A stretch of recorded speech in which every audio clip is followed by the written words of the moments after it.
dun, dun, dun, dun, dun, dun, dun, dun, dun, dun, dun, dun, dun. The winner takes all. Dun, dun. It's the thrill of one more kill, the last one to fall. Dun, dun. We'll never sacrifice their will. Da, da, da, da. They'll never look back on the world closing in. Beyond the only attack with your wings on the wind. All the games will begin. In the sweet, sweet, sweet victory. Yeah. Yeah, that SpongeBob song, exactly. Did you know that's actually rated the most highly rated SpongeBob episode there is? Which is fair, because I really think it's the best. You know? Yeah, no, I think that's generally considered to be, like, the best SpongeBob episode, I think. Well, if I Google, hold on, best SpongeBob episodes, I feel like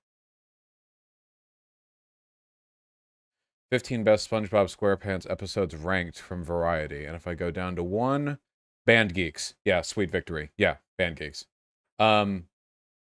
If I go to screenrant.com, I don't know why we can't do this on screen. Top SpongeBob episodes number 1 is Band Geeks. Yep, it's also Band Geeks. Paste Magazine, 10 best SpongeBob episodes. Oh, this person puts Band Geeks at number 2. What a spicy and divisive take they have. Club SpongeBob over there. Oh, okay, all right. Yeah, I don't know about that way. Oh, okay. It's very memorable. I mean, to this day, a lot of people think of Sweet Victory as the SpongeBob song, which, to be fair, is the closest it's gotten to relevance in a while, but still. Yeah. I've never watched SpongeBob. The first 4 seasons are really good. Why are we blessed with 2 streams today? In 10 minutes, I'm joining a Twitch panel just talking about gender. It's going to be super chill. Don't expect any blood sports unless something goes really wrong. And then after that, we're talking about Joe Biden epically trolling Afghan civilians and children with war crimes. You know, war crimes? You mean trolling Afghan civilians?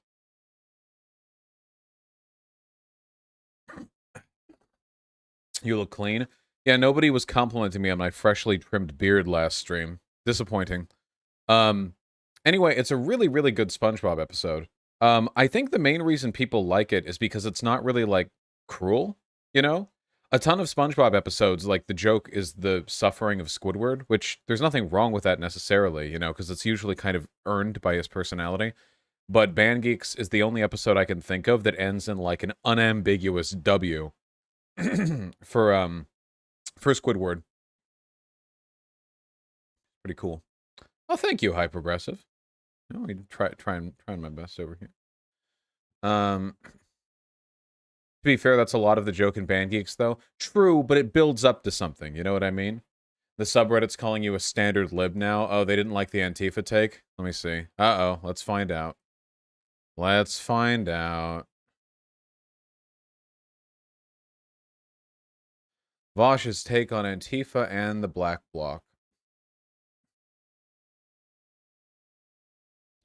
Not going to a counter-protest isn't always effective as he thinks it is. Just let right-wingers harass / protest in front of abortion clinics. Epic stuff. Good thing I never said you should never show up in counter-protest. I only said that sometimes it's beneficial to not show up. Right-wing protests aren't always, who aren't opposed always are victims. If the neighbor, it's the neighbors who can't leave the house because they're little Nazis looking for beef on their streets. There's a pretty big difference between a protest and people looking for beef on their streets. Protests are things that you actually have to get city permits for.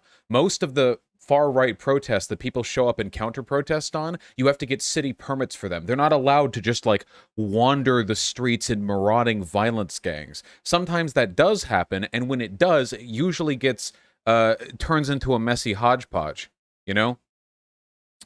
Voss should have said that the Black Bloc and Antifa shouldn't bring clubs or at least not show them. Well, that wasn't the only point that I had. The police will not go to a right-wing protest to protect civilians.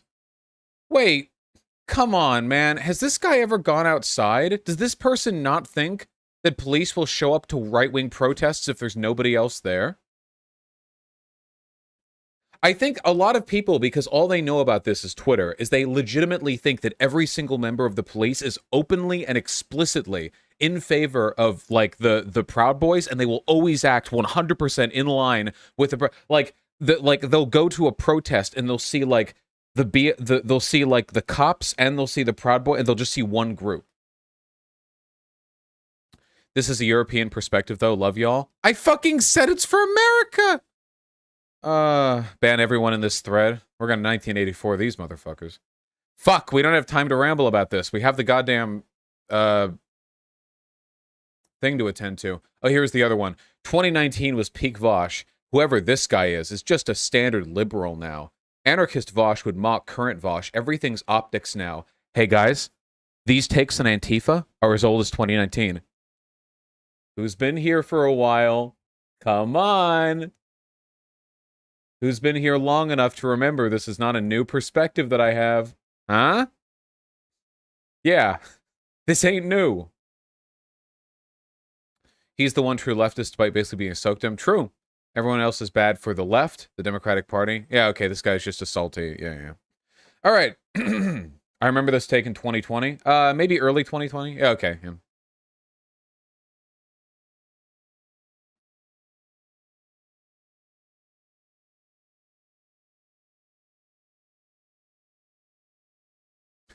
We'll make fun of this more when the panel's done. All right, hold on.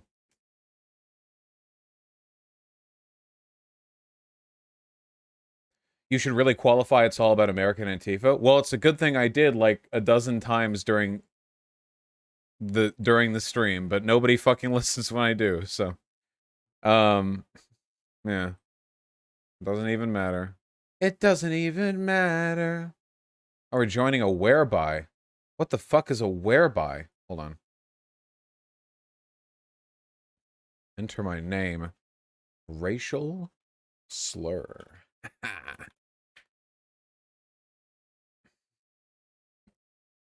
Excuse me. That's not the right camera. Spark. How do I have 1, 2, 3, 4, 5, 6, 7, 8, 9, 10 camera feeds in the list? Okay. Whatever you say, dude. Okay, dude. Default speakers, Focusrite USB. Okay, cool.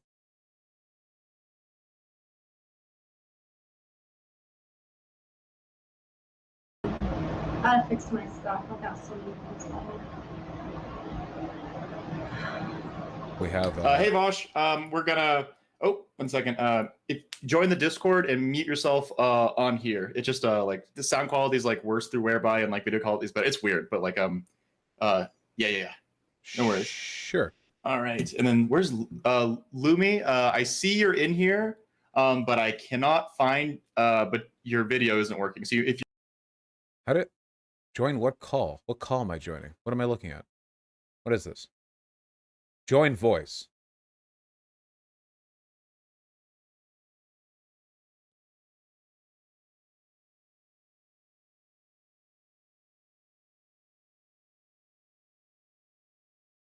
Oh, almost there.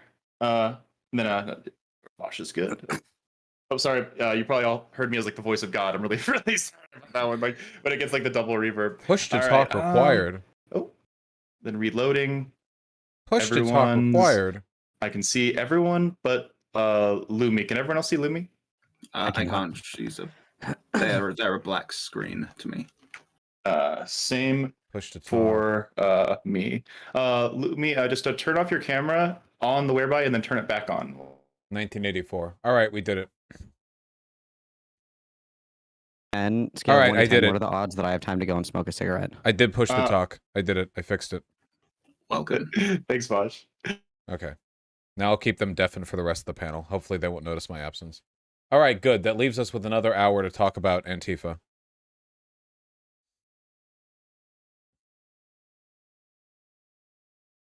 Okay, I'll unmute them. All right. Hello. Hello. All right, I can see everyone but Lumi. Wait, why do I have a guest name? I'm not sure. Maybe Maybe that's your new name. Keep My me name is laugh. Guest. your name is Welcome, guest. Guest. Welcome, guest. When I'm in this position, should I just cut Alright. my normal cam? Gonna... Like, Oh, look, now I'm just up there. I'm like chilling. sorry about the little technical difficulties, everybody. Really appreciate Yeah, it seems fair. working close. Now I I'm think just we're actually going to start on time. Almost everybody is here. Who One are we of the missing? Oh, lads. Denims. You choose. Excuse me. I'm gonna do my best to mute myself. I'm sorry. I have a really not good cough. Oh, no worries. I hope you're okay. wait. It's just smoking. It's good Isn't for you. everyone on Builds push to character. talk?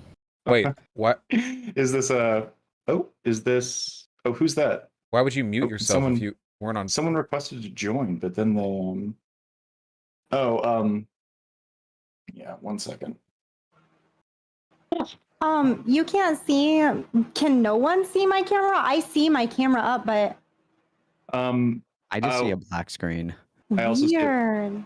Yeah. Okay, I might exit and just come back then. Yep. Try that. It'll probably work if you do that. Seems like Guest just left too. Oh. Hold on. Am I the only one on push to talk right now? Alright. They can't hear me. I'm asking you guys. Why would you need to mute yourself if you were on push to talk? Have they shackled me? Is it because I'm cis? Have I been Oh. chained? Almost there. Oh, You yes. got it. Oh! Hey, Oh, hey. Oh, and then but we lost Jack. We picked up one. I'm still here. I'm just trying to figure out It's why all- I'm not allowed to join with my name. on Sometimes screen. I can still hear her voice. I don't. Jack, you'll be missed. Where are you, Damn it. Jack? Where are you at? I'm I guess I'm just clicking the whereby link and it's not letting me join. I'm very confused right now. In just a second. Stand by. Normally, it lets you change your display name even if you're a guest. So Okay, now I am deafening them. How you doing, chat? I'm here with you. I can't stand all the pre-set up shit. Triggers the fuck out of me.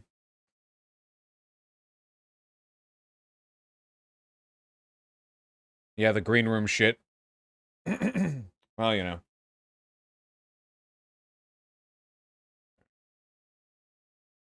Yoink. There we go. Now we're in the zone.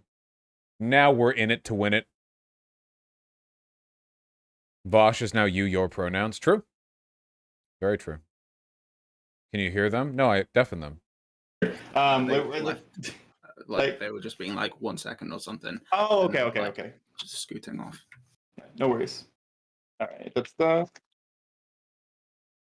So how's everyone's Saturday doing? So just gotta fill the air. Yeah. Hello. I'm I just had reading my Reddit and getting wonderful angry at people. Mexican That's what I'm up food, to right and now. I'm now prepared to have a great time. I'm excited to talk about this stuff. Mm, Yeah. me too. I'm really excited, and actual shout out and thank you to Malcolm for giving me the idea to do this in the first place. Really appreciate it. Yeah. It's copyrighted, so make sure you put the TM in the. I'm just kidding. No, IP laws aren't real. Give me. I'm gonna sue you for using that Wojak. That's intellectual property, sir. I did use the Wojak. So, still just like. Fuck. All right. Hold on. When the fuck did I say this? This is a Reddit comment. Jesus, I missed the part where Vosh said Antifa should dress like normies because that's why cops associate with right-wingers. When the fuck did I say cops associate with right-wingers because Antifa don't dress like normies? When did I say that? Why do I even bother saying words out loud? Why don't I just think things and then ban people? Okay, sorry, we shouldn't. One thing at a time. The rules and the topics in a second. But in the waiting room. Oh, there we go. Oh, that perfect. But first, let's introduce everybody. So we'll start with Malcolm. Wow, I didn't think I'd go first. Hi, I'm Malcolm. I go by he, him pronouns. I'm a trans guy. I stream the All Trans Mask Everything panel on Twitch. I like talking about trans political issues as like a trans masculine person because the space is pretty heavily dominated by like cis people and trans feminine people. So just kind of do like niche streaming in that kind of avenue. That's kind of like my thing. Yeah. Oh yeah, thank you so much for being with us, my man. They can't hear. And then Bluebird. Howdy, I am Matt Bluebird, and I talk about things and stuff online because it's pretty fun to do, you know. Also, having the right opinion is kind of hard to do, especially when it's not also the popular opinion, but I try my best. Thank you so much, and thank you for being here. Vosh. Oh yeah, I'm on push to talk. Hey, very 1984, by the way. Nice. Don't appreciate it. Having fun with OBS, fixing things, breaking things. You know how it is. We talked about Antifa earlier. Wait, what are we doing? I'm Vosh. My pronouns are he, him. I'm here. This is probably a perspective you haven't heard that often in your lives. A cis guy. You know, really here to deliver that back-breakingly fresh take. Also, hi. Yeah. Thanks so much. We needed our token cis guy opinion, so really appreciate you stepping up. Lumi. Hi, I'm Lumi Rue. I use they, them pronouns. We're just kind of introducing ourselves, right? Talk about gender a lot, men's liberation, women's liberation, and liberation for me too, I guess, as well as just in general intersectional feminism. So thank you so much for having me. I'm really looking forward to it. And thank you so much for being here. I really appreciate you getting back to me so quickly about all that sort of stuff. So thank you so much for being here. And then Jack. That's me, Riverboat Jack. Hello. I am a socialist. I talk about decommodification, democracy in the workplace, media criticism, etc. I was a journalist for like 7 years in video games. And yeah, I am a trans lady, Okay, I and fixed it. I like talking about trans issues. Now and, I can play video games. You know, generally educating people on these topics. So I'm super excited to talk about this on the panel today. I'm interested to hear what other people have to say. We really appreciate you being here with us. And then last and latest, but hopefully not least, Denims. Thank you so much for joining us.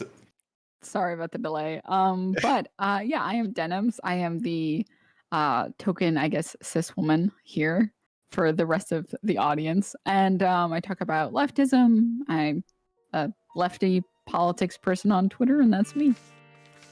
And thank you so much. So, and everyone, hi, I'm Hanz, Hanz Park here. I will be running this panel. I'm just like a typical lefty, sock dem, market socialist duder on Twitch. I play a lot of Pokemon, I play a lot of Magic the Gathering, and sometimes I cover politics, and I do panels like this every Saturday. So thank you all for joining us. And without further ado, I'm going to go into the discussion format, and then the first topic, and then we'll get started with our opening statements. So our discussion format is a little different than other panels on Twitch. If you haven't been on mine before, here's just the basic rules. Intros and outros. Every person gets 1 minute uninterrupted for their opening statement.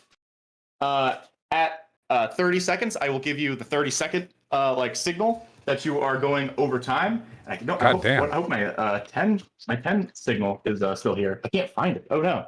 I'll make another one. So I'll give you this signal at 30 seconds, and then I have another one that I'll draw very quickly again at 10 seconds, just to let you know about your time. If you go a little bit over for the opening statements, that's totally fine. It's kind of a flex slot there.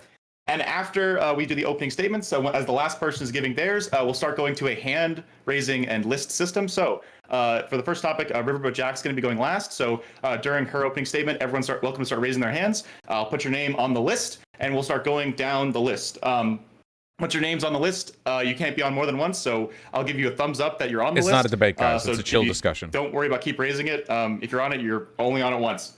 Gish galloping is bad. I call this the Rob Noor rule. So try and keep your speaking time under 2 minutes at any given time, aside from the intros and outros. At the 90-second mark, I'll give you the 30-second thing again. And at 10 seconds left, I'll give you the 10-second thing. And at 2 minutes, I'll tell you to finish your point. And if you keep going, I'll have to cut you off, or I'll scream at you, or whatever I feel like doing, because I love silencing people. 1984. Exactly. Interruptions sometimes. Please don't interrupt people explicitly while they're speaking. This is supposed to be mostly a collaborative conversation tonight. So hopefully there won't need to be super aggressive interruptions. But if you have a quick question or response for something that someone said, say quick response as I'm throwing it to the next person on the list, so you can ask your question.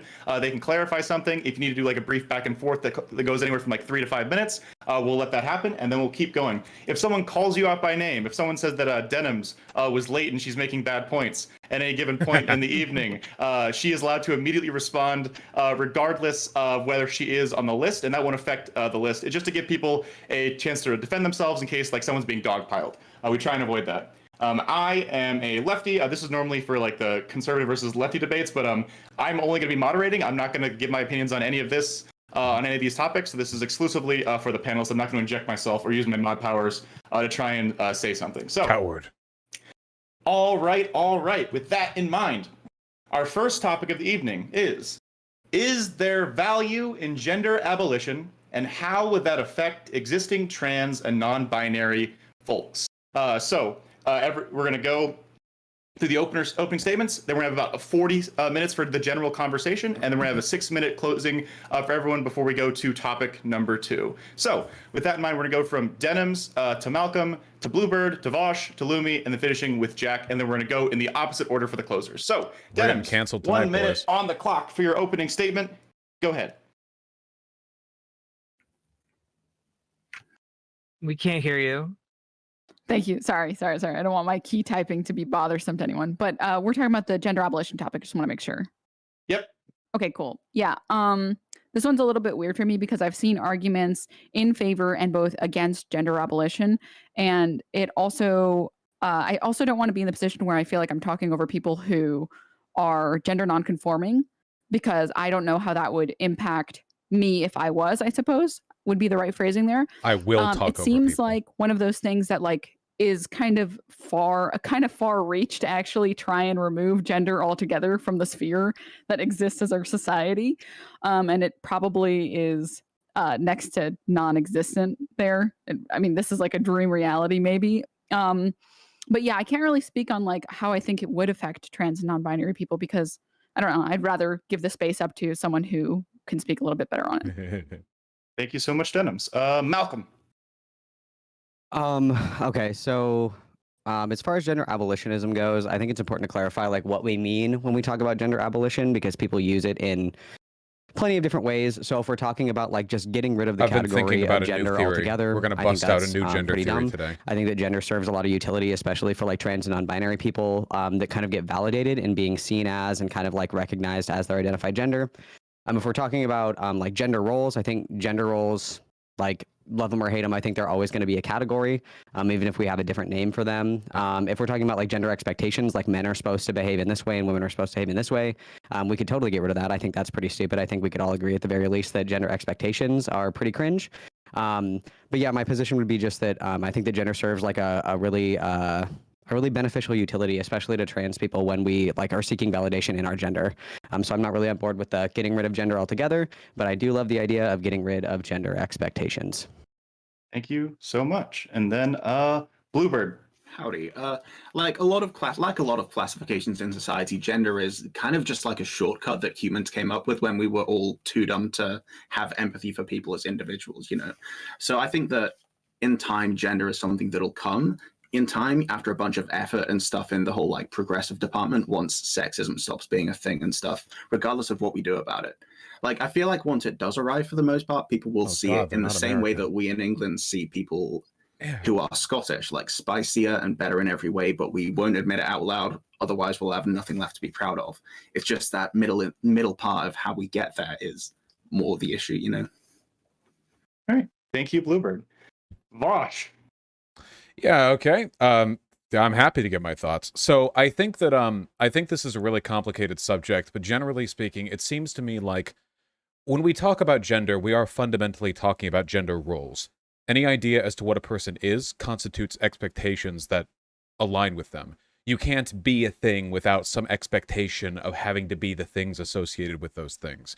And gender seems to be the most pernicious, society engrossing version of this kind of like fundamental category.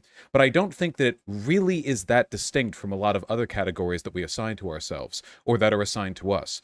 With this respect, I think that gender abolition would be immensely beneficial for everyone, because every essential desire, every function, every bit of validation that people, cis or trans, look to gender for could continue to exist outside the brackets that gender as a concept places around those ideas. When we talk about gender, we're talking about terms which loosely group together a collection of social values. I think it's possible to get at those values, and there are plenty of things that we would consider feminine and masculine that I think are universally virtuous, you know?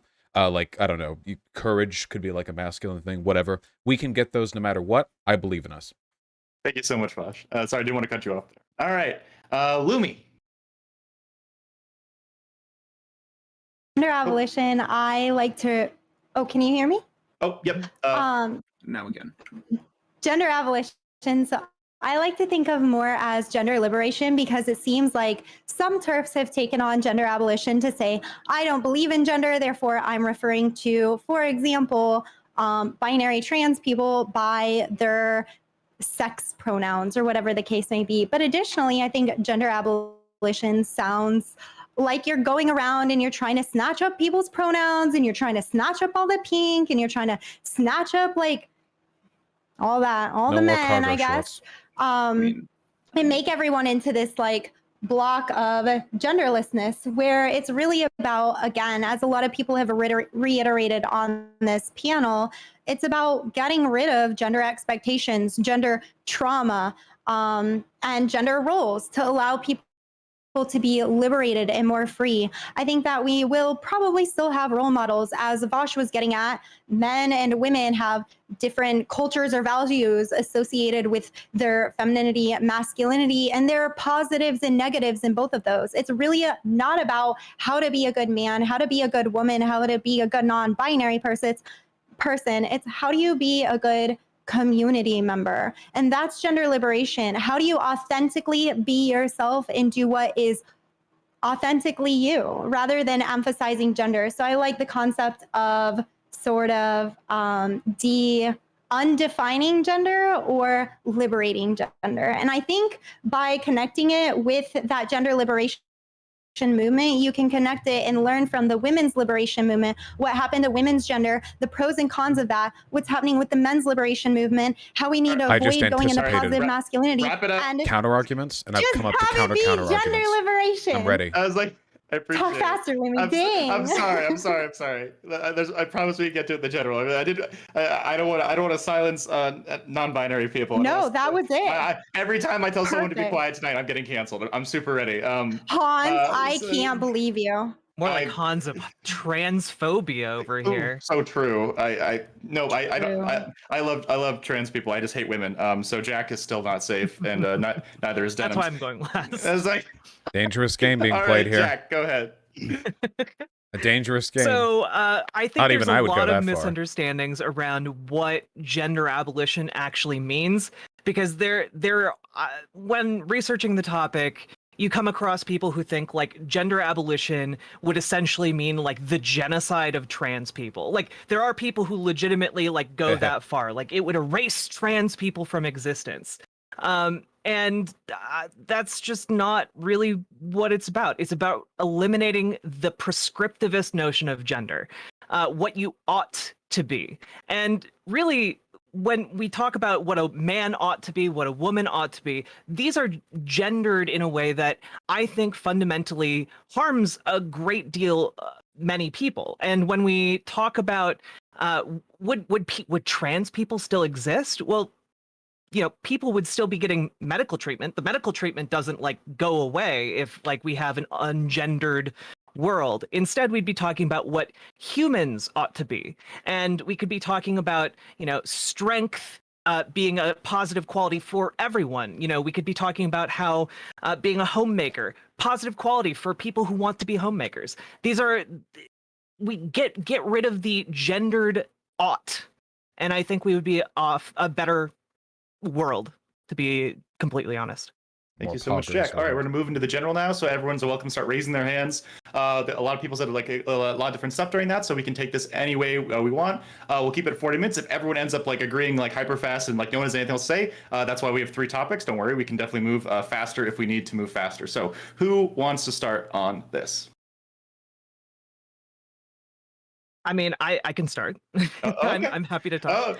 Everett, I was like, did we do it? Did we solve? Did we solve gender in just the opener? Like, I'll jump we're so in. good at this game. Like, holy shit! Go ahead, Jack, and Wait everyone. You're for welcome to it. start raising your hands while she's going. So you feel free to keep going, Jack.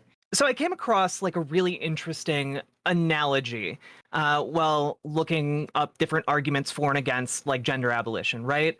And one of those that analogy essentially was looking at the case of samurai in the 1800s. My right? argument. And when we talk about, you know, the samurai, there are people who had being a samurai core to their identity. Oh my fucking god, right? it's literally And my argument. despite like a century or two of the decline of the social relevance of samurai, there were still people in like the 1870s in Japan who being a samurai was their entire life. It was core to their identity. But then there came a decree that essentially abolished the samurai as like a class. And it basically split samurai into two different groups. There were people who were like, well, this sucks. This is terrible. I have lost what makes me me, and I don't know how to deal with that. And then there were other people who were like, well, This is fucked up. I am now a statesman. I am now a business owner. I am now a father. And I think that given the social support, one of the big determinators, by the way, was social support of these people going through this social transition, right? Their families supporting them, their friends supporting them, and how well that they were able to kind of transition to this new world where being a samurai wasn't applicable anymore. And so when we look at that in the case of like trans people or gendered people in general, I think that what we see is that perhaps we can have declining relevance. We can have declining relevance of prescriptivist notions of gender over a long, long period of time, and get to the point where it's no longer applicable because we do not have these strong applications of what gender ought to be for people based on sex. Instead. And that I think that that is a hugely positive thing. Yeah, I'd like to jump in if I may. Go for it. I think that was an excellent argument, you know? If you were to take like a Roman legionary, you know? This is a person who has a very strong idea on the difference between a Roman citizen and a barbarian, right? I mean, they care a great deal about this. In fact, I imagine to many people of their time, this was like a life or death thing, you know? They assign great importance to it. And imagine going back and telling one of those Roman legionaries, you know, in 1,000 years, this will mean nothing. Your empire will be dust. There will be no difference between a Roman and a legionary because nobody will even use those terms anymore. I imagine they'd feel pretty bad about it. But the fundamental values they might ascribe to Roman citizenship, you know, maybe they think it corresponds to honor or virtue or community. Those things persist. The labels we've given don't, but the terms we use, at least temporarily, to ascribe them, those all fall to ash. So I think that might be where we are with gender. I fail to understand what fundamental components of our personhood we would lose in the absence of gender. It seems like, if anything, it would just make it easier for people, cis or trans, to adopt whatever ideas it is there would be. Even for trans people in such a society who feel dysphoria, at least the dysphoria would be non-essentialist. It would be purely physiological. My body looks like X, but I want it to look like Y. As simple as that. It wouldn't be, my body looks like X, which makes me less of a woman, so I need to do Y to look like more of a woman. Maybe the underlying dysphoria hasn't changed, but certainly the social baggage around it has been lessened, which, again, I'm cis, but I imagine that would make things easier. Malcolm. I kind of wanted to go back a little bit to something that Lumi said earlier, where they were talking about like some of the almost like the roots of gender abolitionism kind of has a foot in like radical feminism. And they brought up like the idea that some people think that gender abolitionism is like the idea of like taking away gender from people.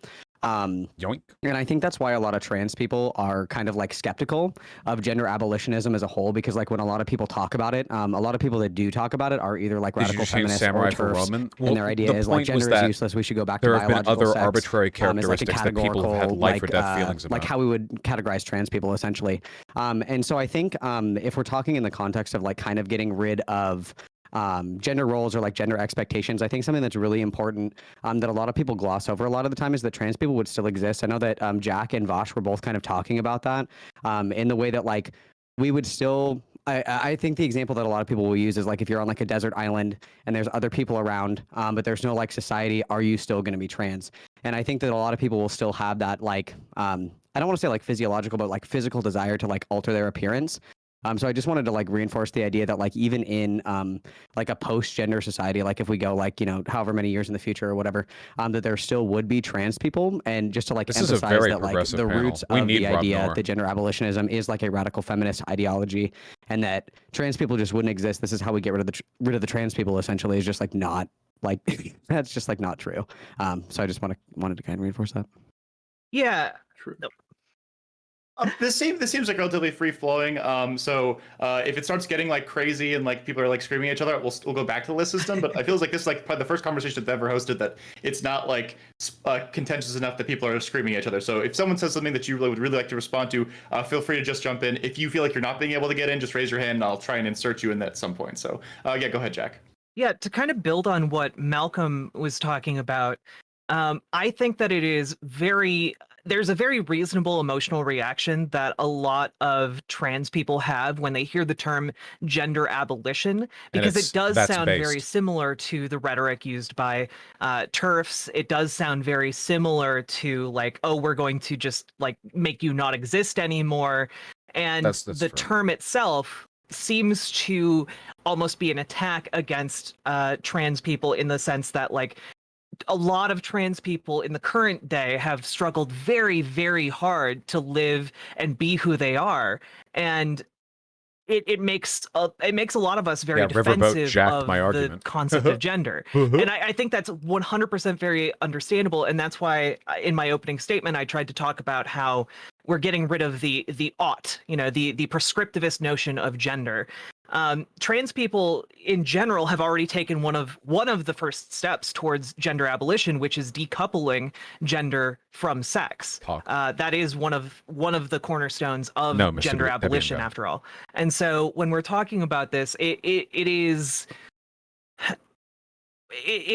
on people who understand what gender abolition is to be able to effectively communicate that concept to people who are hesitant because of the terminology itself. Thank you, Jack. Gosh, man. Oh, we can't hear you. Oh. Oh, sorry. I wasn't sure if you were talking. Wait, is it push talk for everybody? Like for whatever reason? No, like not me. Oh, Mine is what not. the fuck? Like I knew it. I've got biker boys that'll go outside my window, so you need spared from the biker boys. I got your back. Whatever. It means I get to talk to you guys more. What's up, guys? No, that's one of the reasons I really, really like switching over to gender liberation is, so normally I don't just switch all my language because there's a misunderstanding or a co-option of a term. Like, for example, a lot of people will push me and say, why do you call yourself a feminist rather than an egalitarian? And there's a lot of reasons, but one of the reasons is that pulls me away from a deep history of feminism and what I've learned from. And of course, I don't stay with all of those ideas, but I see how this fight against sexism has gone and improved, and the failures that have been there that I can learn from. And that's so important. Now with gender abolition, I think there are a lot of reasons to shift though. It's that co-option, but I also think that just the language ties it to these other movements like men's liberation and women's liberation, and it brings it all together. But I also, and I think we can learn from those movements in gender abolition. Let's not create more constructs or redraw our constructs per se and implement the policing around that, for example. And then I think it does evoke a better sense of what to me is gender abolition. It's liberation. you're moving forward. Nothing's being taken away except for, in my opinion, those roles, those expectations, something that's been imposed, prescribed, and pushed onto people. So to me, that sounds like liberation, which I know, kind of a silly semantics thing, but I find it useful. Shoe Thank you, behave. Lumi. Jack.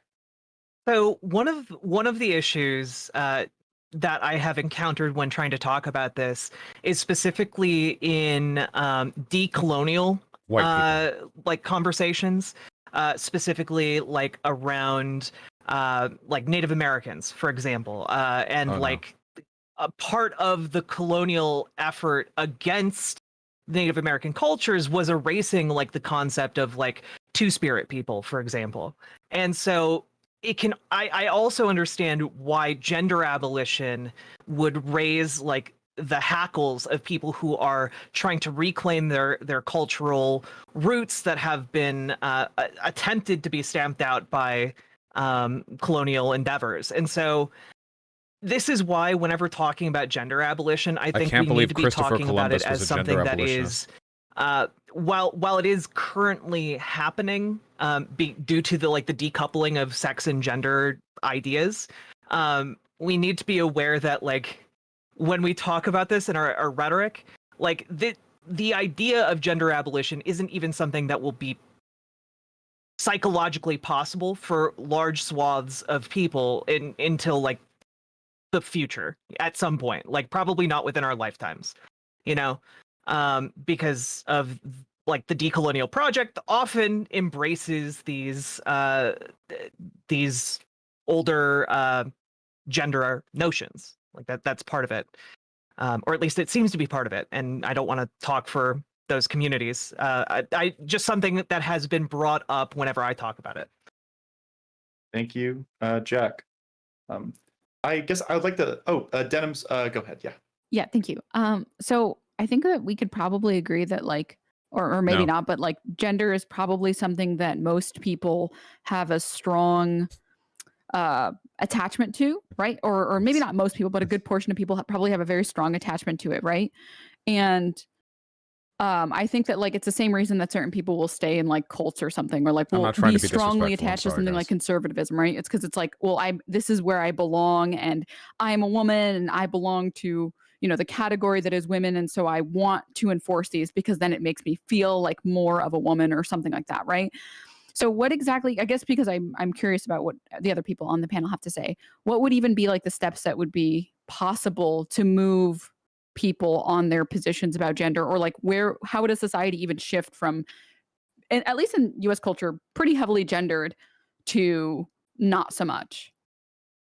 Well, I would say we all become not. Hufflepuffs, but J.K. Rowling, I tell you what, I do think it might have to go towards a little bit of just structuring your identity around something else. Cocked again. For me, I identify with a lot of things not associated with my gender, right? We have roles we play in societies. We consider ourselves maybe compassionate people. There are other identities that I think we can emphasize more. I think that's one of the struggles right now in the men's liberation movement is some people are feeling very lost, and so they're reconceptualizing masculinity and this positive masculinity. But we've seen that in the women's liberation movement and women pushing their daughters and pushing themselves for a lot of like understandable reasons that have social context as well, but like reformulating what it is to be a woman while trying to subvert that. And I think maybe by just going into de-emphasizing how gender matters, and you've got to have something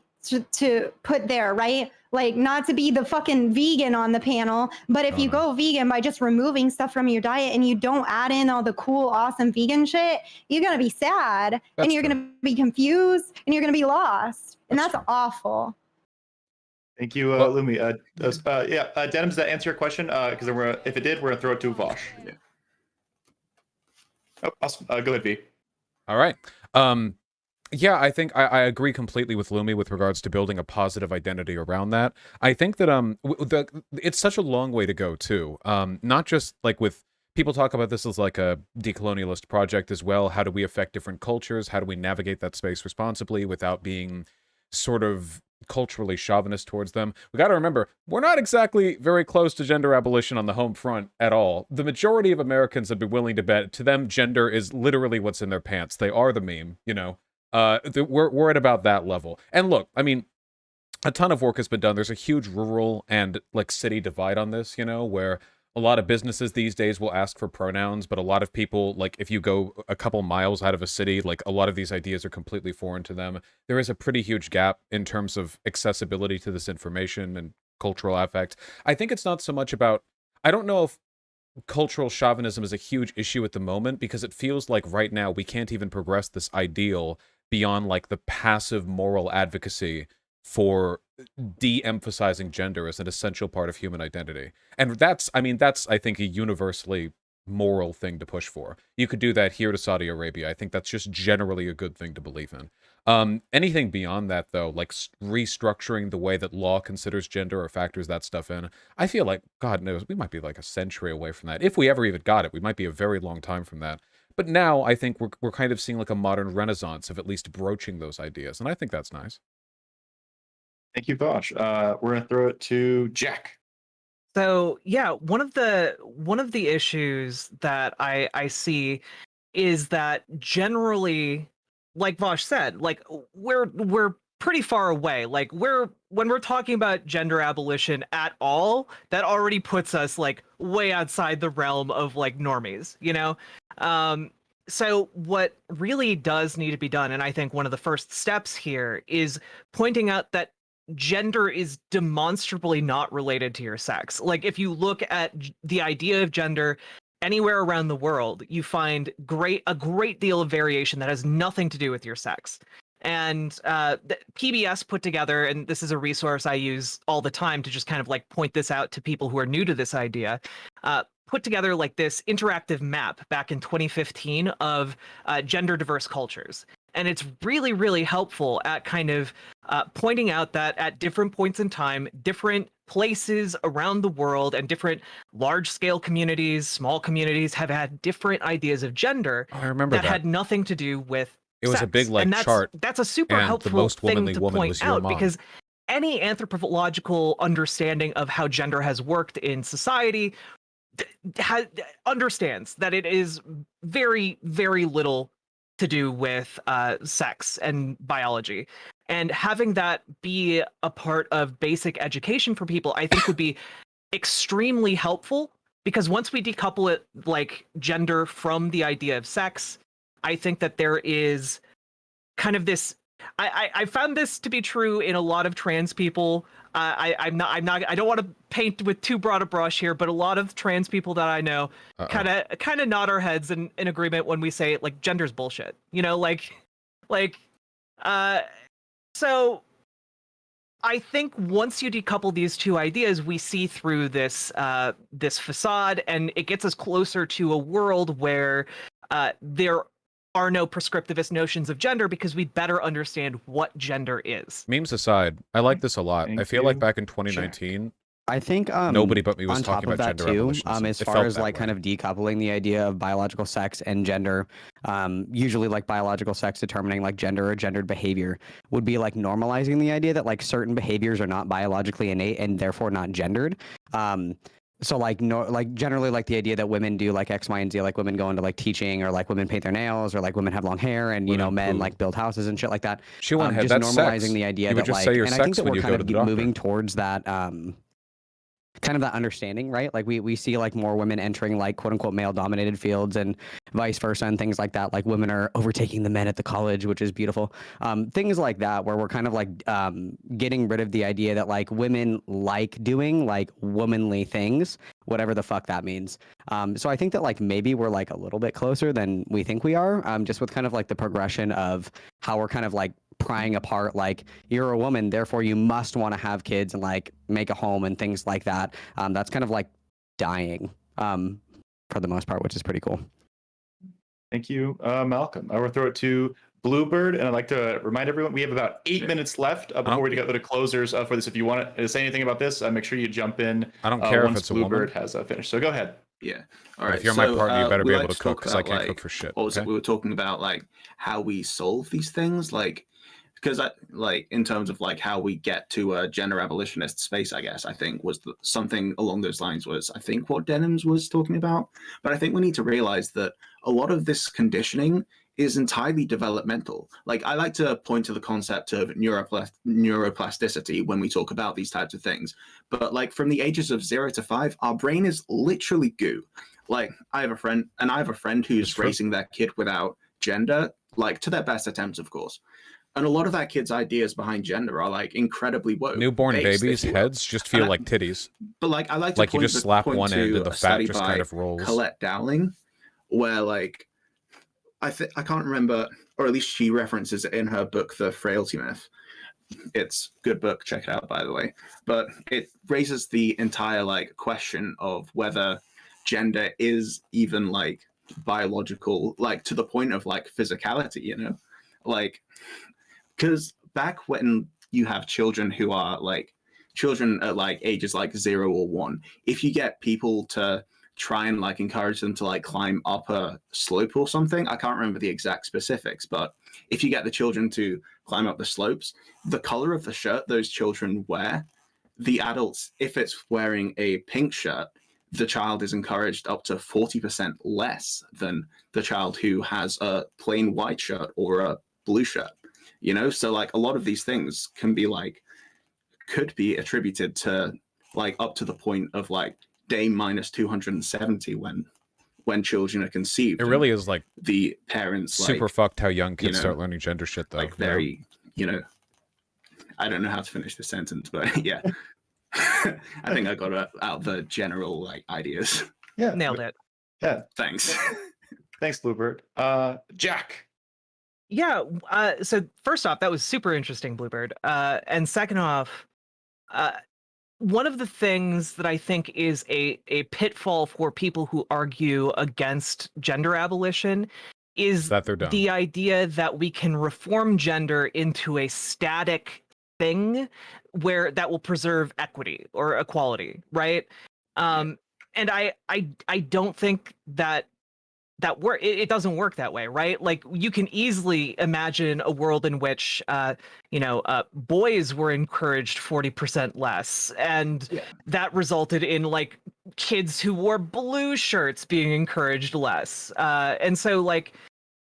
And we see this happen again throughout history. Like different cultures have had different expectations of behavior. Like I think it was in ancient Greece that like women were supposed to be like the sexually aggressive gender, and like when we look at gendered expectations and how ancient Greece was full of those 4chan green text posts where Chad men would reject women's advances. We run the risk they'd if be we like, fuck take me, the and he'd reform be like, route no, I have math of, to learn. Perhaps just flipping the paradigm on its head, more girl boss soldiers, like, and it's just like that doesn't fundamentally solve the problem, right? It just flips the paradigm on its head. It seems novel to us now, but if that were the norm, it would also not be good for a lot of people. Thank you, Jack. Oh, go ahead. I was gonna say, I think like as we filter people up through power as well, especially if like you're not changing things culturally, you're just like pushing women into toxically masculine behaviors or toxic masculinity, depending on the environment. Like you'll see that in the military, for example, and that really shows it's not about like dudes being toxic. It's about a specific form of toxicity that's about domination and maintaining hierarchy. And let me tell you what, a lady with a vagina can do that just as well as a dude with a dick or any of those parts flipped around. So, yeah. But I think we also see that shift in how we need to avoid that shift in the mistakes we made in the women's lib movement in back, like I think wave 2 of feminism. It's just like, let's not make that mistake again. Thank you. Lumi, I think that's a great place to go into closers. So we're going to start with Jack, and then Lumi, then Vosh, then Bluebird, then Malcolm, and then finishing with Denims. So, Jack, 1 minute on the clock. Go ahead. Yeah, I think I'm trying to make that, chat more readable, but I don't ultimately care anymore. I'm just gonna the change. idea that you ought to be something based arbitrarily on the idea of like that we've packaged primarily around genitalia, I think that that's a really cringe idea. I think it's still cringe even if we manage to decouple those traits. There's nothing inherently dick related about being aggressive or sexually interested in people. And I there's nothing Yep, inherently vagina related about, you know, caring about others and empathy, you know, like, so let's just throw out these gendered notions. Let's not repeat like the discriminatory behavior of the past, and let's move forward together and figure out how to be better humans, how humans ought to be, rather than how men and women and non-binary people ought to be. Let's maximize the freedom we all enjoy together. Thank you, Jack. I didn't want to cut her off, so just to be fair to everybody, we're going to give everyone 70 seconds for their closer. Please try and stick to that. I'll make sure to let you know with the cards as well. So go ahead, Lumi. I'm hearing that point of I really like the terminology gender liberation because we avoid a lot of the issues. I really do think it's about liberating people. Or I know Justin Baldoni on his podcast, Man Enough, talking all about men, their masculinity, and how to undefine it. He really focuses on that concept of undefining as well, which I guess is similar to like gender abolishing, but it's almost like, I don't know, some of the language around that. I have to say, I learned from Jack mentioning on the decolonization and tying that point in on the erasure of genders we've seen, not just with indigenous peoples, but also with how we've enforced gender binaries on the people that have been brought over and enslaved, and how that influenced there as well. So I really appreciate that. Really making me think about the concept of the language we use, which, you know, isn't the most important thing as the depth of what it means to liberate gender and the steps to get there. And I hope that's just finding identities that work better for all of us and aren't putting us in these weird areas where dudes are supposed to be sexually assertive and women are supposed to be like, nah, and it's just like awkward. Like, can we get off that and just all be out there doing things we want to do, including the other people we want to do? Like, let's Including go. anal. Heyo. Hey, sex havers rise up. Nice. I am sitting down still. I was like, oh, Vaj. Yeah, I think that people are always going to self-categorize. Maybe if we abolish gender, people would start, like, I don't know, aligning themselves along the four humors or something, you know? There'd be phlegmatic and catonic and sanguine and what have you. I don't really know. I don't like gender because it seems to be essentialized to sex, and it feels like that leads to a lot more problems. We have plenty of terms and categorizations which are less toxic than others. Nationality can be pretty bad. Race can be pretty bad, and what that's led to, you know, socially as a product of categorization. But we also have gamers. That is unironically a type of social categorization that people self-ascribe in order to change self-perception and affect others' perceptions of them. That is unironically a thing. Now, obviously, it's not the same degree of importance and what have you, and there are other connotations lacking, but it's important, and I just think that, I don't know, maybe in the future, we have cooler categories that are less essentialized.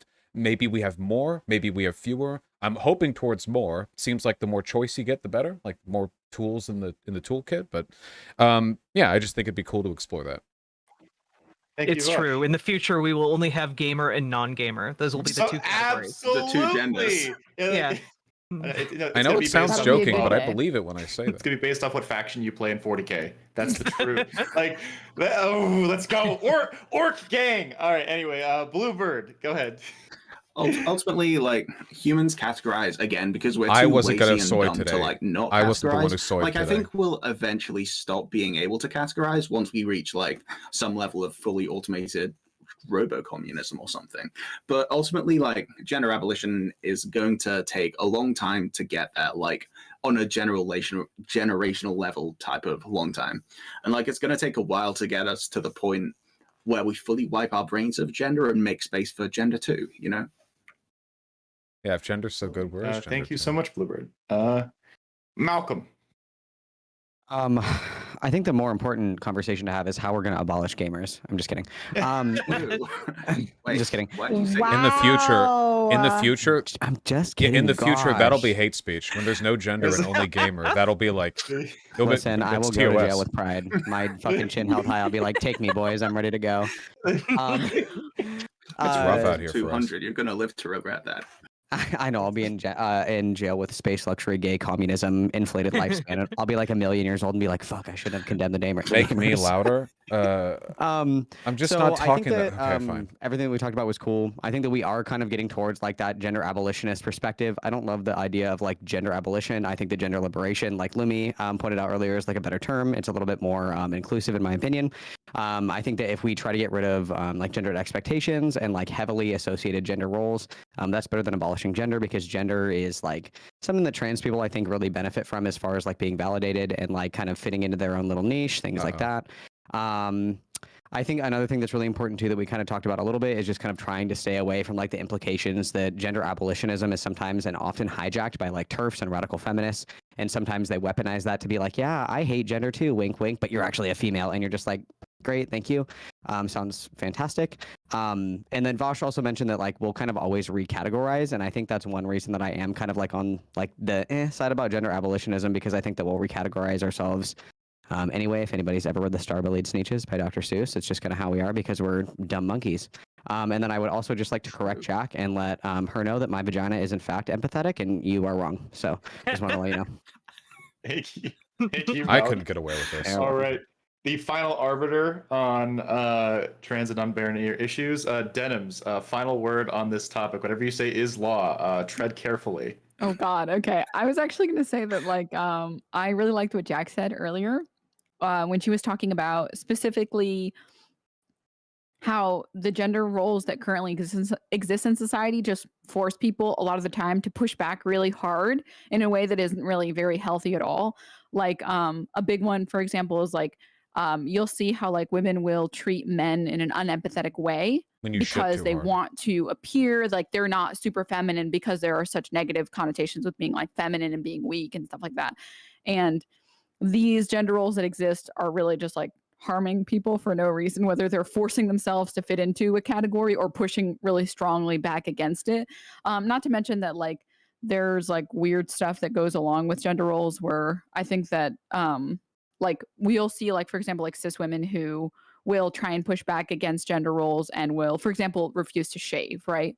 But this isn't something that like trans women are allowed to do in like the public space, because then they're just being lazy or something like that, right? Fucking, you know, TERF logic, whatever. And it's just really gross and really cringe for no reason. Just let people do whatever they want, and we really shouldn't have to feel the need to conform in any way. Right. Thank you so much, Adams. And thank you all so much for an excellent first topic. We are going to move right to topic 2. There will be a brief break after topic 2 before we go into topic 3. So if anyone like has to sprint like to the bathroom or get water right now, like I'll just move you to the end. This is so but if well not, structured. let's get started with topic number 2. I'm going to randomize everyone a little bit here, so we have different starting points, different people speaking first and last and middle and all that sort of stuff. Do that very quickly. All right. So this topic, our second topic, is how does performativity and modern gender roles affect the trans, non-binary, and non-conforming experience? And if we want to extrapolate that out to cis, after we if you have to use that as part of the conversation, you're welcome to do that you have to. as well. So with that in mind, everyone seemed to go over the time just a little bit, so I'm going to just like extend it to 75 seconds so everyone has time to get the thoughts out, not feel like they have to be like smacked down, because I don't want to yell at anybody right now for completely unpersonal reasons. So we're going to go with Jack first, and then Lumi, then Denims, then Malcolm, then Bluebird, and then finishing with Vosh, and then we're going to go back in the opposite order. So Jack, 75 seconds on the clock. Take it away. So when it comes to like performativity and modern gender roles, specifically affecting like trans people, it's a bit of I've noticed a bit of a split, right? Because on the one hand, there are people who will go out and hyper perform femininity, hyper perform masculinity, and to some degree, that is largely a survival mechanism because we know that the current conception and construction of gender in our society tends to, punish those who step outside of those lines, and that can be for trans people actually dangerous. Not just like people being mean to you, but like physically assaulting you or trying to even murder you, right? Like for like you'll just be minding your own business in public, try and go to the bathroom, and someone could assault you if it's There's like nothing the in the wrong person universe is in more there, dangerous than reading a funny message in chat for right when a something lot of serious people, in the it panel is is being a said. survival mechanism, and this can make presenting the way you would want to with otherwise very, very difficult for a lot of people in the trans community. So that's my rambly way of saying I'm excited to talk about this. Thank you so much, Jack. Lumi. Oh, you're muted. Can't hear That's you. true. Muted. Oh, I was saying I got caught in the weeds looking at this one, and then I got caught in the not pressing the button. So it's just rough out here. Judith Butler is kind of where my understanding of performativity comes in at, and it really shifted us from essentializing or problematized things into that things are performative. And so I really got stuck on that and diving back into it.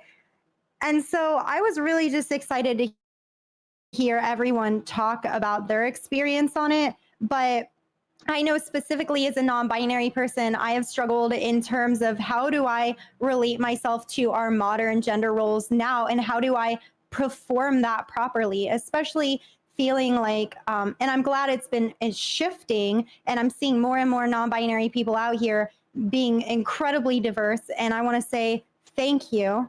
I appreciate you being out there and being visible, because that You're welcome.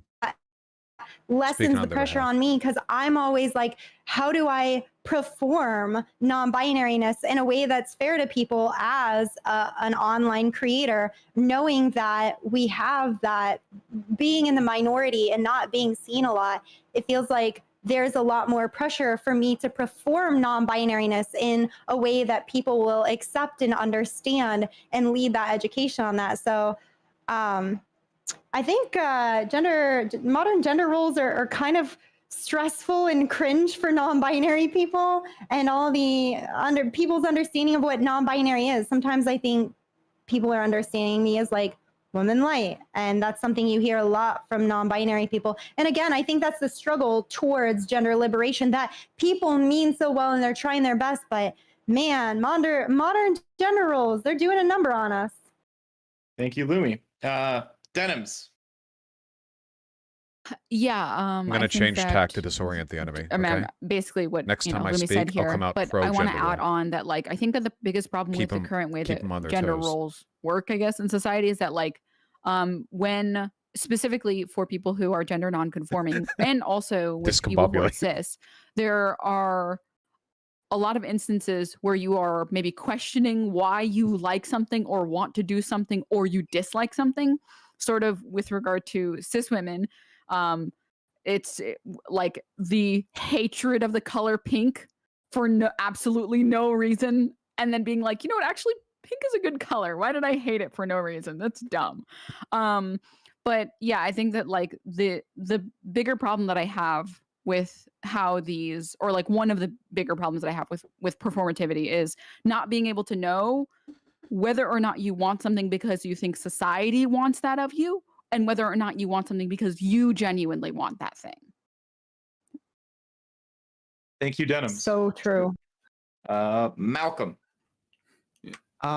So I think that it's kind of like a double-edged sword, like the existence of like gender performativity and then like gender roles in modern society for trans people. because I think that there is like a significant amount of validation and kind of just like inclusion and just like feels good, man, that you can get out of like being able to be accepted as like the gender that you identify with from outside people, right? Like that's pretty dope. But it also, in a same sense, like can be really restrictive and really oppressive for people that like one aren't able to like be seen physically like as they identify as, people that maybe don't want to, people that just like don't give a shit. These kinds of people are restricted by that, as well as like trans people before they transition. Like for myself, before transitioning, I felt gender roles to be like pretty restrictive and like pretty fucked up. But after transitioning, I find a lot of validation and just like a lot of solace in being able to like be seen and like appreciated for like how I identify. I think that Lumi brings up a really good point that this is like an extra like contemptuous position for non-binary people to be in, because the expectation for non-binary people is to usually be like skinny, white, AFAB, androgynous. Like I want to be able to look at you and not know if you're a boy or a girl. Like that's the expectation for non-binary people. So I think at least from my perspective as a binary trans person, I think that it is a double-edged sword, because I can see and like experience the restrictions before, and then I can appreciate the validation and inclusion that comes with the after as well. So I think it's kind of like a little bit of both. Thank you so much, Malcolm. Bluebird. Howdy. I think You guys are gender gonna get me in trouble if you performativity keep is the making me laugh. I capitalism had to of just- gender theory, in the I had to sense just take that my it chat off kind of screen promotes for the like idea 3 that if you minutes. try hard enough to get it, then you definitely can. But that's not how it works, you know? Like, I think that performativity in particular, this idea that gender is what you perform, it's kind of flawed it's a flawed way of seeing things, in my view, because sure, we see performativity as like wearing a dress or a suit means you're a woman or a man or vice versa. But also we think things like beard or like big old bazoombas or like burgeoning eyebrow ridge or something. And some people just can't control these things in the same way we can control our clothes and our mannerisms. And even that one's a bit shaky due to like biological or wealth differences. Not all of us can afford to get surgery. Not all of us are biologically in California, for example. And like once these problems go away, thanks. And once these problems go away and we live in like this post-scarcity space-based robo-communism, then maybe we'll solve that and performativity will be okay. But by then we'll probably have come up with a better way of doing gender, you know?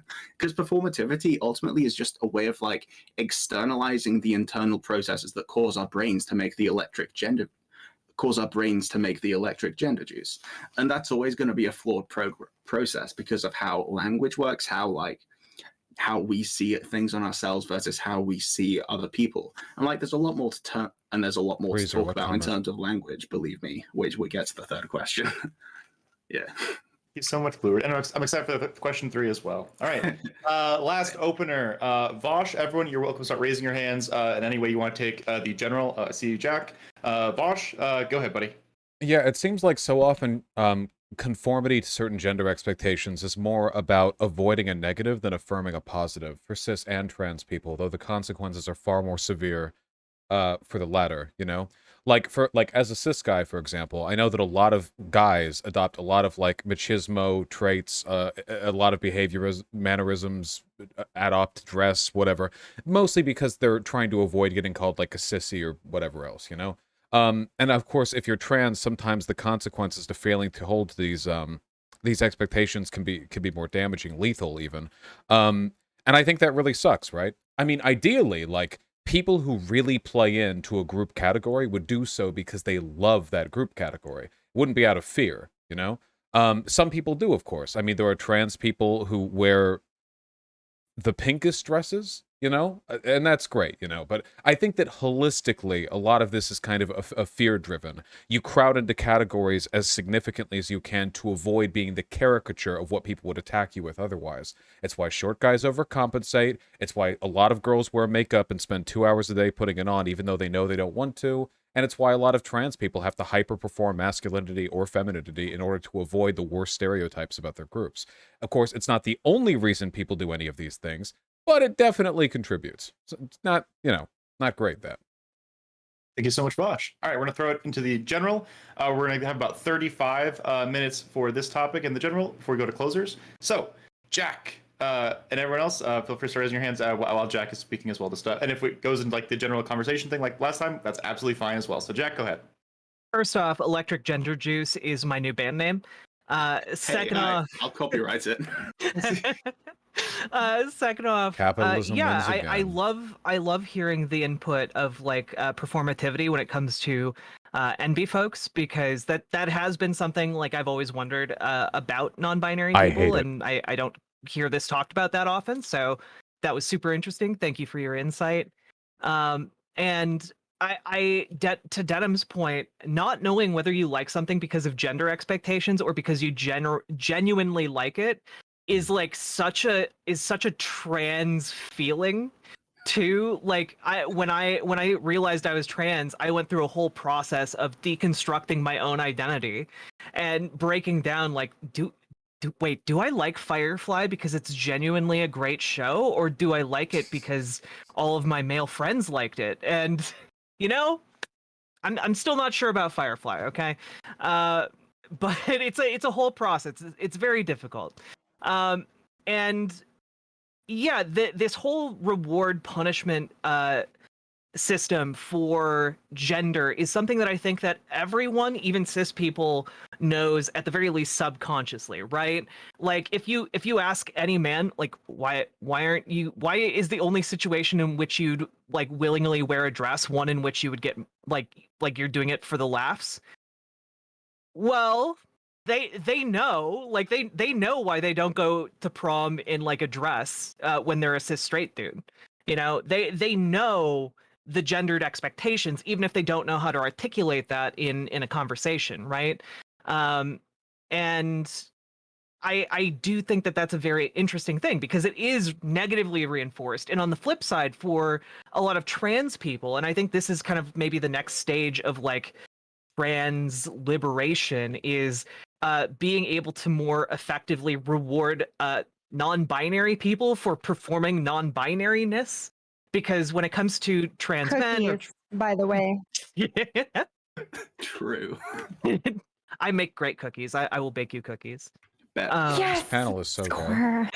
It's like, But it like binary trans people, we get very much rewarded for performing gender roles, right? For performing femininity, for performing masculinity. Like you can see how this happens when people post like, oh, here's my transition photo. I was a big beardy man and now I'm a small petite lady. And like it would be great if we could move Bazinga. away from that and just and I'm not Oh, entirely God. sure how we do that. That's one of the difficult things for me. So I'm interested in hearing ideas from the panel on that one. thank you so much, Jack. And I'm sorry that I have to mute you for the rest of the night for talking shit about Firefly. But I want you to know that I appreciate what you said anyway. Is that because you're a man, Hans? Are you asserting your cis privilege in this Absolutely. conversation? I love oppressing women. Who wants to go next? Hey, the episode where they I where they feel get like that was kidnapped by space Schroed. hillbillies. It's terrible. Louis Honestly, that felt like and then Vosh. Yeah. it felt like Schrodinger's shit talking from Jack. I didn't see it was like Schrodinger's shit talking in Firefly. I just wanted to clarify that. It felt very important. But I did want to ask one thing. What's Firefly? Is that a band? No, it's a song by Oh. Owl. It's a show. Oh, It's a type of bug. Oh, No, no. I'm not standing a bug. I'm standing Malcolm I feel Reynolds, the king, and the Firefly gang. You're standing The South Will Rise Again, Wait, but like, in what space? Okay. I'm serious. What do I Google? What do I Google?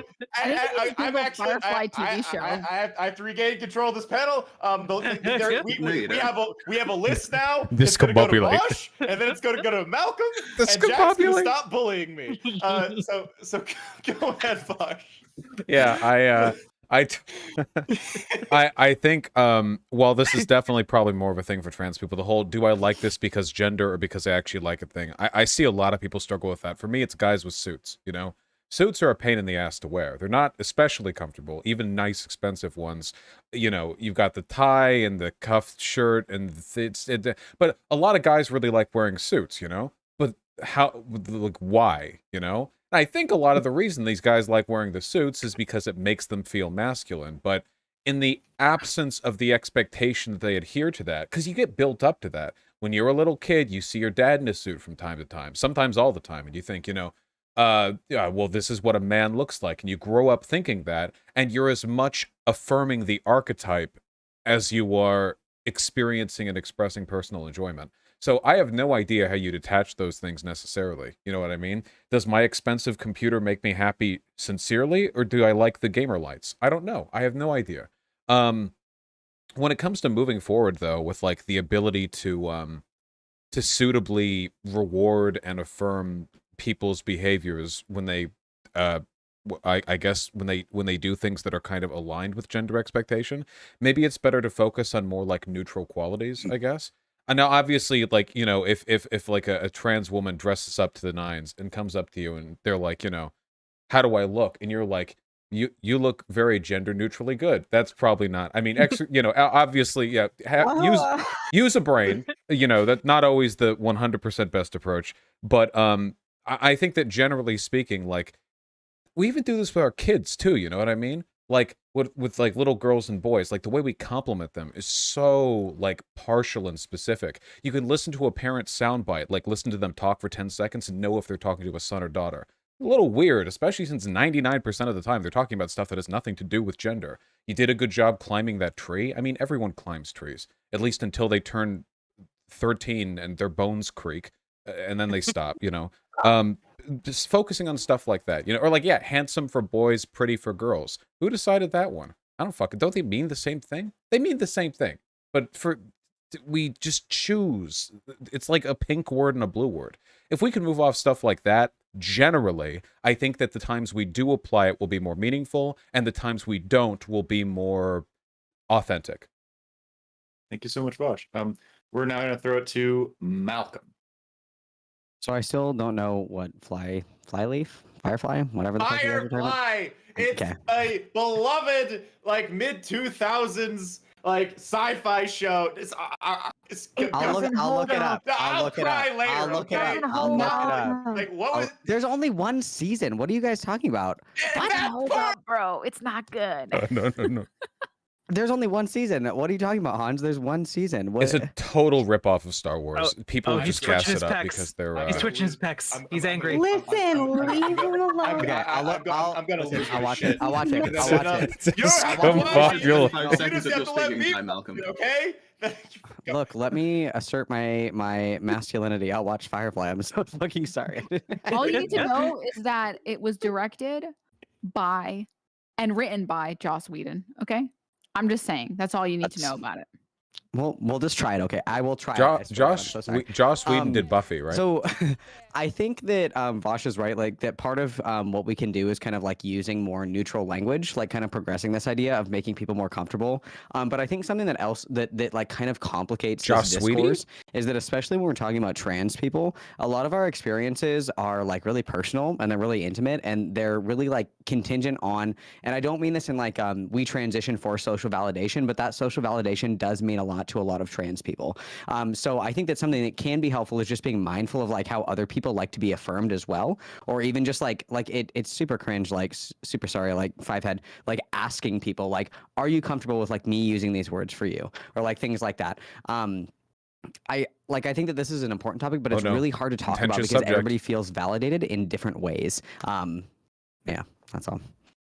Thank you so much, Malcolm. Lumi, sorry, I was looking at something else because I love ignoring Jack. But who raised your hand first, Lumi or a Jack? Just like to be. This is, I think I did, and it's really quick.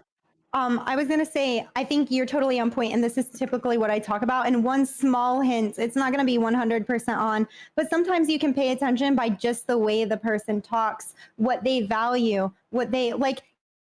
You'll hear me say cozy like 30 times a day. You come up and you go, you look cozy today. I'm gonna be like, oh my God, thank you. I try so hard. Like, and then give me a cookie and we'll be good. And I think it really goes along with that. Also, I love the word stellar. I love stars. I love things associated with that.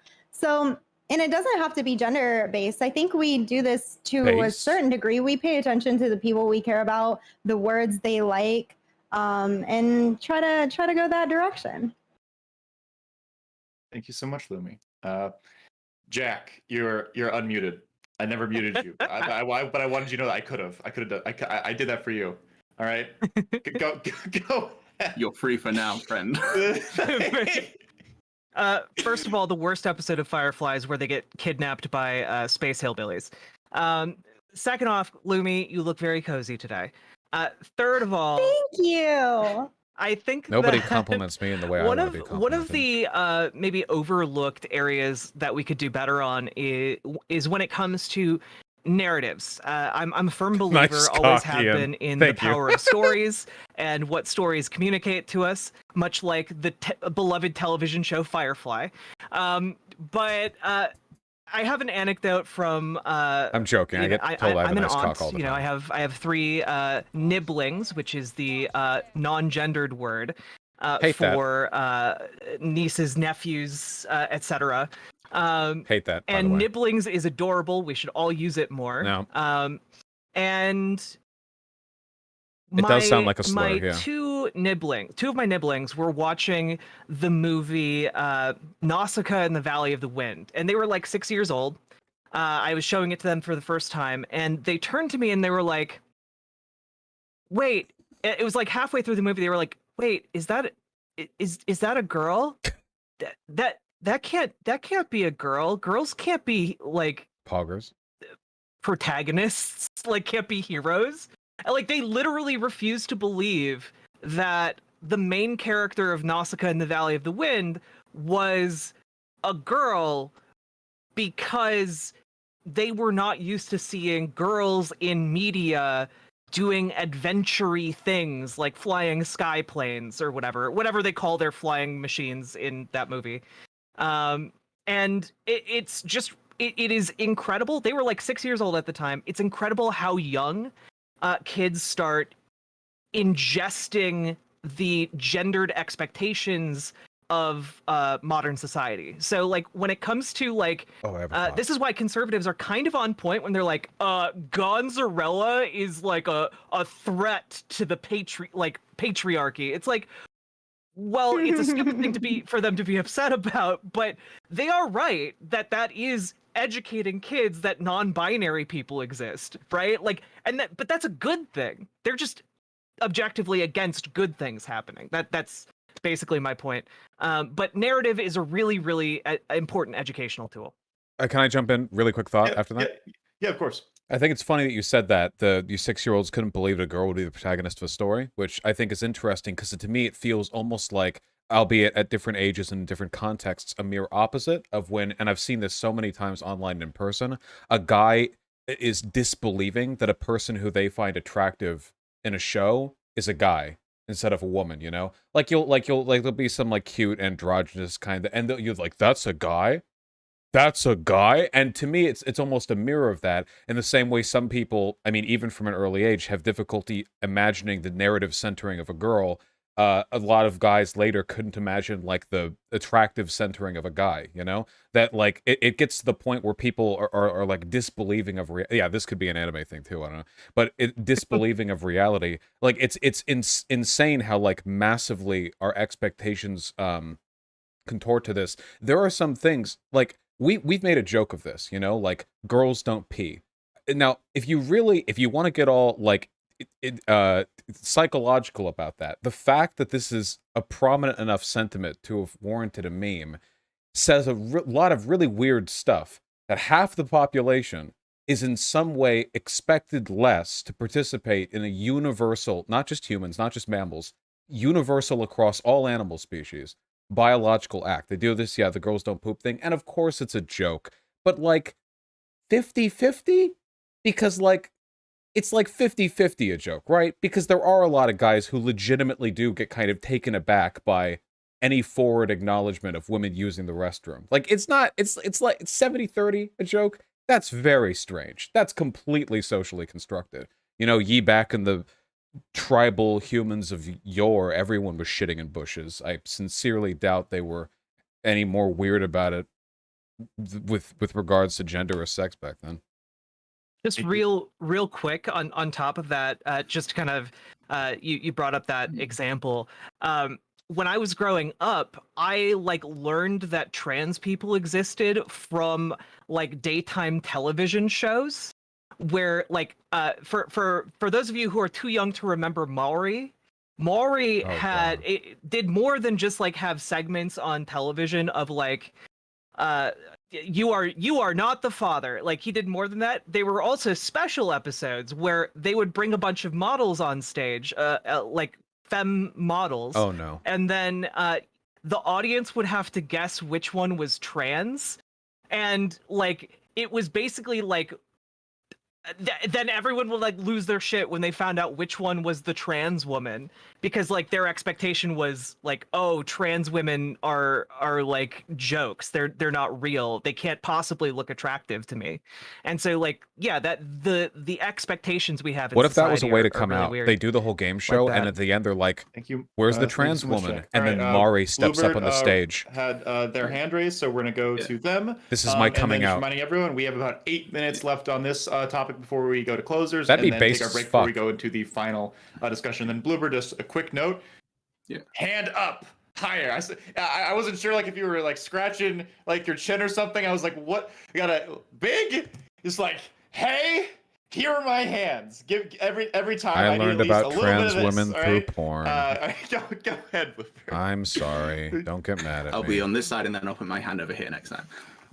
Yeah. All right. So, like, I don't know if this is entirely related to what Vaush or Vosh was saying. Like, I don't, I don't know if it's entirely similar, but like, in the sense of like the Marina and the Diamonds video, How to Be a Heartbreaker. I don't know if any of you have seen that music video, but essentially it's like, you know how in most music videos there's like the main guy who is a singer and there's lots of like half naked girls behind him, like at a swimming pool, and they're all in like their bikinis and stuff. If you've seen the Marina and the Diamonds How to Be a Heartbreaker thing, there's like this music video scene where there's like 6 or 7 guys who are just wearing Speedos. It's like full thighs on show and everything, but it's like they're dressed in a similar sexual manner to how the girls are. I found, like, in my entirely anecdotal evidence, admittedly, if you show a bunch of guys that music video, they get extremely uncomfortable. Like, whereas if you get the same thing and you show a bunch of guys that literally any other music video where there's girls half naked, they see that as normal. So it's like, I just thought it was interesting like Lil that Nas X. dichotomy is there not only in like the protagonist in like shows, but also in like music videos, you know? If I can, It like, does. I even Sorry. Who was that? Lumi can go ahead. It's okay. Denims. No, What? Denims. You haven't spoke. Okay. Denims. I will fight you over this. Denims, Okay, I'll be short. and then Luby. Okay. Yeah. Yeah, I've seen the Marina and the Diamonds video. Yeah, it was like, honestly, when I remember seeing that when I was like a teenager, and I was like, whoa, it's so cool. And like, it's crazy how much that media representation, it's always such a weird thing when conservatives like to say that like media representation doesn't matter. It's always like the most bizarre thing, because I grew up on like a lot of American cartoons, and I think when I was really young I watched My Teenage Life as like a Robot. So like I had at least like some nice. I like that show. Yeah, It's it's a good it's show. so, if you haven't seen it, go watch it. It's so good.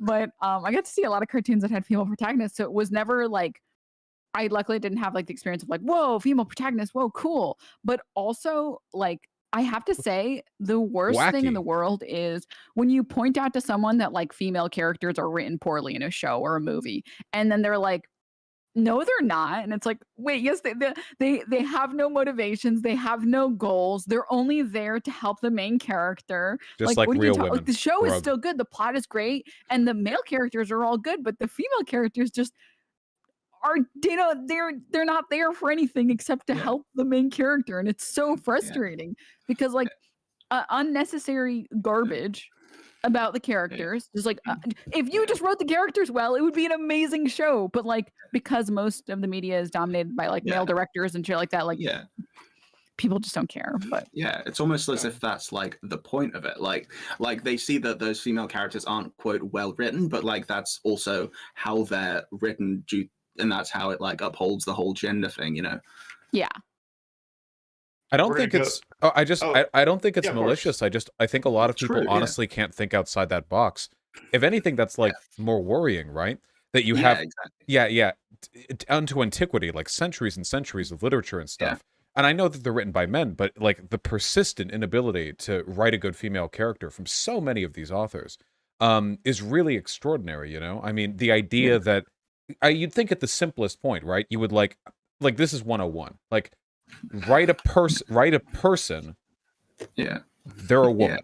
Okay, there's a person. If you really need to, you could write a guy and then just necessary alterations per context and historical time period. But even that's rare. Usually, it's like the most boobs. or like they wear a cute dress. You change the part about the cool suit to the cool dress. I don't know. Minimal.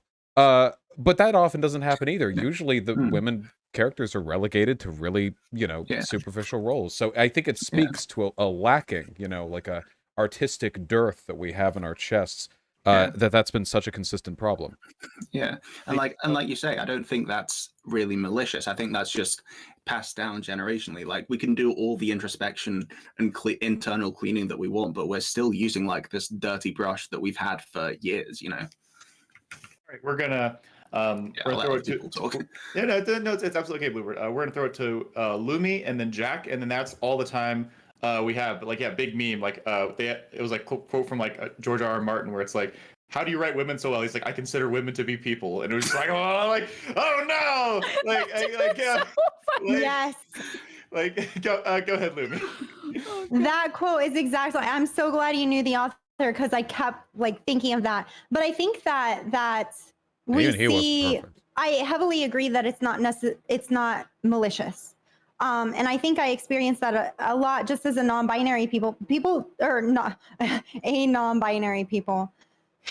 The they them pronouns truly are plural. I'm just here to acknowledge that. But no, I think it's the recognition that a lot of people are still trying to kind of sort which direction they go with that, and we don't even have. There's a confusion, and it's funny because I don't even get upset about this because I'm struggling with that too. And so it's a struggle of finding someone that's like, hey, let's explore this together. Let's move forward together. Let's communicate about this and recognize that sometimes we're both running into like internalized sexism that we didn't even realize was there until we watched that Lil Nas Industry baby video and we're like, oh my gosh, sexy dudes.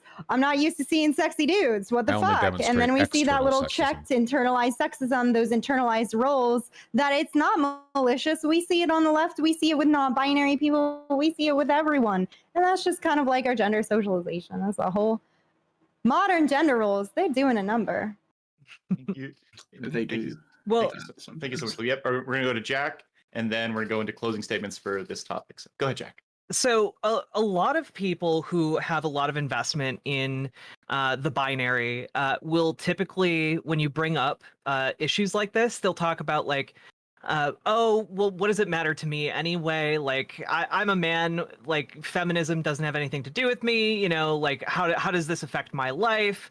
And often this comes from an imperfect understanding that feminism is for everybody, not just women, but also because they don't necessarily see how these ideas affect them in their day-to-day lives, right?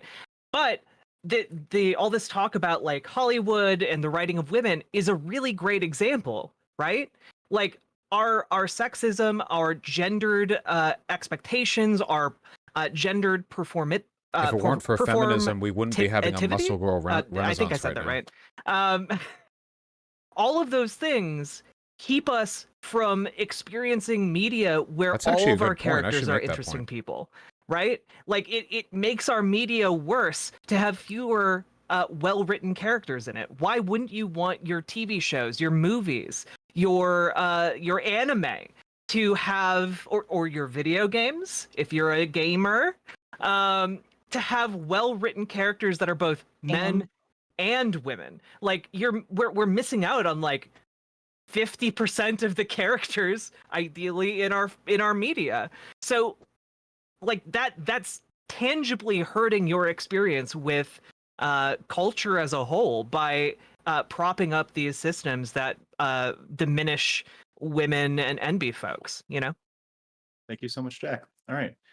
Excellent discussion. We're going to move to closing statements for this. We're going to start with Vosh. And then go back the opposite way which we came, which is Bluebird, Malcolm, Denims, Lumi, and finishing with Jack. So V, 75 seconds on the clock. Go ahead, buddy. Yeah, so as I've always said, I think what a lot of people, like guys who don't think feminism is for them, don't appreciate is that the muscle girl renaissance we're experiencing right now is actually a product of feminism. The ability to develop attractions to atypically or non-feminine women is entirely based around the expansion of women's roles and gendered expectations that have taken place over the past 50 years. So right now, 4chan is simultaneously full of people posting hentai images of women with rippling muscular six-packs and denouncing feminism. And I say to you, do you not know the hand you bite, my friend? Your drinking right now has trickled down the great mountain that is feminism. You fool. Thank you. True. Thank you, Vosh. I love feminism because I love muscly ladies. We're gonna throw it to Bluebird. I knew that one would play well. If gender's a performance, then I've just been booed off the stage. So essentially just gender is, if like gender performativity kind of sucks. It's not the be all end all of like gender because like, but it's at least a little bit better in my opinion than the whole like, what is it? The whole like gender essentialist type trope that terrorists like to push. Like, you know, yeah. Thank you so much, Bluebird. All right, Malcolm. I liked this topic a lot. I think Lumi brought up a really good point earlier about just kind of like mirroring language. So like just being able to be mindful of like the kind of language that people use towards themselves and then just kind of mimic that. That way we can kind of safely get away from like gendered reinforcement or like language while still like validating and honoring trans people whose genders are like rooted in the valuing of themselves with like masculine or feminine language or like, you know, like masculine compliments, like things like that. Like I said earlier, I think that this is kind of like a difficult topic to navigate just because like gender is like really personal to a lot of people. But I definitely think that Lumi had like the best solution where it's like mirroring language. I honestly never even thought of that, but I think that's a really good neutral way. That way, because like I don't know about anybody else on here. If somebody's like, "Hey, are you okay if I call you sir?" and I'm just like, fuck you. Like, obviously, like, I get really frustrated with that kind of stuff because I feel like people are clocking me and that makes me uncomfortable. So I think a really safe, like, neutral ground is just kind of like mirroring people's language, like noticing how they talk about themselves in like the third person or whatever. That way we can kind of just like skirt around that. Meet the guy so people, woke, but also he'll don't push walk like up to gender, trans like, women and on them, ask or, if like, they're gender language comfortable on them, being if that's something referred they're comfortable to with. as Thank she, you so her. much, Malcolm. All right, Denims.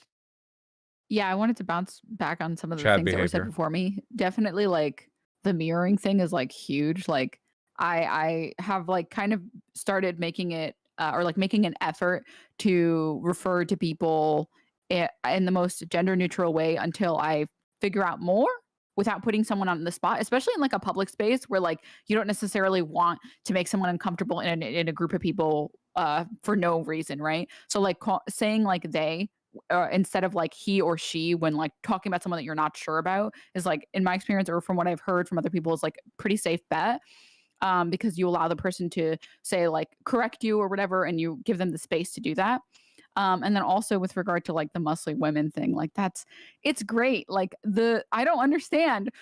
Well, like wife goals and also life goals for starters on muscly women, but more so on like the performativity aspect of gender roles. It's just so stupid. Like the amount of men, I did like a poll recently and like the amount of men that have been told or like assigned male at birth have been told like unnecessarily like, oh, by the way, you know, like you shouldn't cry or implicitly said you shouldn't cry because it's not manly to do that or whatever. It was like I think that the poll was like 85% of AMAB were like have received this, which is the most like sad thing I've ever heard in the world because it's just not necessary. And people who are like, and specific, I guess, like men who are like against feminism or whatever, don't realize that like feminism is giving you like an alternative. Removing these gender roles is giving you an alternative to this. Like having emotions is just a human being thing. You shouldn't feel like the need to stifle it because of some stupid roles. I yield my time. Absolutely. I've cried on stream, including right after talking to Vosh because I was really happy. Lumi, go ahead. That's cute. Fuck, I was just enjoying that whole conversation. No, in terms of gender performativity, I definitely think that going back to how feminism is pushing us Discombobulate. to free everyone from having to engage in that gender performativity that's very prescriptive. It's that weird sense of when I have guys come in and talk about, I'm talking about men's liberation, they're like, well, I don't need liberated. I'm happy in this role. And that's fine. If that's something you enjoy for yourself, first off, I question if you really fully enjoy it. Are you enjoying those moments where you're getting checked on dates of whether you're manly enough, or when you're having to feel like you have to Yeah, sure. engage in masculinity to show you're tough or you're the dominant guy in the room or whatever the case may be? That's again like pulling you away from that pressure. And I think we just want that for everyone. That'll heal so much in terms of just weird, awkward gender relations where dudes have to go and be very assertive all the time. Like ones in all chats that ever exist, if you're a dude, and you would just love if a lady would come up to you and be like, hey, and make that first move. And not always have to be in that position. I really think that's freeing up our current modern gender roles and moving forward towards where we're not having to perform these goofy gender roles, and it makes it better for everyone. Goofy goober. So much, Lumi. All right, last word on this topic. Go ahead, Jack. Yeah, I mean, as far as like the muscle mommy discourse goes, look, men, free yourselves from the expectation that women have to be thin and waifish, and you will live happier, more fulfilling lives as your feminine partner benches you, okay, and like just punches out dents in your car with her fists, okay. Also, alt-righters, you should care about these issues too, because they affect you. We've all been on your message boards for content in the content mines. We know about the femboys, okay? Femboys are valid, and gender abolition, eliminating the prescriptivist notion of gender, would maximize the amount of femboys that you are able to enjoy in That your is day-to-day true. lives, okay? So join us in the project of gender liberation. Thank you so much. Why are you a Jack. And feminist, thank you sir? so much for an I want my excellent, topic Nazi two. ethno-state I think to this have already more goes without saying. This has femboys. probably been like the most All productive right. or like a wholesome panel that I've had in like literally forever. So thank you all so much for that. We are now going to take a brief 5-minute break before topic 3. If you need to get water, use the bathroom. I'm gonna crack open a beer, and then we will see where we go for topic number 3. Meet back here at 9:40. Feel free to do whatever you want. Sick. You guys can join me in the only thing that matters, okay?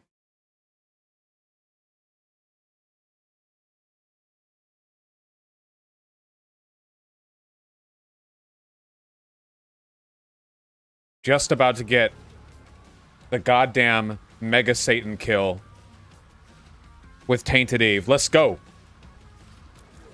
Let's go!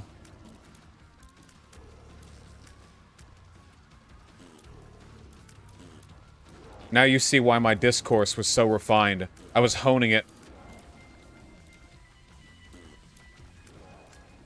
Oh, did I disable my cam? Well. Yeah! Let's go.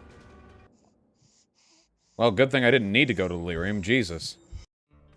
Let's go! Horse pill! We got the fucking horse pill! Boy! Yeah, boy! We got fucking ivermectin! Let's go! Let's go! Let's go! Let's go. Alright, well, it's only a 5-minute break. Let's not get too ahead of ourselves. Back to muting. Back to stretching the skin of professionalism around my stream. Thank you.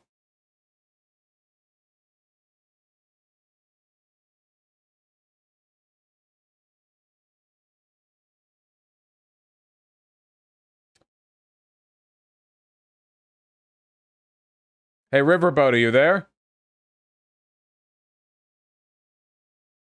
Yes, I am. How you doing? That was a sick samurai analogy. You fucking yoinked it. I had it at the same time as you. I was gonna do the same thing, you know? Historical example to demonstrate that we're social categories that people used to be heavily invested in. But then and the samurai one was, by the way, better than the Roman legionary one. So yeah, it was I was debating in my head if I should go with samurai or try and make it like a more modern analogy, like the 1950s businessman. But I figured the samurai had a little bit more of like definitive oomph to it because of the abolishing of the role, like officially. Yeah, they cared about it. They'd fucking kill themselves. Ritualistic suicide was part of the job description. They clearly cared about it. They care more about being a samurai than I care about being a man. That's for fucking sure. I'll transition before I kill myself. Wasn't there? I might be misremembering, but there might have been like an armed like samurai rebellion against like the abolition too. Yo! I normally switch to my apron for the last topic. I love Totoro. But don't let me stop you. We still have 2 minutes before we gotta get back to things. So I was being warned about the threat of the armed gender rebellion. When the gender abolitionists have already won, there will be a last surge of Barbies and Jersey Shore dudes who will crash against our fortresses. I mean, honestly, like you're memeing, but I do think that there is like a component of that where like fascists specifically tend to build their movements on like masculinity and like the how masculinity has been wronged or been diminished, and like I do think that gender abolition presents them an opportunity to like get people who are jilted by the diminishing of the importance of masculinity. And I don't know, that's one of the things I worry about. But it's a sliding scale too, right? Because they were doing that shit back in the 1930s, back when by any, like, at least certainly by their standards, their men would have been more masculine than our men today. So it seems like it's not so much the removal of the category that's the problem, so much as the category itself. I mean, you could have the most masculine, manly man around, and they would still be bitching about the loss of masculinity. So maybe removing the category entirely and letting the gamer wars play out would be the better solution. I just think that it would be. I think that gender abolition has to go hand in hand with anti-fascist mobilization. True. Yes. No trans ethno state shit. You know, there are a lot of trans Nazis on 4chan. I don't know what's going on over there, but there are a lot of like trans girl Nazis. I really don't know what the cultural I don't know what the overlap is there, but it is a thing that's happening, you know? Is it are they like I haven't popped into 4chan in a good minute. Are they like super young? Like I'm guessing. Maybe they're just I think a lot of young trans people are really politically radical because the dire circumstances of their existence has kind of thrown them towards that. And a lot of them seem to lean either towards being Nazi, not a lot of them like as a total percentage, but a lot as in like disproportionate, seem to lean towards being Nazis or like hardcore fucking Stalinists, you know? Which is, I mean, definitely a thing. At least it gives them something to think about other than being the victims of transphobia, right? They've got their head full of Soviet ear rape anthem and, you know, long and memorizing like, you know, the manifestos of mass shooters or whatever the fuck else people do on 4chan. I just go there for the green text stories about D&D. I was so sad when I found out like 4chan was the green text place, because I was like, oh man, all these green texts are bangers, they're so fun. And then I went like there one day like to try and find the green text, and I was like, oh no, this isn't this at all. This is terrible. Like the ones that make it to Twitter are good, but the ones that don't. Yeah, hats off to our true comrades, the people who sift through all of the text on 4chan to bring us the gems, the nuggets of humor and wisdom that are worthwhile. There are 1 million green texts on 4chan made a day, and about 3 of them are good enough to get reposted. There's a fucking reason for that, okay? It's like basing your opinion of the ocean on pearls. All you've ever seen are pearl necklaces, so you think, oh shit, the ocean must be a milky white sea of beauty. And then you go to like fucking the Santa Monica Bay and inhale an entire like boot from the water. Go down to the Mariana Trench, all you see are anglerfish. Like all right, I have to be a dictator now, just to make sure we keep this on schedule. I know other people have other things like to do and stuff, so trying to respect everyone's time. So we are going to go to topic 3. Yeah, Bluebird is a Brit bonger, and they are fighting against the clock and night and day itself to be here with us. So we got to make sure we're respecting everyone's time. So I've been doing Pop that it. since before you guys were born. how old? I'm How old 21. are? I'm I 20. wasn't alive, but You I know was what we doing need it to since balance things out? I know Finally we a panelist who's younger than me. Holy I know we shit, have thank 3 head for God. the Brits. We're We need calling me a something for fucking the baby. French. For Like, French and all right, French we're Canadians, gonna you know? stop it. Something between you and horrifically me, insulting. you're still a fucking baby. Stop it. No. Anyway, Yeah, like a informatively being two-head. sad right now. All right, neopronouns are new constructs Oh, no. gaining Oh, fuck. ground in trans and trans-allied spaces, and some cis spaces as well. Should we embrace this new development, or is the lack of universality or does the lack of universality make them useless in their intended function? Do I shut up as and avoid pronouns? There's drama, lots of or ways do I we actually can try take to- this? You can take it linguistically. You can take it like any number of ways. So, gonna do like the random spot thingamajiggers really quick. Throw people around, see where everyone lands up in regards to the opening statement stuff. Ba ba ba ba ba ba. All right. We are going to start with Bluebird, and then Jack, then Vosh, then Denims, then Lumi, and then Malcolm, and then going in the reverse order. So, 75 seconds on the clock. First off, like I think the concept of like universality is an entirely useless concept to base your language around. You know, Oh, no. like we're all like we're moderately public content creators, right? Like we know that words carry weight that's unique to every word and every person. Like language is already not very universal. It's this externalization of an internalized process of called thought, and we have to internalize other people's processes, and there's like a lot of like gray area there, you know. Like we're having this conversation, and again, we're having this conversation, but if you picked up a normal person off the street, they wouldn't understand what the heck we're talking about. Like gender abolitionism, performativity theory, like we all like to forget like how terminally online we are when we say stuff like this, but it's true. Like we got to embrace it. You know, like also we're all talking like one single language, English, that about like 80% of the world doesn't speak. In Spanish, they have the gender at the end of adjectives. Like, I have a whole bunch of opinions about pronouns becoming so widespread in discourse that I've voiced elsewhere. Well, if But language I'll is save you all the subjective, trouble of that why can't I until it say the becomes N-word? relevant in the conversation. No, stop. Thank you That's so a much, joke, no. Bluebird. All right, Jack. The concept that neopronouns are new is a pretty common misconception. True. The English language changes all the time, and that's been true for like the last 1,000 years that it's existed. I mean, you can look back at the 1800s. The 1800s, they were throwing new pronouns at the wall like every other day. Okay, like for a while, there was a new pronoun called thon. And like that made it into the dictionary in like the 1920s, 1930s. Like, so when we're talking about this neopronoun discourse, it's largely just rehashing the same conversation we've been having about language since like the dawn of time, which is like new word, unfamiliar, bad. And frankly, like, sure, we feel that way about a lot of words. But what really determines whether or not a word gets used or not tends to be like how useful it is in average everyday conversation.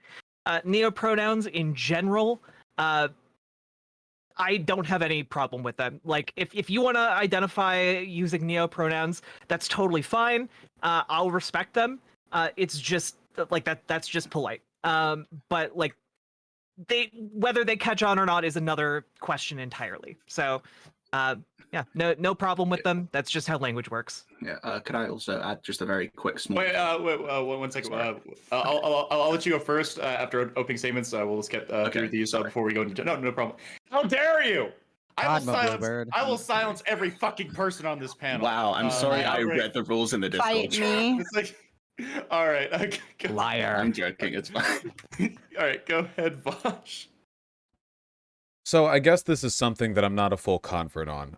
Maybe I just haven't heard the right arguments. If a person has neopronouns, I'll respect them. I don't have anything against that. I don't think there's anything wrong with using neopronouns. I don't think that some words are right and some words are wrong. I'm not a linguistic prescriptivist. All those things I stand by. The only thing that I guess I find a bit odd is that hyper-personalized neopronouns sound closer to a grammatically unique nickname to me. Because pronouns, I mean, in the English language, we have like 3 or 4 that are used commonly. If new ones are added, like Z or Zer, I think that's lovely. Go for it. I don't know what those would pertain to necessarily, but yeah, go for it. When it comes to some hyper-individualized ones, which you can see if you go on the right parts of the internet, or the wrong ones, depending on your opinions of it, it just seems like a nickname. Because a pronoun is meant to convey, like, a pronoun is something that you say about a person before you know anything about them. Or at least that's how I think it should be. There is some general utility to the universality of pronouns. Now, we obviously don't always adhere to that. I mean, for God's sake, we gender boats, but I think there's some worth to that. When it comes to, like, some of the hyper-specific Azir self, you can go find whatever, you know. If you ask for it, I'll respect it. I don't care. There's nothing wrong with it. It just seems like more of a nickname, you know? A nickname meant to describe some element of your character you want respected, which is how nicknames work. So, I don't know. Maybe I need to hear the right arguments, maybe. Thank you, Bosch. And yeah, and I appreciate the skepticism. Hopefully that will make this conversation very productive. So thank you very much for that. All right, Denims, go ahead. So I have to agree with at the very least the former part, which is like I just don't want to be an asshole. So anytime anyone tells me to follow any specific pronouns or a name or whatever, I'm always going to comply, and because I just don't want to be an asshole to someone, and it costs literally $0 to be nice. Okay, so in general, I follow this opinion. The part where I get like, I guess, like a little bit hesitant is that like conservatives have been very good at making a big deal of pronouns for absolutely no fucking reason at all. And I think every time conservatives see new pronouns, they freak out and it looks really bad, optically sweaty. And that's my only concern with it at all. My only concern with it at all is that it gets used to further push conservative, oh my God, those wacko liberals are coming up with more genders kind of shit. Beyond that, I think, like, you know, if you want to, it's my take on it is very similar to like when the pride flag started to include the brown and black stripes in it. And initially I was like, I think like a teenager. So initially when it came out, I was like, oh, like, is this necessary? Is this like I feel like the pride flag is good enough on its own. But then like after a certain amount, it's like people like it. It includes and it talks about it, like the brown and black stripes, as far as I understand, are specifically for inclusivity in gay spaces for these people. And so I'm like, you know what? I'm fine with it. And that's about my take on neopronouns. Thank you, Denims. Lumi. True me. Rice cake. Oh, sorry. Oh, all right. It's okay. No. I'm good. I actually originally almost went with neopronouns, but then I felt like people were going to struggle enough with they, them pronouns, and I was going to deal with that issue, which kind of sucks. So here I am with my they, them pronouns. I also felt like it was going to be a little too far for some people, and it's a lot to fight for just the they, them pronouns for me personally. With that being said, I think that neopronouns, I understand why people go for them. Not that it matters to me. I appreciate what Denims and Vosh are getting at in terms of just, okay, I'm going to respect that and I'm going to follow through on that, even though I don't necessarily understand it, because I don't think you have to fully understand someone and what they're doing to recognize they're not doing damage, and it's a matter of respect. Now, with that being said, I think people with neopronouns are doing what non-binary and other non-gender, non-conforming or exploring people do. They're being creative, and I love that, and I'm there for that for them. And I think it shakes up and makes people, or can make people, think a little bit more about what is in pronouns. We get that conversation regularly in my stream where people are like, well, why do they want these pronouns? And we talked about why I wanted fair pronouns at the beginning of this conversation. And it goes into how, you know, they, them pronouns can feel very ambiguous because we use them for when we don't know someone's gender or when there's multiple genders, where she or he can feel like they have a lot of personality to them because of the gendered cultures. And so I think it's creative, new ways of trans people and other gender exploratory people conceptualizing themselves, and I think that's based. Thank you so much, Lumi. All right. Malcolm, and then as Malcolm is going, anyone who wants to raise their hand to start off If I the drop a general slur and conversation, leave the start panel, do raising you think them that would hands. I see be you, Jack. Anyone else is effective? welcome Would that- while would that he's work? speaking. Go ahead, Malcolm.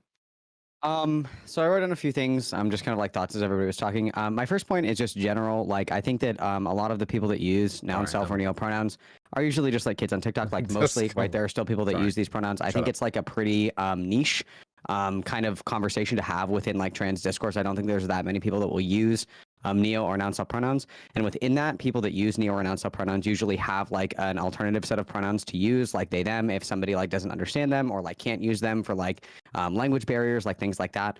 So I think the idea of like there's like no utility and like people I think it was Dennis who brought up the idea of like conservatives kind of weaponizing this against us. A lot of these people almost always have like that exception where they're like, I'm fine with using they them if you don't want to use them for me or whatever.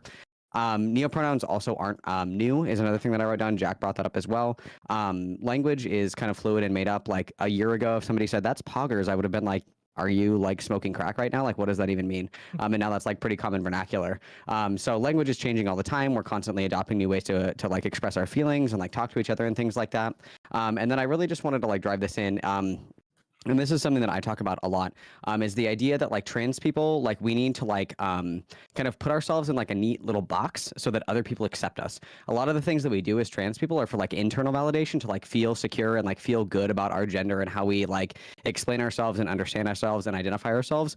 Conservatives will always hate us. If every single trans person in America was literally Blair White, every single one of us, conservatives still would not like us because we are other and we are different. So kind of placating the needs or like the demands of people that are like looking or seeking to oppress us will get us nowhere as far as trans liberation is concerned, or like integrating into like cis society. Like fuck that, like fuck placating people that are trying to oppress us or like dictate how we express our gender or ourselves.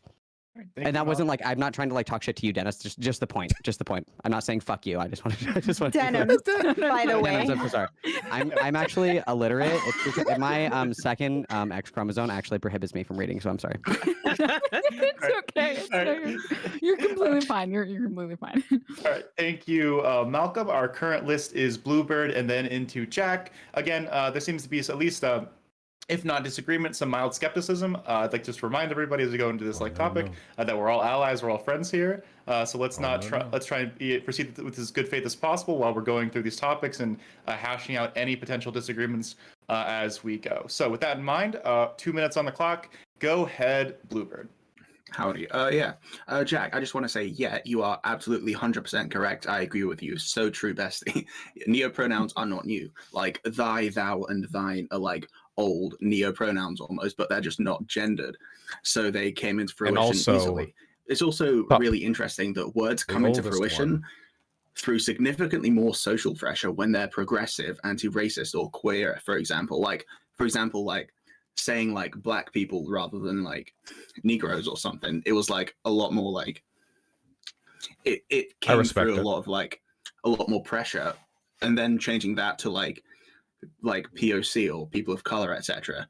That just came like that had to be fought for a lot, you know. And the same thing with the word queer, you know, same thing, you know.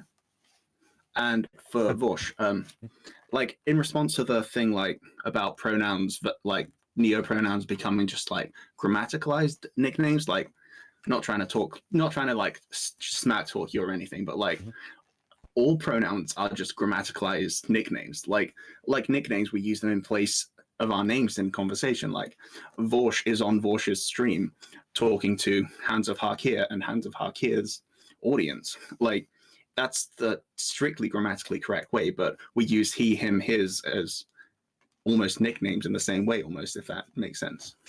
Yeah.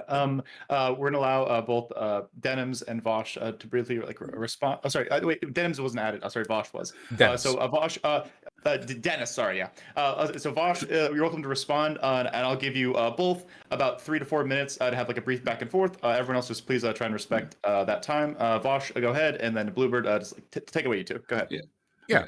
Yeah. So, I don't know if I necessarily agree with that. I think that because nicknames tend to be personalized, we don't have 2 or 3 or 4 nicknames. We have an infinite number. There are probably more nicknames potentially than there are regular names, because names at least adhere to a convention, and nicknames can just be anything. I don't know. Again, I'm not a linguistic prescriptivist. I don't think there's like a right or a wrong this or that. To me, it's just there are certain types of words or certain elements of grammar that we personalize, and some we do less so. Pronouns historically aren't really personalized. There aren't that many, and they're usually distinct and blocked out in very large and known groups. Whereas there are others that are more, like some adjectives, for example, are much more personalized and used in some specific circles.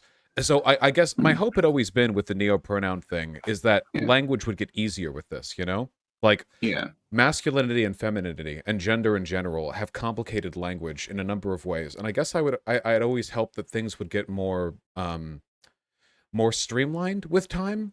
But I worry that, I mean, if pronouns fall to the nickname like role, then what if adjectives do as well? Where using some adjectives for some people is considered offensive or not. Stuff like that. I don't know. It just feels like it could be a little weird. Like maybe we could go in a different direction. I don't know. Yeah, I suppose, but at the same time, I feel like on specifically the adjective thing, it's like we're sort of kind of like doing like the basics of that now, like with pretty or handsome or cute. Like these are like gendered words almost. Like I feel like that's something to be brought up. Like I'm not coming here to say, oh, you're wrong or anything. I'm just bringing this up as like interesting, like thought places to like jump off of in terms of conversation, like no, yeah, for sure. No, I think the conversation is worthwhile. Though the gendered language is to group blocks, right? I mean, not to individuals. So it's not so much nicknamey as it is like adhering to the broader grouping of existing pronouns. Yeah, that's fair. I think we can leave this here and let other people talk. Very, very cool, and I appreciate everyone. The back. Normally, there's more of those because people like start picking fights. But that's like normally how an individual, like if you have like a specific question for somebody else, you're welcome to do that. Like raise your hand and ask one of those if you want to do that in the space of the conversation. So such a civil panel. Denims, I see you. We're gonna go to Jack, then Malcolm, and then to Denims. So everyone else, if you want to jump in, please raise your hand because now there is a list. So just try and be respectful of the people who are waiting to say something so we can keep the conversation flowing. So Jack, go ahead. Yeah, so when we talk about utility in language, right, I think that over time, and again, like when we're talking about gender abolition as a concept, that's probably going to be something that will take 100, if not more years, right? Like, probably, I'm willing to wager on the more years side of that spectrum. And along the way, there's going to be a lot of experimentation when it comes to language, and what sticks and what doesn't is going to be sussed out over time as well, right? I imagine if we ever reached like a gender abolished society, there would probably just be like one generalized pronoun for everybody. What that might be, the pronouns would be based on maybe height. It'll just be they. Maybe it'll be Caesar. Who knows? But generally speaking, I think that the reaction to this is a reaction to people experimenting with their gender, right? Like, I can imagine if I were like an old fuddy-duddy who watches Fox News every day, hearing current discourse about neo-pronouns would be basically like somebody walking up to me and saying like, hello, my name is Mike, and I use gloop glop pronouns. Like that and that's not me belittling the argument. I'm just trying to express that's how it comes across to older people who are heavily invested in the gender binary, right?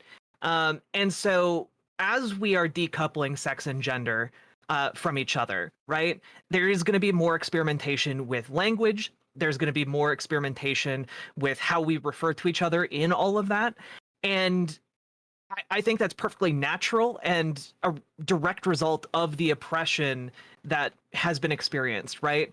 And so whether or not this is going to be useful on a long scale, who knows? I would wager probably not. We're probably going to whittle it down to like one generalized Guys, I have generally an idea. utilized pronoun, and that You will know how probably we constantly be steal how this goes. black So vernacular, just like AAVE, keep all that in mind, I think, while we like discuss all the this. time, I like think for a that's useful. century, we just keep Thank you so stealing much, more Jack. and more And yeah, AAVE. everyone, just in general, anything that like you say in terms of like language stuff, like try and make it as accessible for What if everyone people in the the audience, future is just and my N-word? including myself, who are not Everyone. as educated not on even a this race kind of thing. thing, just to encourage not just inclusivity but like actual learning. I think this is like a really great conversation, and it would be really frustrating if like say half the people listening couldn't fucking understand because we're all dumb and we haven't read like these like specific authors. So That could Space happen. people. Can I add I'm one doing last my thing? best, buddy. I'm so sorry. All right, we're gonna go. One last thing. Some languages already have like one generalized pronoun. Like people in my chat are talking about how Turkish has onun as like the generalized pronoun. So like that's probably going to happen in English too. It's just going to be a longer time scale. Anyway, sorry.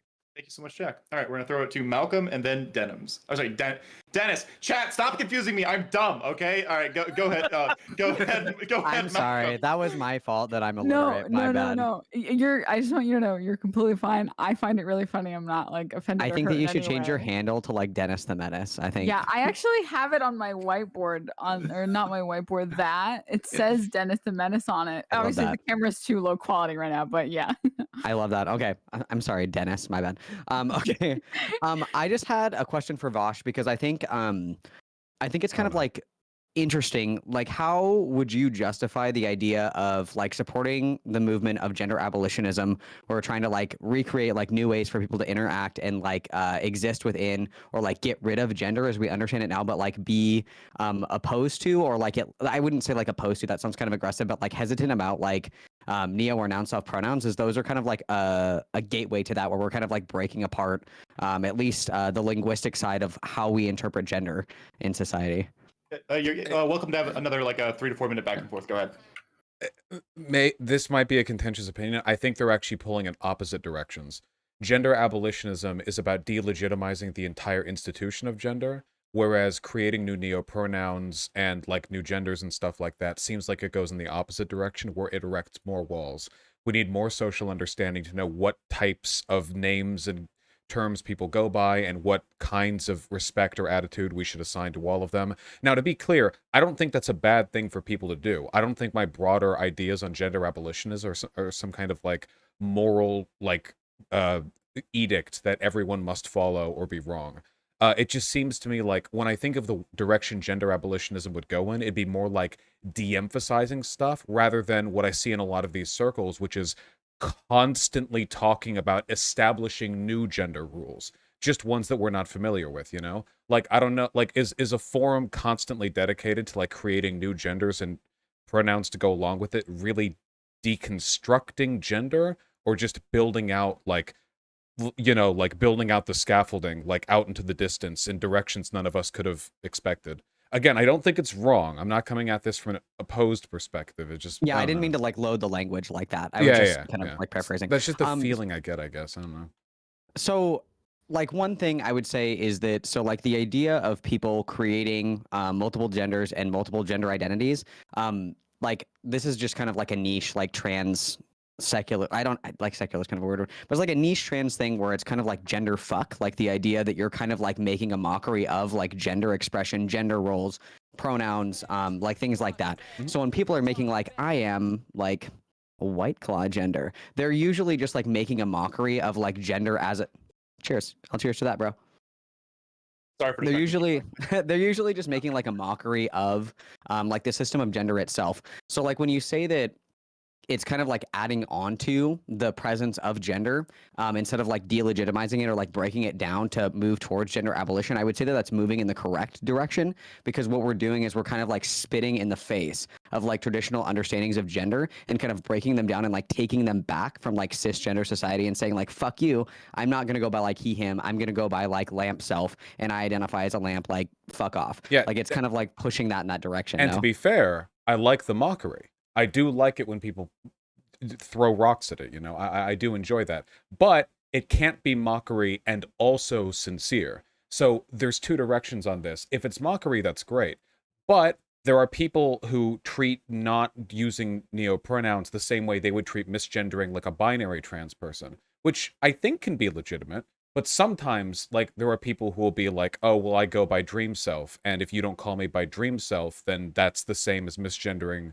a trans person. That's transphobia right there. And that's not mockery. That's just what I consider to be kind of a silly extension of what already exists. So if it's in the mockery sense, I'm totally fine with it. Like, whatever wacky stuff people want to come up with. But if it starts to get entrenched with the same degree of, like, gravitas that a lot of real social issues that aren't mockeries have, then that, I guess, is where I feel a little bit weird, you know? Yeah. Last word on this, and then we're gonna throw it to Denim. So just make sure, like, I don't have any, like, more particular questions for Vosh, because we're gonna throw it to somebody else. Got you. So like two things, like one, I think that part of this, so like I kind of brought this up in my opening statement, that a lot of people that will use neo or noun pronouns will also have like a caveat where they're like, okay, like I understand that not everybody likes to or wants to or can use like neo or noun pronouns. Maybe like English isn't their native language, like maybe they have like a learning disability, maybe they can't use these. So they're okay with like they, them, or like a binary quote unquote pronoun or things like that. I think that the problem is like the idea that people unironically will claim that not calling somebody like lamppost self is in the same vein of like actual legitimate transphobia. I think that's like pretty terminally online. I think that pretty much only exists in like, you know, like TikTok or wherever the fuck else like the kids are doing crazy shit these days. And then the last thing that I want to say, because I think this is really important, I just want to say I agree. I completely agree with that. Just to be quick, I agree with that. Yeah, literally stay off of TikTok. Don't do it. It's horrible. Berries and cream is like haunting my dreams. Oh, I don't know what I did. I want to get involved. I don't know what to do about the berries and cream TikTok. It's so bad. Thank but you for the warning. be careful. Be careful. Once you start, you can't stop. So the last thing that I want to say, and this isn't like a jab at you. This is like a jab at like this kind of ideology as a whole, that like we as trans people cannot be sincere in ourselves while also mocking cis people. The idea of like gender fuck and like these like a lot of neo pronouns and things like that are kind of meant to be like a mockery of like the attack helicopter joke, or people saying, or like weaponizing like, well, if you can identify as a woman, like I can identify as a chair.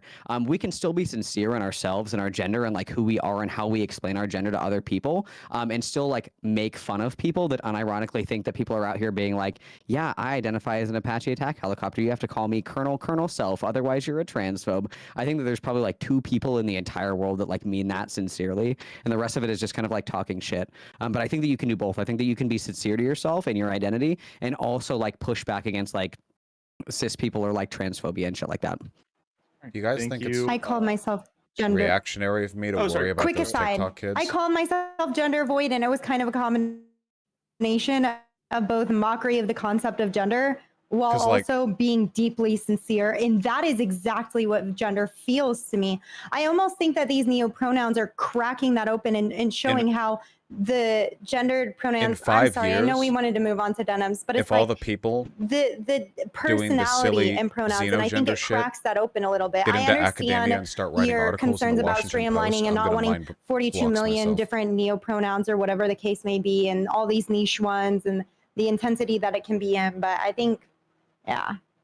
I think really quickly too, if I can just pinch something in really quick. Binary people do this as well, and this is something that I do all the fucking time. People will unironically be like, "Well, you're a woman," and I'm like, "Absolutely! Like, aren't you straight? Do you want to go on a date?" Like, I can be sincere and true to like my identity as a man, and like identify as a man, and like live as a man, and people will still come at me sideways and be like, "Oh, well, you're a chick, whatever," and Literally I'm like, whining "Well, about the kids, Vosh. Holy seems like shit. you're my type." Like, we can spit in the face of like these kind of yeah. institutions that like challenge us and question us and demean us, you while still being true to criticizing ourselves. youth Like, I still go to bed trends every night, and I'm like, I'm a dude, like I'm happy fine with myself, blah blah blah. sometimes. But if somebody's like, well, you're a woman, I'm like, and I'm the hottest one here, bitch. Like, get in line. You know, like we can do both. Thank you, Malcolm, and thank you all, everyone, for that. I think that was a really great like piece. So we're gonna throw it down to Denims, and then Jack, and then to Blue Birds. Go ahead, Denim. Oh, sorry, Dennis. Okay, yeah. Like, I was gonna say like really briefly about like just more of like the, I guess like the linguistics aspect of it. It feels like I don't know if you guys have heard of like the euphemism or dysphemism treadmills before, but it feels a lot like that, where like in the way that when Vosh was talking earlier about like adjectives, like we will have a word that describes something and then it starts being used in a negative way until that word is sort of unusable and we have to move on to a new word because this is just a really dumb thing that like language does. This is just the way that language works. And I think in the same way that sort of metaphoric treadmill would work is very similar to like my opinion of like the neopronouns, which is like this feels like just another progression of language as language has gotten more complicated and we've had more words and whatever, like, and it doesn't really make it doesn't seem like it's worth at all for any reason fighting, especially in the instance like Malcolm brought up like a really good point where he was talking about how a lot of the people who use neopronouns usually have some other backup pronouns just sort of stored away in the closet for when people don't want to adhere to their preferred pronouns, right? And I think it could be just very similar to that. Like we can have the extra words, and for people who don't want to or whatever, then like they can just use the ones that appeal to them, I guess. Ideally, we'd live in a world where anyone would just get called whatever they want, but yeah. Thank you, Denims. Just honing on that specific question for like further thought, if people want to respond to that after Jack and Bluebird finish, in terms of when you talk about like say the optional second tier system where it's like, oh, like I prefer these pronouns, but like we have like backups in case. How do we feel about say like the potential like usefulness or viability of that? Thank you so much, Malcolm. I see you're on the list as well. So we're gonna go to Jack, then Bluebird, and then Malcolm. So go ahead, Jack. I think Bosch had this interesting idea of people with neopronouns constructing new genders, and well, I do think that that's like somewhat what is happening. Like I 100% agree. Where I find the utility in that is in the broader sense of deconstructing the dominant gender ideology, right? Deconstructing that is something that needs to happen before we can even achieve gender abolition, right? And so while I agree, I also don't think that the gender identities of of people using neopronouns are going to be largely sustained, I guess. Like no, I'm probably not phrasing this perfectly, so don't clip me. But Flipped and shipped. Jack, transphobic. We got her, folks. It was always the women. It's always the women. So go. I think that in the long term, like I said, like long term, we're probably going to funnel this down to, utility to one pronoun that's applicable to everybody. And I don't think that like the dominant gender paradigm is going to be people who identify as like viver, or something like that. I don't see that happening. I mean, maybe I'm wrong. Maybe other people have different perspectives on this. I'd love to hear it. Oh, no. I think the primary thing we need to worry about in this moment in time is deconstructing that dominant gender ideology, and then that's kind of like our main thing right now. And in the future, other people are going to take the ball and run with it. All right, thank you, Jack. Vosh, you were briefly not added, but mentioned in regards to your initial idea. You're welcome to briefly respond to what Jack said, or if there's anything you want to add before we throw it to Bluebird and then Malcolm. Okay, I'm gonna back up a step. Maybe I should be more clear. I don't have a problem with respecting people's identities or whatever. I hope people would accept that. I hope I didn't imply that. No, I read between the lines. I know what you said about me and my mother. No. I don't think I'm getting impute here. It's very difficult for me to articulate this because it's true. Most of what I'm complaining about is a super online problem. I see it. It's mostly 14-year-olds with Tumblr blogs. And while I'm not saying that elements of the trans experience are flippant things that children fly through like phases, there are certainly some things that certainly seem to attract more the attention of people still figuring out their identity. With all that being said, with regards to this, I'm not so much concerned with the language itself as it is the social weight behind the language, Now, I think misgendering a trans person is a pretty serious thing, There's a lot of stuff behind that. I'm totally okay with dedicating a portion of political capital to ensuring that not happens, or I guess to be more specific, to try my best to encourage people to behave in ways that keep that from happening. I think that's worth it. Now, you can expand that out to a certain degree. You know, it's possible that, like, for example, the handsome, pretty discourse, those are gendered terms, and if you wanted to, you could expend political capital in making sure that people didn't call trans women handsome or trans men pretty. I don't know if that would be as worth the time, but it's theoretically something that you could, you know, get up on a soapbox about. With some of the neo-pronoun stuff, my concern isn't what's happening now. My concern is the possibility that in 10 or 15 years, we might needlessly add to the range of things over which people get offended in a way which demands more political attention to defend. So if a bunch of people start adopting neo-pronouns and new genders and stuff, I don't really mind. But then 10 years down the line, they start writing op-ed articles, and, you know, professors in universities start saying that transphobia is the same whether it's against binary trans people or people who, like, want to be called Apache helicopters. Again, I don't think that's going to happen. But I think it's possible to look at some of the trends online and say, let's not make an aesthetic out of being overly gender fucky to the point where you create political problems in the future. Let's not extend the desire to challenge existing roles to the point where we only end up adding to the roles and thus to the political capital that we have to expend defending them. Because there's a big difference between expending political capital to help a group of people who are suffering and creating suffering and then expending political capital to defend people against that. What I just said can be interpreted in a wide range of charities. So I do hope that that's interpreted with the appropriate spirit and not in a very negative way. But I guess that's just something I worry about a little bit, you know? Yeah, no, I get that too. Like, what is the harm of not gendering a lamp gender person the same as misgendering a like a trans woman? You know, like are those two things equivalent? I don't know. Frankly, I've never met a lamp gender person who meant that, like, sincerely, I guess. And when we're, I guess, yeah, I guess what I'm concerned with right now, because I understand your argument to utility about when it comes to especially expending political capital, right? I just think that there is an extent to which that's a valid concern, and also I'm trying so hard, guys. I hope you can appreciate that. I'm not sure how to articulate what's in my brain right now. It's a complicated subject, for sure. We can definitely come back to you, Jack, if you want to think about it for a bit, and then be like, yeah, awesome. And then I appreciate Vosh saying that he'd be on the front lines of respecting pronouns and being the Canadian police that will throw Jordan Peterson in jail because I didn't do the pronouns correctly, so I have to throw. I will stop, like whatever that bill was. I would delight in seeing him arrested for misgendering. Absolutely. We got him. He can practice the 12 rules in prison. We're gonna go to Bluebird and then with the gender police, and then Malcolm. Bluebird and then Malcolm. Go ahead. Yeah.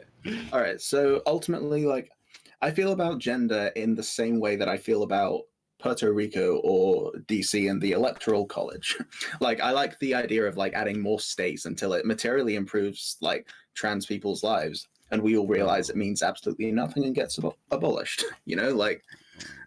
Yeah, but like I feel like we might be getting fixed up on this idea of like editing language, you know, and correct me if I'm wrong, but like I feel like while we say that we're like linguistic descriptivists, we're still like almost connected to this idea of like linguistic prescriptivism, because in some way language is like a sixth sense. We see the world through language, we read books, and then we can like interpret entire stories through that. And like I don't want to like call that out on anyone, but I just think it could be interesting to like explore that idea, like whether internally or like on the panel if we have any time for that, you know. We currently have about 4 minutes left in the general for this, so maybe at a future. I think I'll see if if people are actually interested, we can get some linguists in here and like actually like a linguistics panel. I think that'd be really fun, like in the future as an idea. So, but right now, Jack, if you have like your words configured, we'll go to Jack, and then Malcolm. I really appreciate you being patient. We promise we'll get. So this is transphobia. I just want to report that. I don't know who to report that to, but I have a serious complaint. Complaint noted. Me, I'll be the trans police. Thank you. Get him. I will share a cell. I'm gonna share a cell with Peterson, and he's gonna be the beta, and I will be the alpha. Go ahead. Wait, who's the Sigma? Also me. Sigma balls. It was like. I'm sorry. Yeah, like when I think we can maybe assuage some fears about like how this works, right? Because like all social constructions work differently depending on what they are, right? Like gender works differently than race. And I also think that within the gender construct, different genders are constructed differently, right? And I think if we look back at the past and the use of neo pronouns in the past, we can kind of use that as a gauge going forward. And I have not seen evidence that there is a significant amount of push in the modern day for like the recognition of gendered people, or like that's a phrase that rose in like the 1860s and into like the 1930s and then just kind of fell off the face of the earth. With our closing statements, so I understand the argument against like we by constructing new genders or new recognitions of gender, we run the risk of perpetuating or recreating the same kinds of things that we're looking to deconstruct in the first place. I just think that there's not as much evidence as we might intuitively think if we look back at the history of those neo pronouns and how they were used to construct identities in the past. Thank you, Jack. Last. Can I check with Vosh? Did it make sense? Oh yeah. Yeah, I'll respond in my closing. Okay. Yeah. All right. Last statement for the general. And then Malcolm, you're also like the first person to go for the closing. So I'll give you like just like 3 minutes. Say whatever you want. So much transphobia. I can't handle it. I gave you more time. I put all of it together. Like, now you're just tokenizing me for views. Wow. Like, what the fuck is that about? I'm just kidding. I'm totally kidding. I'm just giving you a hard time. I think so Hans, your question was the idea about like people using like either they them or like other pronouns in lieu of neo or noun self pronouns, right? Like in the case like what Denham's talked about, it's almost like a 2-tier system of pronouns where it's like there's like the general and then like hopefully like people will do X, but like you have the backups in case. So yeah, that was like the question. Yeah. I wrote that down because I think that in general, the second tier system is usually reserved for people who are like unable to accommodate those pronouns. So I don't look so sad. I'm playing fucking that, Isaac. Like, and I'm English is not their first language. People that have like learning disabilities, people that have intellectual disabilities, that are maybe unable to do those kinds of things. You're just that's dumb. usually like just like a courtesy for people who are unable to engage with them. Something that I think that is really difficult for me, and this is kind of what like changed my mind on neo and noun pronouns. I used to be like, no, fuck that. Like they make trans people look bad. Like I won't do this, that, and the other thing.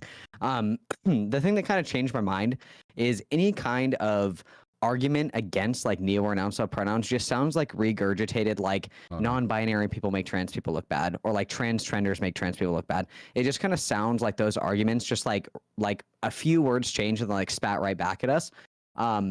I think that the issue is like it comes down to this idea that there are like certain people whose identities are responsible for like, or they assume the burden of the scorn that the trans community receives because they have like atypical presentations or like atypical language that they use to describe themselves. And kind of what I talked about a little bit earlier is like, even if everybody in the trans community was like the perfect trans person that was Blair White, you know, like cis passing, like minded their P's and Q's, like maybe even in certain instances, like use their like biologically appropriate restroom. People would still take issue with the trans community and weaponize like the single outlier against us every single time. So I think it would make more sense for us to kind of like open up and be like, okay, like we're all different people. Gender is kind of like a personal experience. We're moving towards this idea of abolition or liberation in the first place. something that can help us get there is kind of dismantling these ideas or these rules that we use to allow trans people to exist in cisgender society. Let them kind of like make it their own and then like dismantle it from the inside out and then move forward from there. I think that like my biggest issue, or like the one thing that really like changed my mind on this kind of discourse, is I can't think of a single argument that is used against like noun self or neo pronouns that is not used like religiously against quote unquote trans trenders or people that people assume are faking being trans for clout or attention or whatever, or non-binary people. Because for a really long time the hot discourse was non-binary people make trans people look bad. They make a joke out of binary trans people who work so fucking hard for cis approval to integrate into society and like mind their business so we can finally be taken seriously. But we've been waiting to be taken seriously for God knows how fucking long. It's never going to happen. It's time for us to just kind of like assume our own language, like explain our expressions and our identities in our own way. Like fuck placating cis people, fuck playing neutral, fuck playing nice. If you want to identify as a fucking chair, do it, dude. Liberate yourself. And that's it. Mic drop. Thank you so much, Malcolm. Really appreciate Ooh, fucking chair identity. That's We're me. We're gonna throw it to Lumi. Go ahead. Oh, okay. Listen, I'm just vibing. I think neopronouns are creative. I'm not worried that it's gonna become a super huge political capital issue. I appreciate the kind of taking care of all the ins and outs. I almost went that direction and said, well, if we have people starting to identify themselves based on like what the alpha males do, they're just sitting there identifying themselves as who they're supposed to have power over and what they're supposed to have. Now that I draw a line at, and I think they're interesting lines to talk about, but in general, I'm like, people with neopronouns, they're out there fighting for their neopronouns and trying to be creative. And I appreciate that because aren't we all fucking struggling with gender? I'm not out here trying to struggle with your struggle with gender. I'm just going to be like, you know what? Glad you're being creative. I might fuck it up, but I know how it is. I use they, them pronouns and people fuck it up all the time. And as long as I know you're sincere in trying to not fuck up, we're going to be cool. Thank you so much, Lumi. And to be clear, the flexing during the alpha male thing was just a meme. Like I don't buy into that like bullshit. Like oh no, you are definitely an alpha male. You don't even have to flex. I know. Hanz, we all know you don't identify as a sigma male. It's okay. Hey. Anyway, we're gonna go to Dennis. Yo, before I cancel myself, go ahead. Okay. Yeah, I think that neopronouns are, they're just another more words that we came up with because we love coming up with words and we apparently don't have enough. And so I do think that like it feels bad that anyone sort of has to be concerned with like what the general populace will think of something, because it really is just like one of the most frustrating things about being in any minority group. It's like, okay, well, I have to, if you're like queer, it's like, okay, well, I have to please the straights so that like I can be accepted in this space. Or if you're brown or black, like code switching, and that stuff like genuinely sucks, which is why I'm pretty open to neopronouns. But yeah, I think that definitely talking about it and making it more accessible to more people would be ideal. But yeah, that's it. Thank you so much, Sigma female Dennis. I really appreciate your words. All right, we're gonna throw it to Vosh. Go ahead, buddy. I want to be a little open-ended with this because it's just something that I think about with regards to identity. There's something that people on the left like to say, like accept all identities, always be accepting. But in reality, none of us actually believe that because there are identities that we reject. Like, say, for example, being super straight. If you get right down to the base of it, being super straight, that is to say, being heterosexual, but you're transphobic or you don't want that. Now, that is technically something which conforms to any of our understandings and expectations of what a sexuality might be. Certainly by the standards of how people craft sexualities in the online left. But we reject it anyway. Why? Because it's harmful and transphobic, which means we're making arguments not of acceptance for all, but of utility. We do this for a lot of other stuff too. Like you pointed out, Lumi, alpha male, sigma male, we laugh at people when they say this. Now, what if a person started to demand they be called an alpha male with the same seriousness with which a trans woman demands we respect their identity? Well, that'd be a bit odd, I think. We have to consider the utilitarian nature, both of what these terms imply and of what we can do to defend them.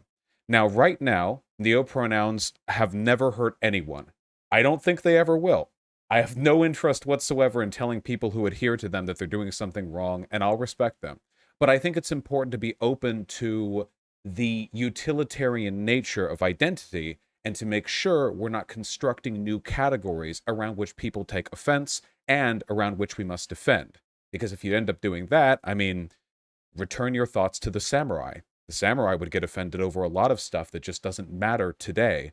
If they constructed those identities again now, some modern samurai class, would we intent upon defending them, even if we knew they were doing nothing but inviting offense at constructs that didn't exist before? It's only something to think about. At the moment, this causes no harm, and I respect it. Appreciate it, Bosch. All right, Jack. As quickly as I could get that all out. I just want to say I've loved this panel. Like this panel has been really productive, has had a lot of thought-provoking ideas, and has made me like think about issues in ways that I hadn't necessarily done before. So Hanz, just thank you so much for hosting this panel and doing a wonderful job. And to everyone else on the panel who's made this like a super productive discussion. As far as like neopronouns go, I'm not kind of like Lumi. I'm just vibing. I think that it's fine. This is how language works, and I think it is probably a natural byproduct to the acceptance of trans people, just people experimenting with language. I don't think that it is currently causing that much harm. I understand how there are possibilities that it could in the future, but right now I'm not too bothered by it. And I figure whatever political crises come up, we can deal with them in turn. And the best way we can deal with them is by working together in solidarity. And also, fuck marketing companies, because the marketing companies use gender to sell you things, okay? It's hard to sell you things if you're Zers, okay? Anti-capitalism. Woo. All right. Based. Thank you, Jack. All right, last word on this, and don't worry, everyone. We can all do like plugs and stuff like after this. So just Bluebird, keep the closing, and everyone's done this really, really well. I appreciate this. Normally during the panels, like everyone like tries to rush through the like closing thoughts in the first 15 seconds because they're like, hey, like follow me here. Like I really appreciate that because I always give people time afterwards. So like let's just keep it based on the ideas first, and then we'll go back the opposite direction for everyone to plug themselves and shit like that. So go ahead, Bluebird. Ultimately, like I agree with what Malcolm said in his closing statement that gender is like very personal. Like we all know how famously undefinable love is. Like it's super weird, and gender is very much the same thing. But we still try to define love for ourselves. Like there's like thousands of poems called like a love song or a love story or something. But like I think that the idea of normalizing neopronouns, it's like I still feel like it's an intermediate between now and the quote end goal, which is, of course, as we all know, all trans, non-binary, and gender non-conforming people becoming multimillionaires. But I feel like this is just people trying to make up words for the same reason that we made up the rest of them, like to define and state the experiences that make us people, you know? Yeah, thank you so much, Bluebird. So we're gonna go the opposite direction for plugs. So Bluebird, tell us anything last things about yourself and where people can find you and what you do, that kind of stuff. I am a YouTuber. I am called MaBluebird on YouTube. My channel is like as it's written on screen, MaBluebird. Just type that in YouTube and I should come up. Also follow me on Twitter. Yeah. Also, I think there's a good reason for it too. Frogs, lizards, reptiles don't have sexed characteristics in the same way mammals do. We don't recognize it in them. Everyone, check out MaBluebird for amphibians and reptiles and appear Twitch, genderless, essentially, to us. And again, thank you so much for being sexless. Thanks. Everything I say is bad. All right, Jack. You can find me over on twitch.tv/riverboatjack or on Twitter, twitter.com/riverboatjack. I talk about socialism, decommodification, democracy in the workplace, debunking propaganda. I cover debates. I participate in debates. I'm pretty cool, and sometimes I play video games and do the voice work if there's none in it. So join in. Also, I play D&D with Hanz. which hopefully we can get back on that next week. Please, like, sorry, I'm not excited or anything. And anyway, thank you so much for being here, Jack, and everyone. Follow Jack; she's awesome. All right, and all right, I love supporting small streamers, which is why I try and have them on my panel. So, Vosh, shout yourself out. Just wanna. That was a joke. That was a joke. I'm sorry. I have no platform and no channel. Never visit me. In all seriousness, I delighted in this panel. It's probably one of the best I've ever been to. So thank you for putting it together. No, I'm not gonna cry again. I'm not gonna do it again. This isn't gonna happen every time we talk. Okay. All right, we're gonna. I dare you. Alpha male destroyed. They're coming. All right. Hanz, true Sigma males cry on stream. Okay. I will cry right now. Okay. All right. Go ahead, Denims. And also, everyone follow Vosh. Vosh is cool. All right, go ahead, Denims. I have my Yeah, I'm Denims. I do streaming. I stream every day except for Monday at 7 a.m. PST. And yeah, tomorrow we're watching Gordon Ramsay. So it'll be fun. This panel was fucking raw. Everyone follow Dennis. All right, and then Lumi, thank you so much. Excellent finally like actually talking to you and meeting you. This has been really, really cool. Shout yourself out and all that sort of stuff. Thank you so much for having me. I really enjoyed the panel. I got to see a lot of new cool faces. Jack, fantastic meeting you. Malcolm, my Bluebird. Vosh and Denim's always great catching up. By the way, I'm Lumi. They, them pronouns. Talk about intersectional feminism. I'm really into like how everything connects. Very anti-oppression. Try to create a space where we can talk about deep, difficult political topics while still maintaining a somewhat cozy atmosphere, because I really think it's important for people to be able to learn in a cozier atmosphere. You can find me on twitch.tv/LumiRu. All of my social medias are LumiRu and then LUV. Tomorrow at 1 p.m. Eastern Time, we're going to be talking about men. It's our monthly men's stream. We're going to be talking about masculinity, success, friendship, fathers, stuff like that. I'd love to have you there. Whether you're a dude, a dudette, or a non-dude or dudette person like myself. Thank you so much, Lumi. Thank you for having me. You're awesome. Lumi, you're so cool. Super cozy. All right, we're gonna So true. We're gonna go to Malcolm. Dude, thank you so much for being here. Shout yourself out. Tell us where you go. I'll link your Twitch channel in chat. All that sort of stuff. So go ahead.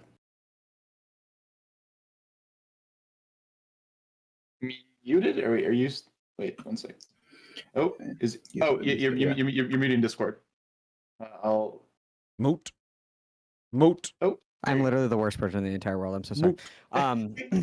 Second worst. I can't believe that Discord just muted me like that. That's transphobic. We should tell somebody about that. I'm Malcolm. I go by he, him pronouns. I stream almost exclusively like trans masculine perspectives on trans political issues, transgender issues at large in general. You had me at masculine. Trans people, like trans masculine people, like trans men, we just like don't exist. Like we're just like shadow people. People just assume that only trans women exist.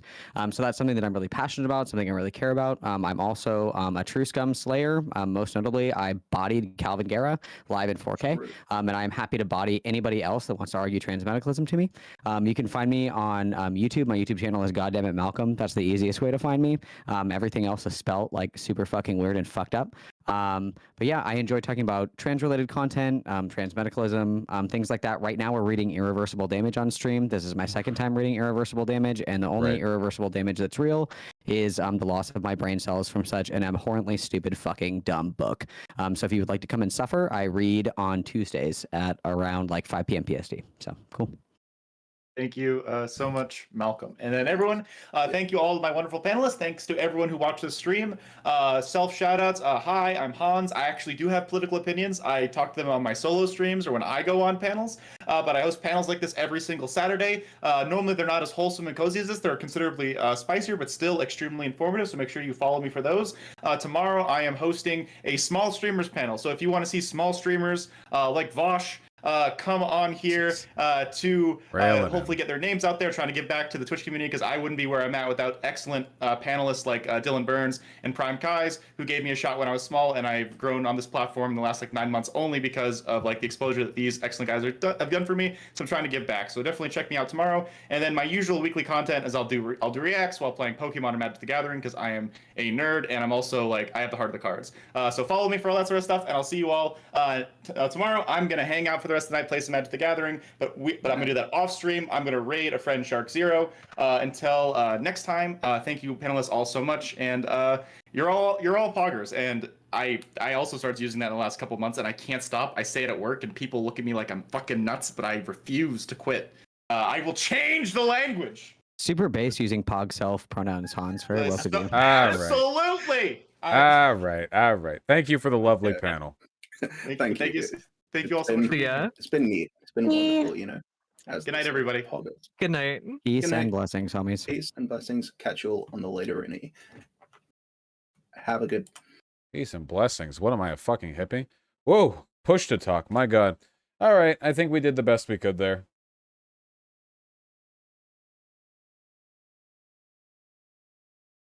There we go. There we go. Okay, hold on. Let me move the Discord server into the friend bucket. There we go. Nice. All right. I think you did well. Yeah, it's Reddit now. Yeah, we have Reddit, Donos, Biden. Reddit, Donos, Biden. Not in that order. Reddit, Biden, Donos. Actually, it's going to be P Reddit, Biden, Donos. Actually, it's going to be Reflect P Reddit, Biden, Donos. Okay, there we go. We've got the order down. Actually, it's going to be Adjust Shorts, Reflect P Reddit, Biden. Okay, so in order. So it was P before Reflect. We should P first. P first. But first, Shorts. Look at my fucking self-harm scars. Jesus Christ, look at that. It's not actually from self-harm. Artemy cut my... We were trimming his nails. And he did a death roll on me. It was my cat. It was Artemy. Okay, it wasn't self-harm. Vermin was there. They can attest. Yeah.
It really is. It really is a testament to the ferocity of his death roll that all these scratches ended up being fucking omnidirectional and long, you know? Yeah, thank you, Hans. I had a lot of fun coming on. Thank you. The more you mention, the more concerned I get. I talked about this earlier on stream. Did you know Pigeon's been down there the whole time? She's right out of frame. Pigeon and the bearded dragon are staring at each other. Right there. Just staring. Been doing it for hours. Think I see her? No, you see a pink shirt right there. Lizard is here. You can see that. You can see Lizard. And Pigeon would be right around here. Anyway, all right. Do they want to eat each other? Yes, they do. Yes, for sure. For sure they do. 100%, yeah. Anyway, reflections on the panel. That was a good time. I had a lot of fun. Hope you guys understand the point that I was trying to make. Right now, kids being cringy, 14-year-olds being cringy on Tumblr, not exactly a big deal. But you gotta think about the worst case scenarios, okay? You got to think about them getting a little older, getting a little more money. You got to think about corporations pandering, you know? I want gender abolished, not expanded. What if you got like, yeah, the Zay Zim Happy Meal from McDonald's or whatever? I just think there are ways to invent offense, and I just wonder if that's a direction we might be heading in. You guys know that, right? It's possible to invent offense. You know what I mean? Like, all of this is arbitrary. Gender is arbitrary, blah, blah. But when a trans guy says, call me he, him, and you don't, and they get offended, that's not inventing offense. Because the hurt there is part of this massive and, like, ancient set of constructs that have been influencing him from, like, birth to now. So it's nothing he invented, you know? But guys, I'm going to keep it 100% billion% with you. 100 real ass 100 million%, okay? I gotta say, I feel like there's a decent possibility that a lot of the, like, young people discovering their identity who are getting offended that the world isn't respecting their neopronouns might be happier right now if they'd never heard about neopronouns. You know what I mean? Like, there wouldn't be some burning desire in them to be called some other neopronoun. It might be like they learned it and then they wanted it, and now they're being told that it's as bad as transphobia to not be addressed in that way, and now they're hurt, you know? Can people here at least acknowledge there's a possibility that that's happening to an extent? People who say, I don't agree, you think that's not happening at all, I think that's like a delusional perspective. Maybe you don't think it's a big deal, and that's fine. It's totally fine to believe that.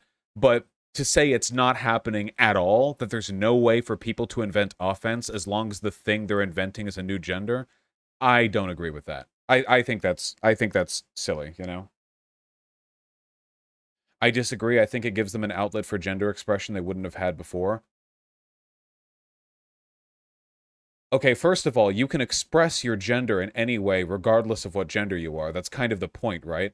Like, even if you're a cis guy, you should be able to express yourself however you want. That's kind of what I'm aiming for here. But additionally, like... All right. We're busting out the gamer argument. Guys, how would you feel if people had a whole set of gamer self, gamer ID shit that they expected you to respect, and if you didn't, they essentially called you, like, transphobes, and they hit you with all the backlash and severity that transphobia warrants. You know what I mean? Is gaming not a large part of people's identities? They're not even the same thing? Really? Why not? Can you just label a thing gender, and then it's, okay, they're gamer gender. I don't know why labeling a thing a gender instantly means that it's a different type of identity that instantly gets more respect than any other type of identity. Okay, they're gamer gender. Where is this happening outside of TikTok? I'll ban you if you keep making arguments like that. I literally said this. I literally said, right now we're talking about, like, an incredibly, like, esoteric future, like, maybe thing. We're exploring the idea. I'm not saying this is destroying our society right now. Yeah, but the problem is you could apply that logic to, like, being gay. No, you couldn't. You don't invent being gay when you turn 25 and learn about the term on the internet. Being gay is a sincere reflection of an existing tendency, okay? There are not, like, 87 hidden genders within the human that are, like, yearning for expression.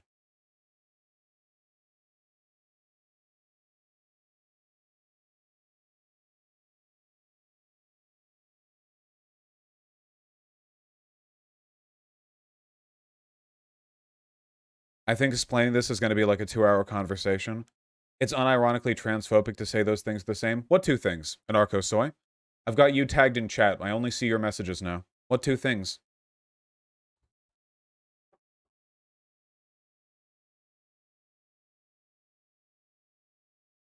Being gay and... Oh, wait, you weren't disagreeing with me.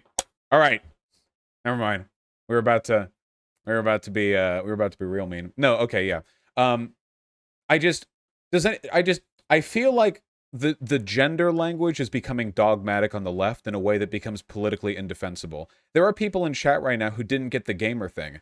You realize that a gender is just an arbitrary set of characteristics surrounding a collective identity, right? You could make anything a gender. You could do it to anything if you wanted to. There's nothing inherently more if you go by Z-Zim or your xenogender, how is xenogender any different from being gamer gender? I'm seriously asking. This isn't meant to impugn them. I just think that we throw gender next to identities as if that makes them categorically different from other types of broader identities. It's fundamentally the same. And there's nothing inherently wrong with that. Now, the thing is, don't you think we might be establishing a precedent where saying a thing as a gender affords it more respect than it would otherwise get? Because there are a ton of personality types and archetypes and, like, identities that we don't call genders that don't get that kind of respect. You know what I mean? Should we just call everything a gender and surrender it all to the dogma? We call stuff gender and it deserves so much respect that we will literally call people bigots if they don't adhere to it. But then with other elements of people's identities, we don't do that. We don't do it with alpha male. We don't do it with sigma male. And go to, by the way, the YouTube comment section under any sigma male video, and I promise you, there are people as attached to being sigma males as there are people attached to being women. Or what about the horoscopes? What about being a Taurus or a Cancer or a Sagittarius? What if people start saying stuff like that and ask for different pronouns based on their astrological signs? That, not only could you call that a gender, you could then throw that back and say, this actually has more legitimate basis than any modern binary gender. The astrological signs, those are given to us from antiquity. That shit descends from the origins of humanity. So do we want to call those genders? Or to put it another way, do you guys want to live in a world where every zodiac spewing astrology horoscope following dipshit calls you a transphobe for not respecting everything they say about their zodiac sign? I don't want to live in that world. I think it's okay to have elements of your identity that aren't assigned the same massive, grandiose social importance as, like, your gender in modern society. I'm a gender abolitionist, so I want gender to stop having that importance. So when people are like, yeah, we're challenging gender by making new genders and then treating them with the same importance as the genders we already had, wait, how is this eliminating gender? We're just making more of them. We're making more of them and making it more complicated and having people spend more time thinking about it. I don't know if that's... I noticed that the people who disagree with me on this are basically just saying that what I say sounds reactionary. Nothing, I know that, like, thinking is difficult, but nothing that I'm saying right now is a reactionary argument. Because I'm not making any prescriptive statements. Everything that I've said is descriptive. It is a fact that a lot of what people call genders are just identities that could not go by gender. They chose to call it a gender because that assigns it more social worth in online left-leaning spaces. These aren't prescriptive statements. This is true. And there are other things that are identities that we don't assign that level of importance. Now, personally, I think the reason why transphobia is such a big deal is because there are so many expectations around what it means to be a man and a woman, and because those clash so hard against people's internal identities sometimes, whether that be physiologically, in which case they're transsexual and they want, like, the medical treatment and based, or whether it's only psychological and social, in which case it's still a huge deal because there's, like, a lot of weight to this. Guys, how much social weight is there to any of the innumerable genders you can find on GenderWiki? I'm going to go somewhere between 0 and none. So we're not talking about things that have this massive social, like huge presence behind them. We're creating new identities. And you can cancel me for this if you want, but a lot of people who choose xenogenders and xenopronouns just choose it because they like how they sound. Not because there's some massive, like, set of expected values surrounding them, but because they sound cool. And again, fucking based. I don't have anything against that. Change your name, change your identity. I don't care. But that's nicknames. We're talking about nicknames. Nicknames we're assigning the weight of gender to.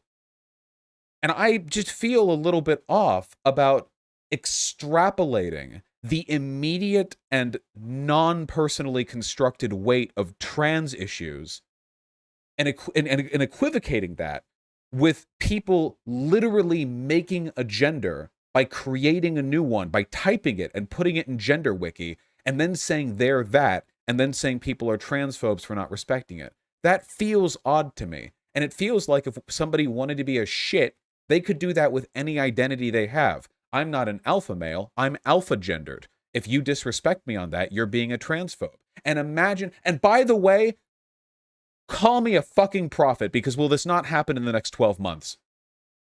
Will it not? Somebody's going to be like, oh, you make fun of alpha males? I'm alpha gender. What, do you have a problem with that? I identify as an alpha, a person who has a set of characteristics like being, aggressive and domineering. What are you going to say to that? Do you have a serious counter argument? A slippery slope? That's not a slippery slope.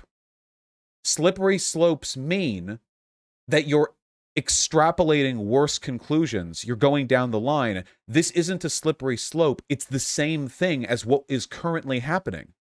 It's not a slope. It's a plateau, and we're on it. We're not dropping any elevation. It's the same thing. You take an idea that you like and you make it a gender. Yeah, this is a pull psyop waiting to happen. I think the difference there is that that person would clearly be being insincere. Wait, what difference does that make?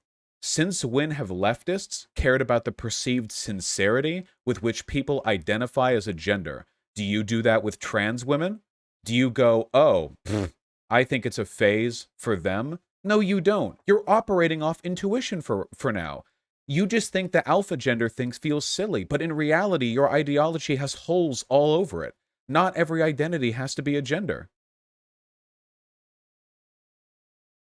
Wasn't super straight that? I don't share your perception. I think that the validity of identities should be weighed on a utilitarian basis, and super straight is transphobic. That's my argument against it. But if you want to adopt a holistic all identities are valid perspective, I'm sorry guys, super straight is valid. That's as valid of a sexuality as being homosexual or pansexual.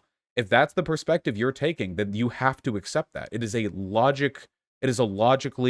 It's deductively a product of the premises that have been laid out. No, I do not. Yes, you do. I'm sorry. I see you, by the way, in chat, Jesse of TGT. I know you're mad about this, but I'm afraid so, yeah.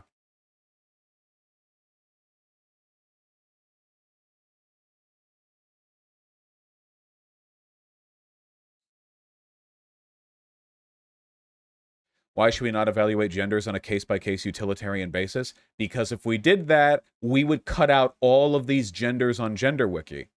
That's why. Because there's no utility in constructing a gender when what you really mean is a title. What does star gender mean? It doesn't mean anything. It's a title. It's a word and nothing else. What does a woman or a man mean? Well, you can tie that back to a huge range of social expectations. There's some utility in having terms to describe them, even if you want to pull it apart. It doesn't matter. Then if it doesn't matter, then you're not making utilitarian argument, in which case, congratulations. Welcome, super straights. You can't...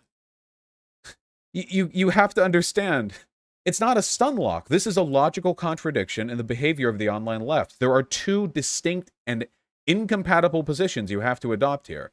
Either you use sort of utilitarian judgment to determine whether or not an identity should be called a gender, in which case you can reject super straights and alpha genders, or sigma genders, or you just accept everyone, in which case you have to accept them as well. Any arguments that you would make against them could be used against the myriad genders that neo-pronoun types adopt.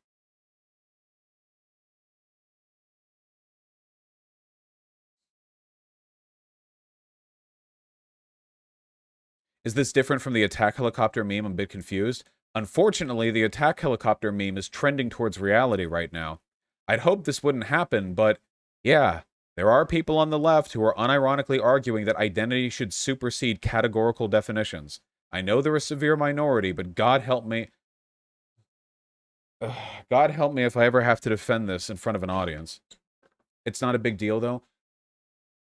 Logical contradictions in an ideology are a big deal. They're a huge deal. My job is to defend these ideas to audiences of millions. It is not acceptable to me to just shrug and say, oh, there's an inconsistency in this ideology, but whatever, it's not harming anyone at the moment.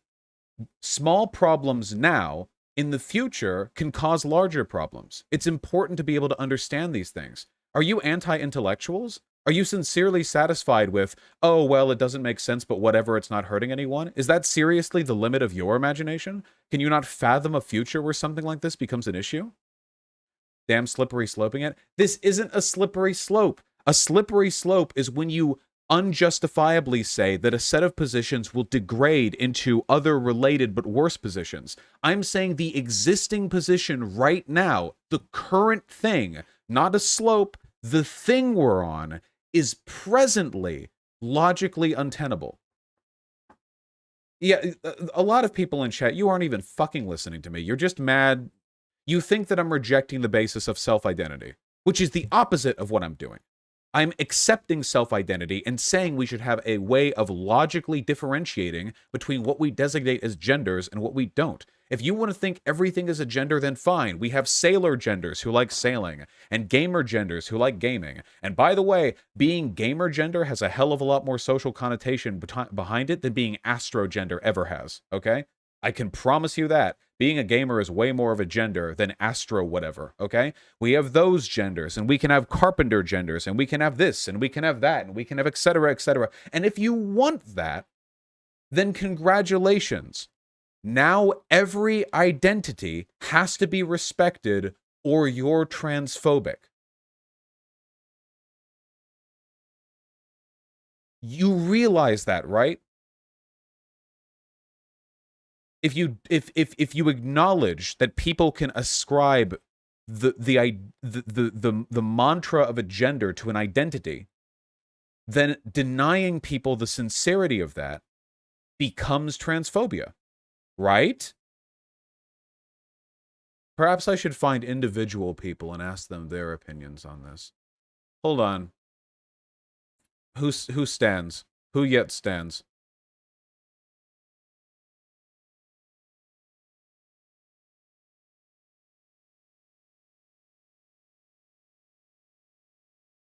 Can't trust any of you. All the people who disagree with me don't actually want to get picked on. And I can't actually tell if you're... No. Stop.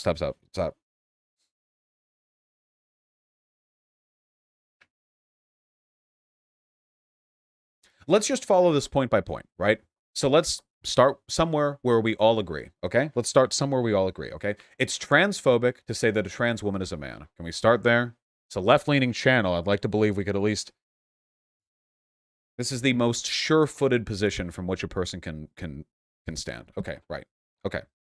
Now, do you believe that it's now let's extend this beyond the binary. Is it transphobic to say that a non-binary AFAB person is a woman? Right? Now, to me, yes. This is an easy yes. This isn't a step forward. It's the same step. You're still on the exact same step. You've just moved the other foot up onto that step. It's the same step. Okay. So with all that being said, now, I'm not going to ask you this. I'm only going to say, do you acknowledge, we acknowledge that this is a thing that's happening. People are creating new gender identities. Not just vague non-binary ones, but specific non-binary ones. Specific ones which exist outside the gender binary. Okay? Right. So these are gender identities. So logically, if these are gender identities, then disrespecting them and those identities is akin to disrespecting more standard, ambiguous non-binary identities, right? Like if a person goes by non-binary and you're like, oh, you're a woman, how is that any different from a person being non-binary star gender and you're like, oh, you're a woman? Well, in both cases, it's transphobia, right? I would always, at the very least, you should always call a person who has neopronouns they, them. I mean, at the very least, baseline. I mean, you know, so that's transphobia. Right, okay. Now, we acknowledge that the criteria for the creation of new genders is not exactly stringent, correct? There isn't exactly an academic body to go through. There are people out there identifying with genders that they literally make themselves by pulling together affixes and suffixes and literally like they make it sound cool and then they go with that. So this is to create a new gender is as to create a new flag. You know, you can do it in paint. So with that being said, what is to stop every element of human identity to be turned into a gender? Or, I'm sorry, we should phrase this yes/no. Don't you agree that logic, those premises, then means you could turn any element of human identity into a gender? Right? Like anything.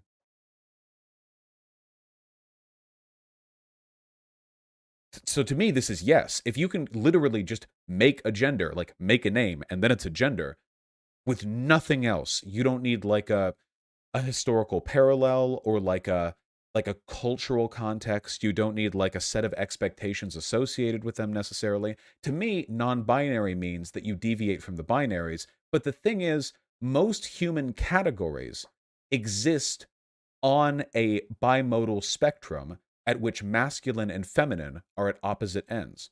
So think of everything a human can be, every adjective that applies to human character. Most of them are charted in some way to be masculine or feminine, right? Think about it. I mean, we have strength and height are considered masculine, whereas weakness and being short are generally considered more feminine. Whether we're talking about daintiness and manners, whether we're talking about affect, confidence, boisterousness, most human behaviors are gendered in some way. Non-binary people all possess these traits in varying extents. Some non-binary people are more masculine or more feminine. Many of them make an effort to stay somewhere in the middle, which is phenomenal. But these traits still exist in a limited range. When I think of a non-binary person, I think of a person making an effort to defy the character of these ascriptions. To say, being loud and boisterous is me. It's not a masculine thing. Even if I'm AMAB, it's me.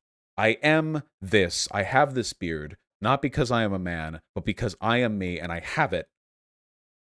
And the masculinity has nothing to do with it. That, to me, in my limited understanding, feels like what a lot of non-binary people are going for. A rejection not of characteristics which are masculine or feminine necessarily, because we all have them in some part, but rather of the identities we ascribe. Now, there are only so many ways you can do that. I don't think anyone could make the same arguments for any of the myriad thousands of genders that have been made in the gender wiki, you know? Dream gender.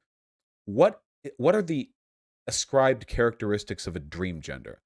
Well, it's not really about characteristic, context, history, or social expectation. It's about being a fan of dream, right? You guys joke, but there are people who identify as dream gender, so we might as well use it as an example because I don't think it's any more or less legitimate than any of the other ones on that wiki. You understand? There are people who are mad at this, but if you've accepted the premises I've made thus far, then dream gender should not be any more exceptional to you than any of the other things available on that Wikipedia. So we have to use it then. And if you think that dream gender is less valid than the others, then I would ask you why. Because there's no answer you can give me without utilitarian analysis or transphobia. You either accept my premise or, well, do better, sweetie. So, with accepting all of that, and the way in which these identities manifest, we must acknowledge then that the creation of a new gender, in the way many people on the left see it, requires nothing more than a name to adopt. Oftentimes, it doesn't even have to refer to traits. The problem that I have with this is that if we're ubiquitous in our acceptance of this, we must then necessarily accept anything as gender. So I can identify as amogus gender and call people transphobic if they reject my new pronouns. I'm going to be really clear with you and say that, yes, by the logical premises that we have laid out, yes, that is true. If you go by amogus gender and you believe that the gendered characteristics that you ascribe to yourself involve playing a lot of amogus and wearing large pajamas that look like the amogus costume, then by the current premises that we have laid out, denying them this would be a rejection of their gender identity, and not categorically any different from doing so to a binary trans person. There are a lot of people typing a lot of paragraphs, and I'm afraid that I'm not reading them. I have to think right now. Okay. You're missing the point here. Stop being inconsistent. No, please. What we're talking about right now, everything that I'm talking about is a deductive product of the premises I laid out that you agreed with. All of the premises that I laid out, you spammed yes, you agreed with them. And this is the product of that. It's not inconsistent. You just don't like where your consistency leads. I literally didn't. Oh, well, then you're stupid. Fine, choose the other road if you want. This is where these ideas lead. Now, from my perspective, the best thing that we could do is try to adopt a coherent... No, you know what? Let's find. Hold on. Why not? 2 yellow for you. Why not?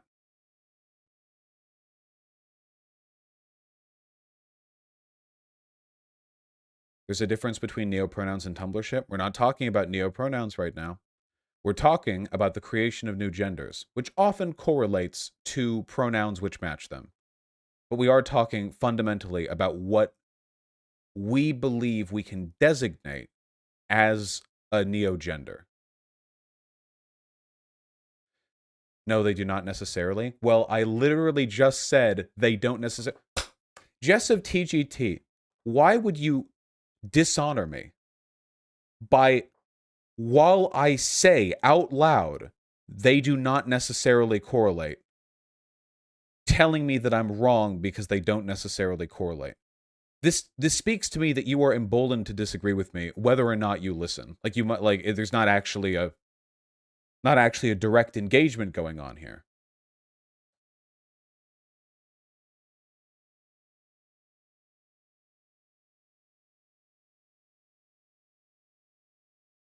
So if somebody uses a neopronoun, you should refer to them as that? Yeah. You should respect neopronouns. I said that a dozen times in the panel.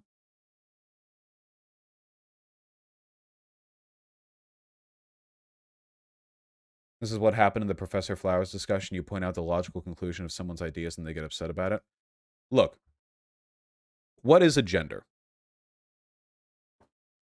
It seems the left's idea of a gender is any self-constructed identity.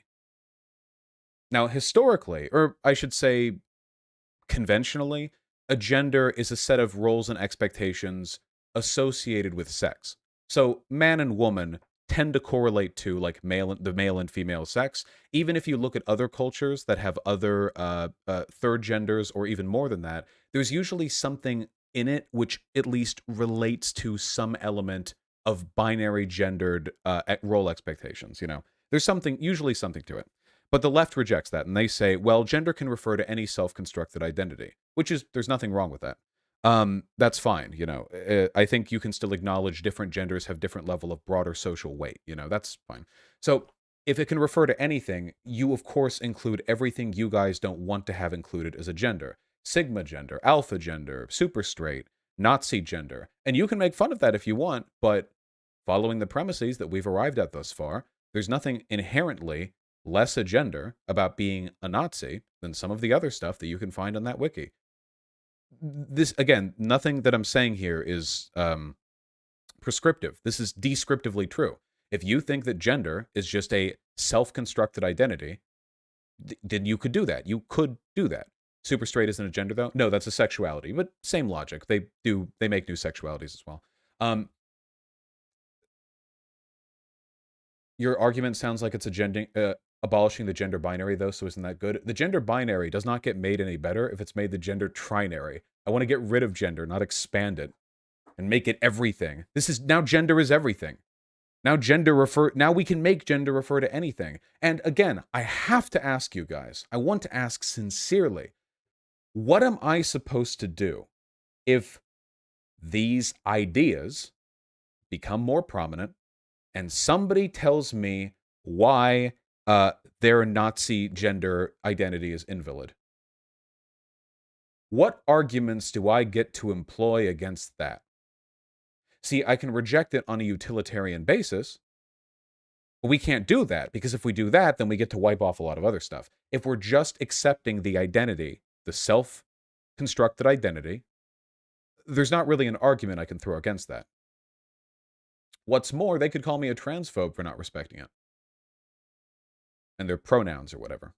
I don't know what they'd be. I probably couldn't say them on Twitch.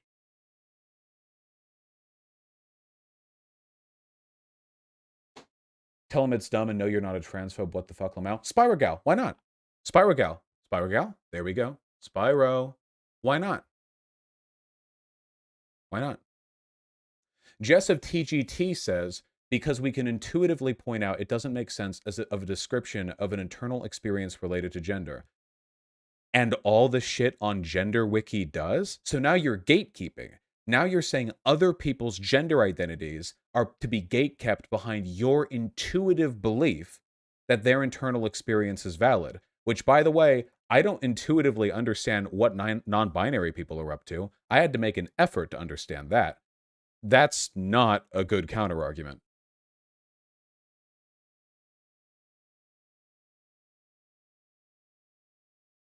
This feels like debate sluttery. I feel like we're on like 101 shit right now. Is anything that I'm saying really that difficult? I apologize if I come off like I'm being condescending, but I'm eternally frustrated with the anti-intellectualism that's thrown at me sometimes from my community. And this feels like a perfect example of what I get frustrated by. What I'm talking about, I have not made a prescriptive statement. I have only said that based on the premises we agree people in the online left, a very online portion, not the entire online left, but still, have constructed that you would have to accept essentially anything as a gender identity, which means people could adopt those in a way to shield themselves and accuse you of transphobia if you don't adhere to it.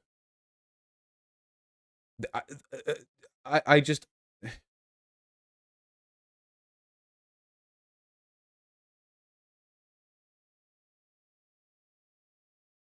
Are you hopeful you can reach a consensus with your chat on this? I'm delusionally hopeful every time. But it will never happen, unfortunately. And God, are my hands cold. Sheesh. I turned the AC off a while ago. I don't know why they're so cold. What if I accuse them of transphobia first? Hold on. Vosh, how does making gender so nebulous it's all-encompassing does not actively abolish it? How would you... Imagine you have a society with a caste system, and you're like, I'll abolish it by adding new castes. Has that ever worked? This isn't gender accelerationism. This is like saying we'll defeat the Nazis by letting them win. No, like what? The gender, you're making the gender everything. Everything is a gender. Now everything is treated with the same severity of gender identity. This isn't abolishing gender. This is the most gendered society to have ever existed. This isn't gender accelerationism. This is like gender maximization. This is as bad as it gets. Every identity in society is a gender, and you're a transphobe if you attack any of it, and everyone's expectations are associated with everyone's identities at all times, constantly shifting, ever evolving, always given the same prescriptive weight as misgendering trans people. You'd have to spend 50% of your daily brain power just navigating the fucking world. Are you kidding me? This is like a clown world. You people think this is something you want to live in? This is not a world you want to live in.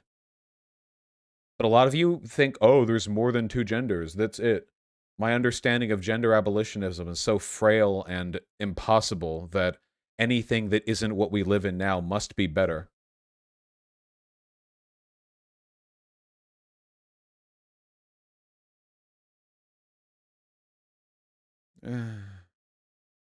Super straight is hateful. It's not comparable. And what? How is a sexual identity less valid because it infers offense? What is that?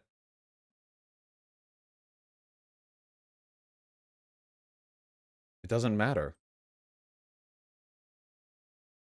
What about having no pronouns at all? I am not making the argument for gender abolitionism right now. I am not making the argument for what pronouns we should use. I am making the argument that right now, our theory of gender constructivism is deeply flawed. It is meaningless and untenable. It creates offense where none was intended. It pulls people's attention towards the construction of constructs that we're supposed to be abolishing. It's not good.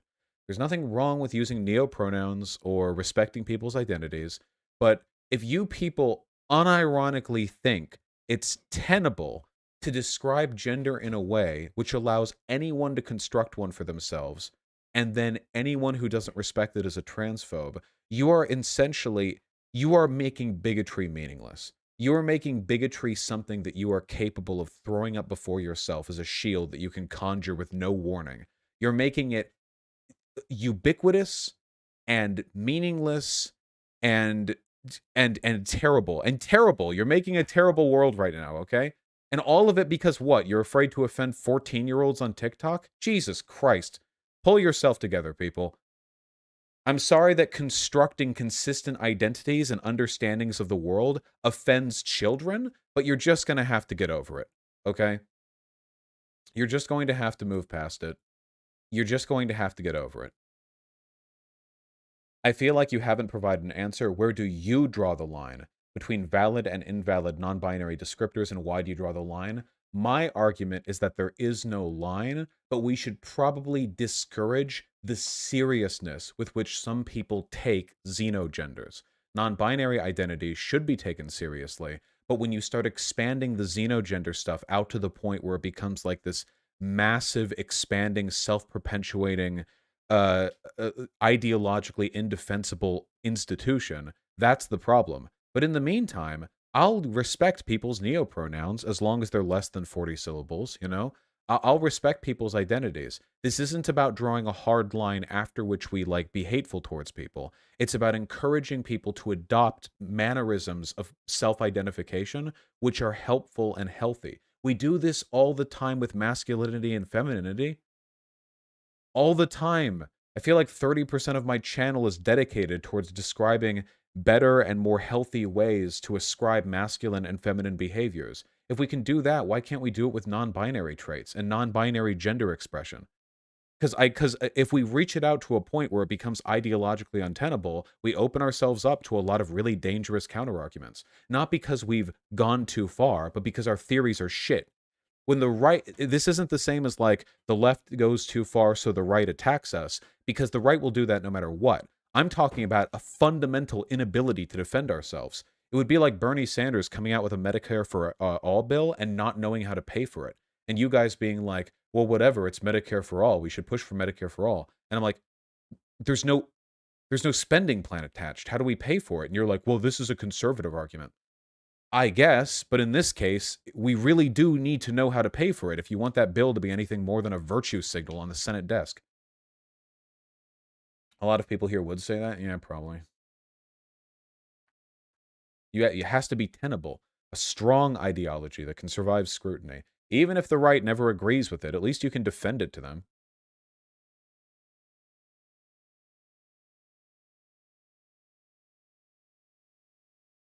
I feel like you're afraid of fucking nothing. Blomby, this is what frustrates me. It is possible to simultaneously recognize the harmlessness of a thing now and the potential for a thing to be harmful later. It's a thing that I've acknowledged multiple times in this discussion.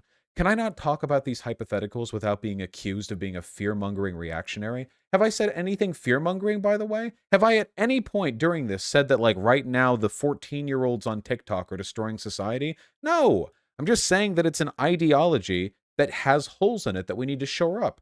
If you can't accept that, then you're an ideologue. You don't actually care about what's right or wrong, truthful or not. You only care about the blind advocacy for whatever political blocks you say. You said this is how the world is now. What do you mean? The ideology is now with the super online left types. Yeah, that's the ideology that's used. But that's not the world we live in now. The world hasn't adopted this ridiculous ideology. Probably for the better. I don't think it makes anyone's lives better. Not trans people or cis people. But Vosh, do you want neopronouns abolished? No. When have I ever said that?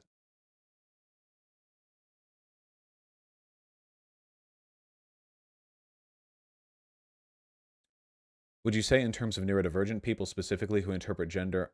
What would you say in terms of neurodivergent people specifically who interpret gender outside social norms related to sex? What? Neurodivergent people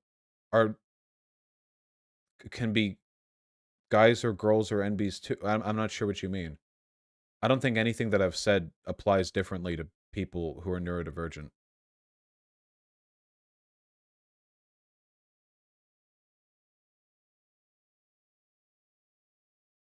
Hey Vosh, congratulations on banning next to no one and 2 huge stun locks. Yeah, I still owe you one for the last conversation, buddy. Temporal harm, Redzilla 2K. It doesn't fix any problems now. So what is your positive claim? I'm not sure what gender ideology you do support. My positive claim is that the idea that gender is nothing more than a self-ascribed identity is completely untenable. The best that we can do right now, I think, is not treat transphobia towards xenogenders the same way we treat transphobia towards, like, non-xenogender trans people. Or to put it a different way, okay? I'm going to draw a little chart and we're going to be done with it, okay? A very little chart and we're just going to be done with it afterwards. And that's the most you can do sometimes, you know? Sometimes a little chart is the closest that you can get to divinity.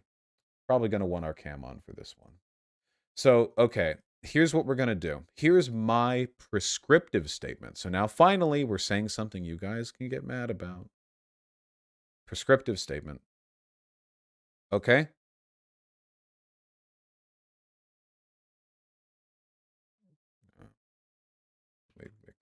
Okay. Here's our offense chart. Okay? There's the line at the bottom. Okay?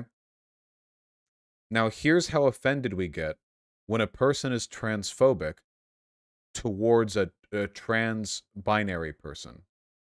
We get that offended. It's that bad. Okay? And here's how offended we get when it's a trans non-binary person. Okay, I think those are the same height. I tried to make them the same height. Just pretend they're the same pixel. Okay, it's the same offended. Okay. Now, here's how offended we should get if a person is disrespectful towards a xenogender. If that.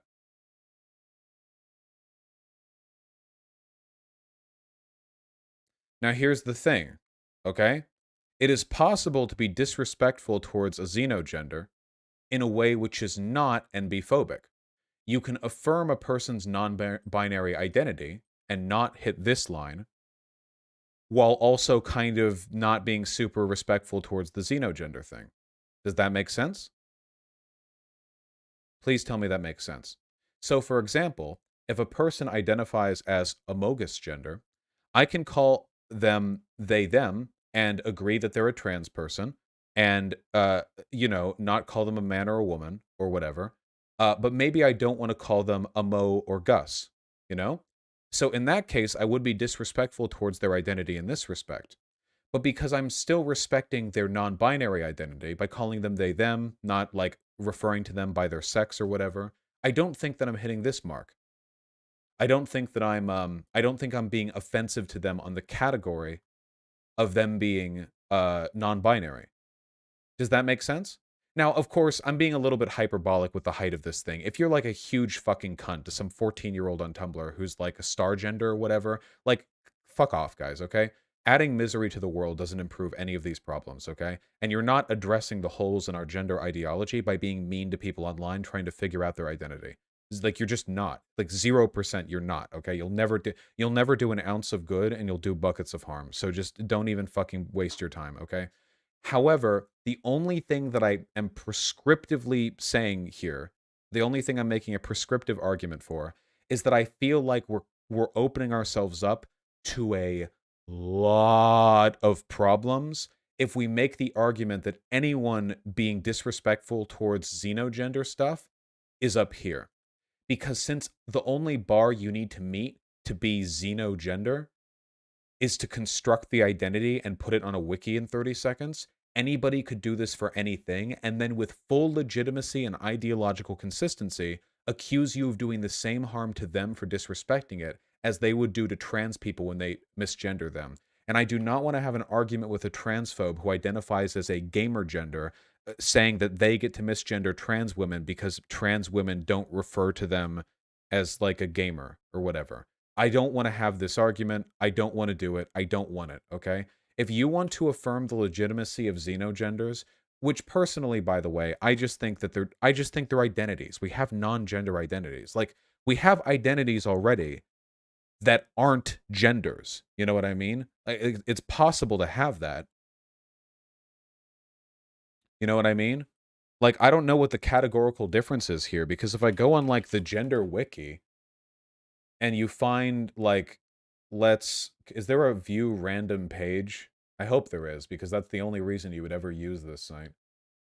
Search, discuss, dark theme. Well, that's nice. But is there a... Oh, is there a gamer gender? Thank you. Gamer gender is a gender connected to gaming / being a gamer. It can also be paired with media genders and have a favorite.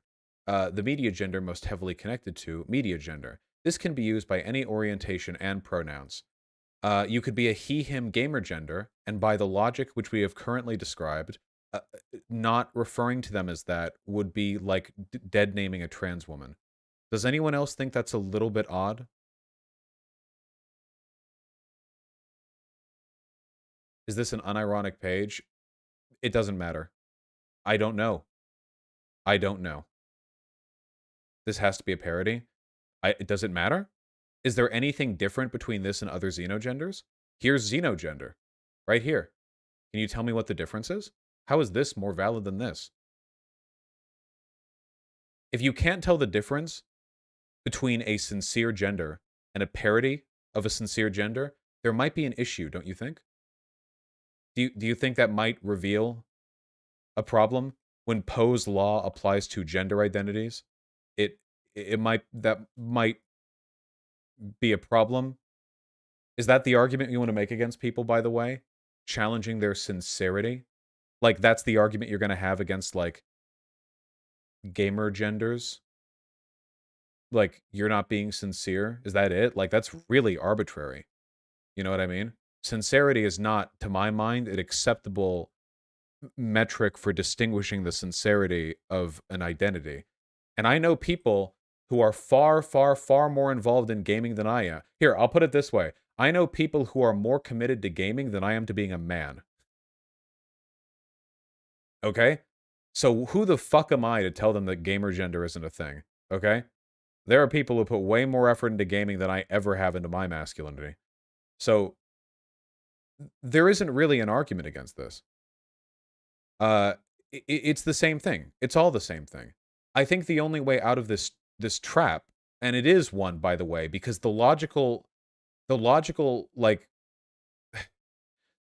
consequences of allowing stuff like this and treating it with the full weight of regular transphobia is not great. So I think the best thing that we can do is just treat xenogenders like they're not genders. Treat them like identities. It is shitty to be disrespectful towards a person's identity, as long as that identity is not harmful or bigoted or whatever. If a person has an identity and you're mean or awful to it, I think that's bad. It can be really bad sometimes. But I don't think it's the same as transphobia, because I don't know if all these terms should be a gender. Because then anything can be a gender, and then it doesn't mean anything.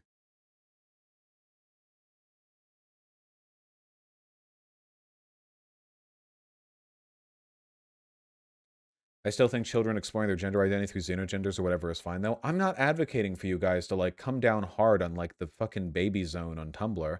I'm only asking that you understand my trepidation with the uncritical acceptance of gender being a ubiquitously acceptable identity that anybody can self-ascribe. There are problems with that. There are serious ideological problems with that. Yeah.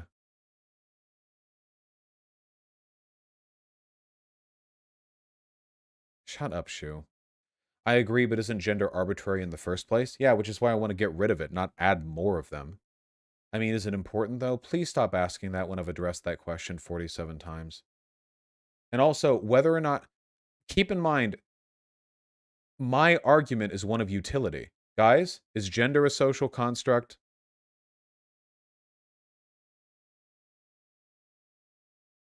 Okay.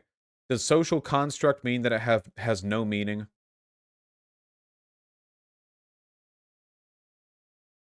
There we go. Gender is a social construct. but it does have meaning. Not inherent meaning, but constructed meaning. If we accept this idea that any identity is a gender, then gender does have no meaning. Or gender becomes the same meaning as identity, in which case any attack on a person's identity is an attack on their gender, which is transphobic. Not a world that I want to live in. No, thank you. No, thank you. No, no, no, no, no. Anytime I attack any element of a person's identity, I'm a transphobe. So when I make fun of gamers, or people who watch Doctor Who, or people who like Supernatural, or people who use Tumblr, these are all genders that people can identify with and sincerely accuse me of transphobia for doing. If I call people meme lords or gamers or piss buckets, there are genders associated with every element of all human identities that I can't criticize because they should be accepted with the same sincerity as like a gender identity. This is a hell world, and I will not live on it, and I will not let you people drag me to it because you're afraid of making children angry on social media. I will not do it, okay? You all need to buckle up your goddamn pants, okay? Elevate the suspenders and really take a second to think about what some of the arguments you people make lead to, okay? It's not good. Just treat it like identity. Are we okay? Can we move on? Please.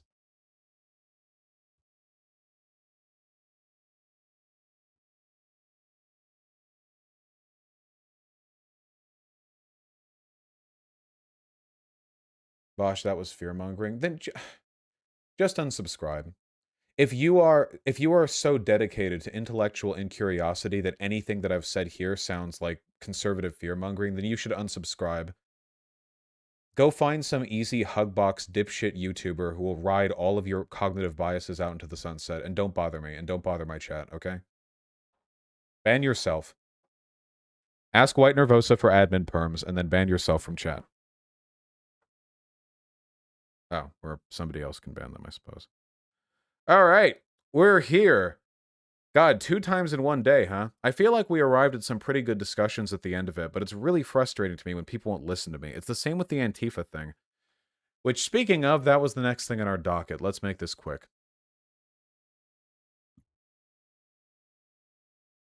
You guys forgot about the list.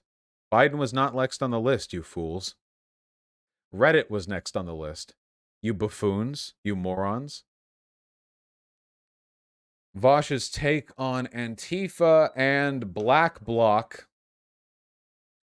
Not going to a counter-protest isn't always as effective as he thinks it is. Just let right-wingers harass in front of abortion clinics. Epic.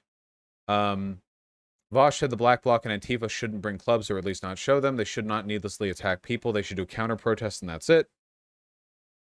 The thing is, most Black Bloc actions exactly that. Some of it is opposition G2026. Nice.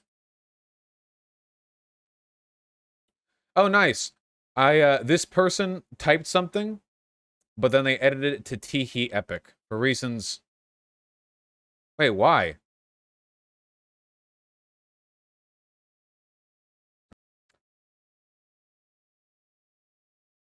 All right, all right.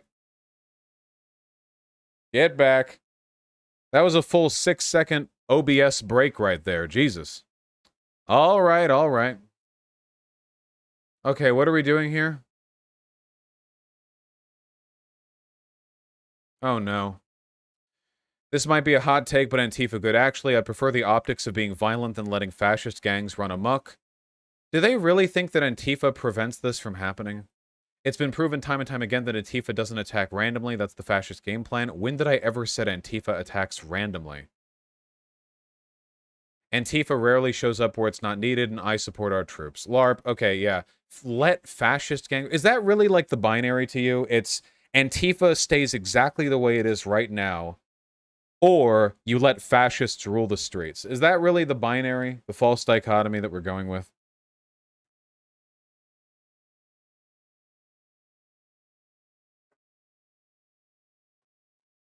Goebbels literally wrote about this in his memoirs, if I'm not mistaken. Oh no. Oh no, no, no, no, no, God! That if, when they were at their weakest, if they'd been violently broken down and cast out, they would have had no pathway to power whatsoever. Dude, when Goebbels was talking about the heart of his fascist movement being destroyed, he didn't mean by college students with pepper spray going to counter protests. He meant an organized military strike against the Nazi elite, killing them and dispersing their administration to the wind before they had the power to wield the state. These are not the same thing. Yes, Seattle Antifa would have stopped Hitler. God, if only Antifa had been there at the beginning of the Third Reich. Oh, this is what I mean. They don't know. It's all LARP. It's all LARP. Ah! The opening line from this implies, I think, that all forms of political violence are unjustified, which is the opposite of the position that I've held for the entirety of my fucking time as a YouTuber. Why? Why do you watch me? Why?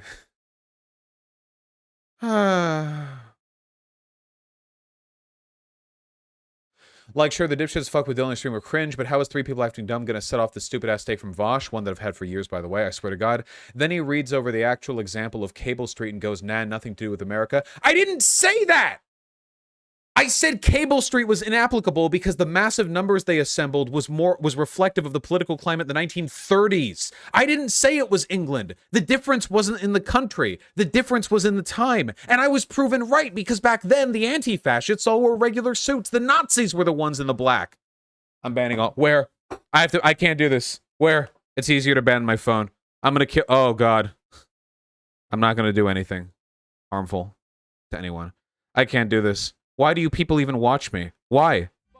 Do you just hear every other word?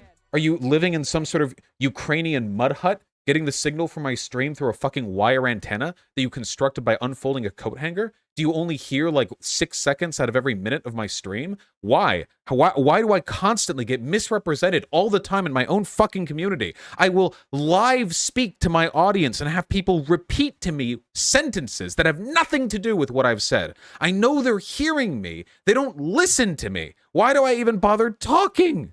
Why? This happens all the time. Constantly this happens. It's so aggravating. Holy fuck. Yeah, he's going sicko mode. To the Shadow Realm with you. Forever. You're not pulling me out of my stun lock. I'm not watching. Oh, what's up? Oh, gotcha. All right.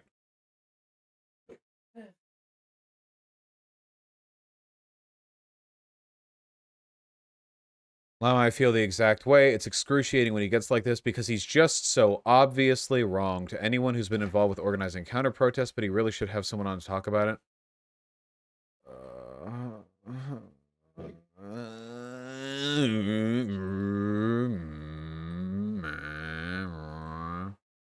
Like here in Berlin, there's a group called Omas gegen Recht, which translated means grandmas against the right. They attend a lot of counter-protest Nazis who come from rural areas in the city to fight bullshit. Now, if these literal grandmas stand with your average Berlin 20 to 50-year-old smoking hippie types, they can actually already look scary to pearl-clutching people who live in rural areas and don't know they have mostly right-leaning friends. It looks scary to them because they feel word with protesting gets in. What are we talking about?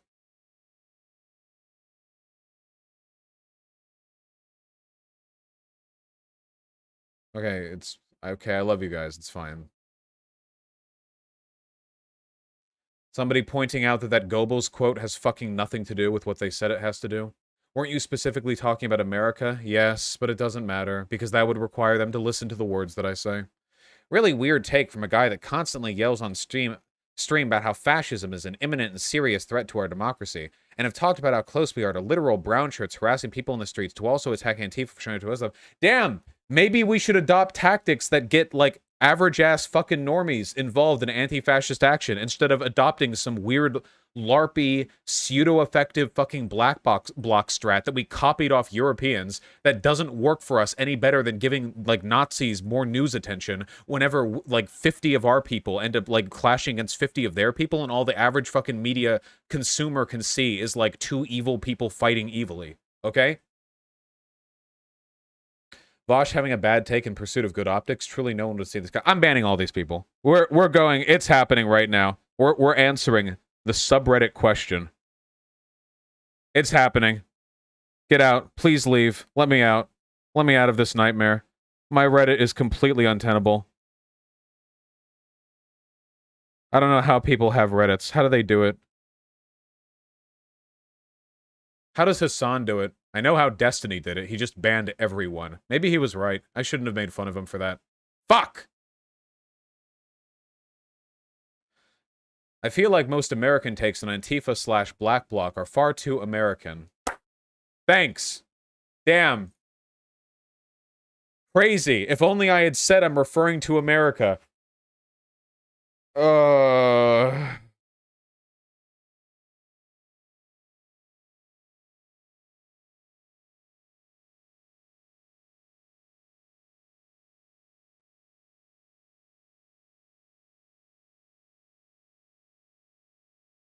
What is this? No. No stun lock interruptions. With age comes experience. Look at the peaceful protests of the 60s. Even Gallup has the polling to say so. And Americans expressed more positive attitudes towards nonviolent demonstrators by civil rights activists. Which makes sense. And then here's a journal quote. Scholars argue that nonviolence is likelier to cause political change in comparison to other strategies, including violence.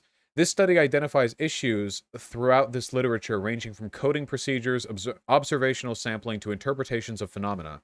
If unarmed violence, reactive violence, and omitted cases are analyzed, nonviolent success rates are worse than formerly considered.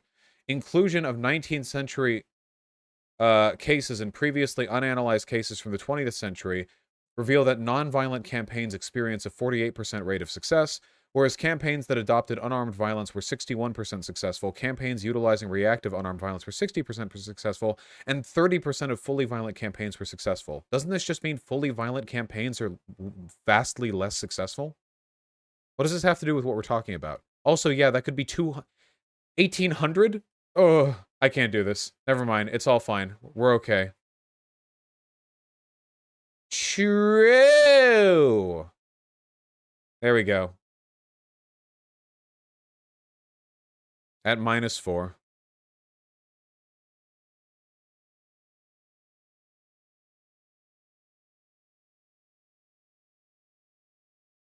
Leave your Reddit before you lose your mind. Oh, God. The Joker.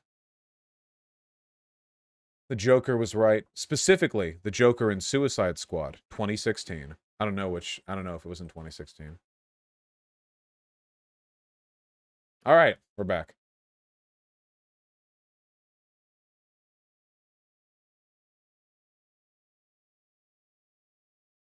Don't ever apologize to me, Demsoko11. I'll ban you if you do it again. All right. No worries, folks. This is just one in millions of Joker moments that I have every single day, okay? It's totally fine. It's very much par for the course, and this is why you should never, ever do politics or express your opinions online. It is time for me to pull up the articles that I have had pulled up. Don't you think at this point it's clear most arguments like this are misinterpretations of what you actually mean? They're almost entirely misinterpretations of what I actually mean. All criticisms that I get are misinterpretation. And that's not like vanity on my part. They clearly don't see things that I say, you know? I'm not Jordan Peterson where I speak in allegory and then whenever I get like called out in it, I like default back to 78 other books. I clearly state things multiple times in a live format and it just doesn't get included in the retinue of what people respond to. Anyway, hold on.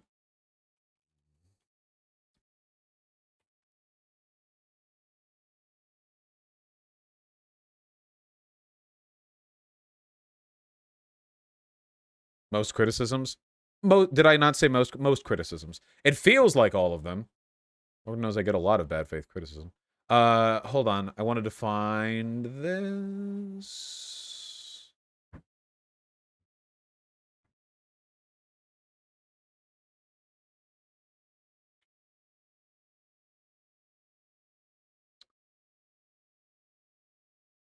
There we go. We're about to convert to a Mogus gender ourselves because this is some sus stuff.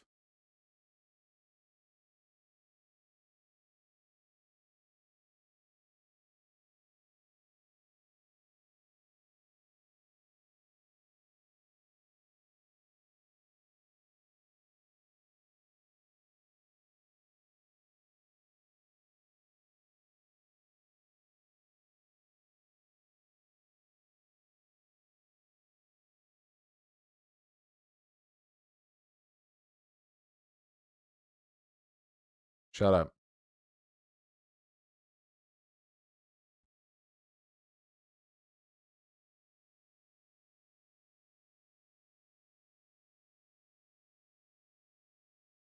I can keep you waiting.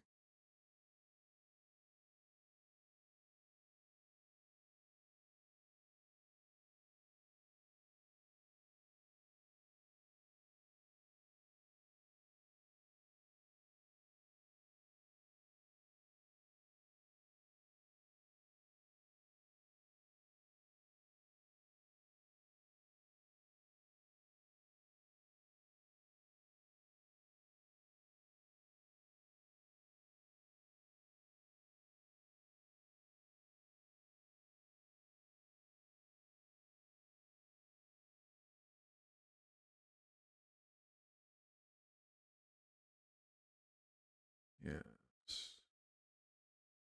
A comprehensive review of all the available footage and reporting on the matter led us to a final conclusion that as many as 10 civilians were killed in the strike, including up to 7 children. Oh, audio news sites. I'm sorry. It's a news site.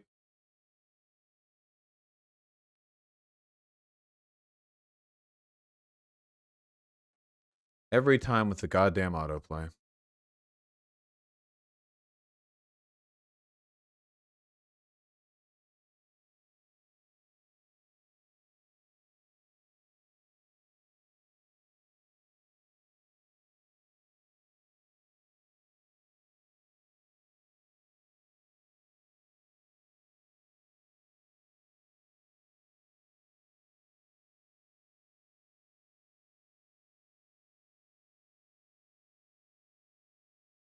Okay, I think we're ready.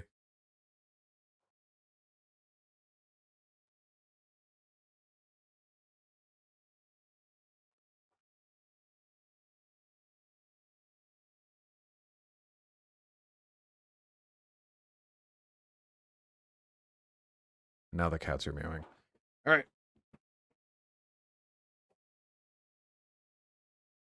Nice.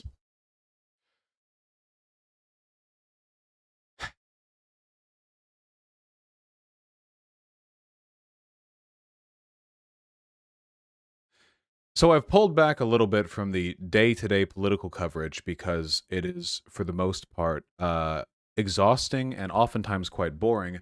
But sometimes things happen so severe that they warrant attention from every single person who has a microphone and a live stream. Only live streams, only live streamer opinions matter. Anyway, to dispense with any wacky intro, for those of you who recall, there was a suicide bombing that took place at the Kabul airport during the evacuation of, Afghans who assisted America. One which led to the deaths of, 13 Americans and over 100 Afghans. There were reports that after the initial explosion, panicked American soldiers fired into the crowd and ended up killing even more people. I don't think we have anything to that beyond eyewitness statements that have been given to journalists, so it's difficult to verify whether those are true, and if it's true, the extent to which damage was multiplied by the panic of those soldiers, but it happened nonetheless.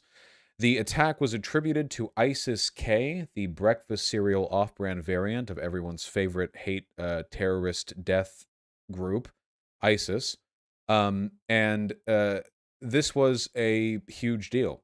13 U.S. troops dead. And, of course, American media only cares about U.S. troops that die. I mean, a lot of outlets weren't even reporting on the significantly larger number of Afghans who were killed. Like, you know how many Americans died in Afghanistan? Like 4,000? Over like 150,000 Afghans over the course of the entire Afghanistan war. Like, we only care about our own numbers. And 13 American soldiers died, which is more than have for years now combined. The recent deaths in Afghanistan have mostly been the ANA versus the Taliban. Now, of course, there's just the Taliban. So, a devastating attack carried out, and what does Biden have to do? Well, Biden doesn't want to look weak, so the military, authorizes a drone strike. The drone strike, which attacked and killed, you'll be happy to hear, one person, an ISIS-K militant. Except, oh wait, no, it wasn't. It was 3 adults and 10 children. And they were all innocent. Oops.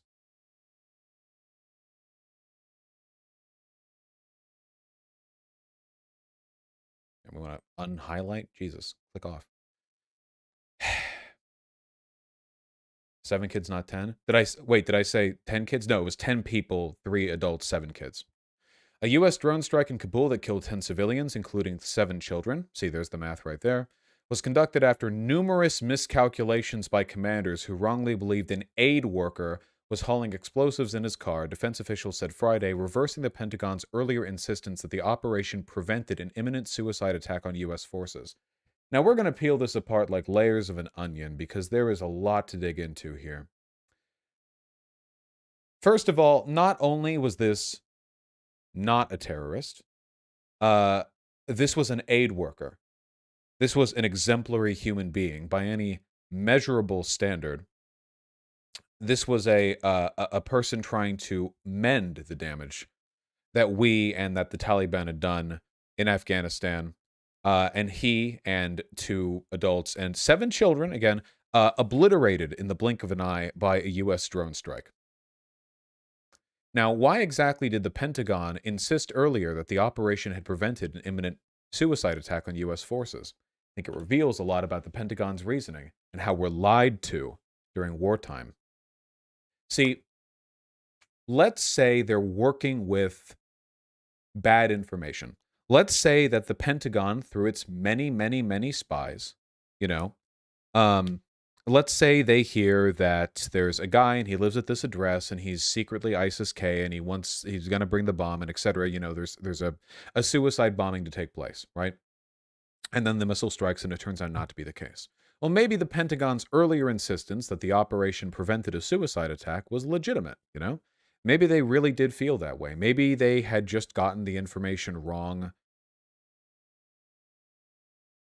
But it seems like they didn't. It seems like they just lied. It's not like they had knowledge of some plot that was going to take place and then they attacked to prevent that plot and it ended up not happening. It's more that they did the drone strike and then to the press they say, yeah. We prevented an imminent suicide attack. What evidence were they working off of? Well, let's find out. What evidence did they use to justify this drone strike? The Defense Department had previously defended the August 29th operation as a righteous strike, saying it tracked a white sedan for hours after the vehicle left a suspected ISIS-K safe house. In fact, the driver, Zamare Ahmadi, was a longtime aid worker for a U.S.-based group and was hauling water cans for his family, officials acknowledged. Final movements. Last images we've got on this guy before he's vaporized. Water cans. We now know there was no connection between Mr. Ahmadi and ISIS Khorasan, ISIS-K. That his activities on that day were completely harmless and not at all related to the imminent threat we believe we face, and that Mr. Ahmadi was just as innocent a victim as were the others tragically killed, Defense Secretary Lloyd Austin said in a statement announcing the military's conclusions. We apologize, Austin said, and will endeavor to learn from this horrible mistake, he said, knowing nothing will change. The chain of missteps ending with the missile strike came days after a suicide attack at the Kabul airport, which claimed the lives of at least 170 Afghans and 13 U.S. service members, prompting a sense of urgency among military officials. It also highlights flaws in the Biden administration's strategy for targeting threats that emerge in Afghanistan from a long distance, and approach analysts and critics of the president have panned as being vulnerable to inadequate intelligence and overconfidence among commanders reading ordinary behaviors as evidence of malicious intent. See, there's a zeal here.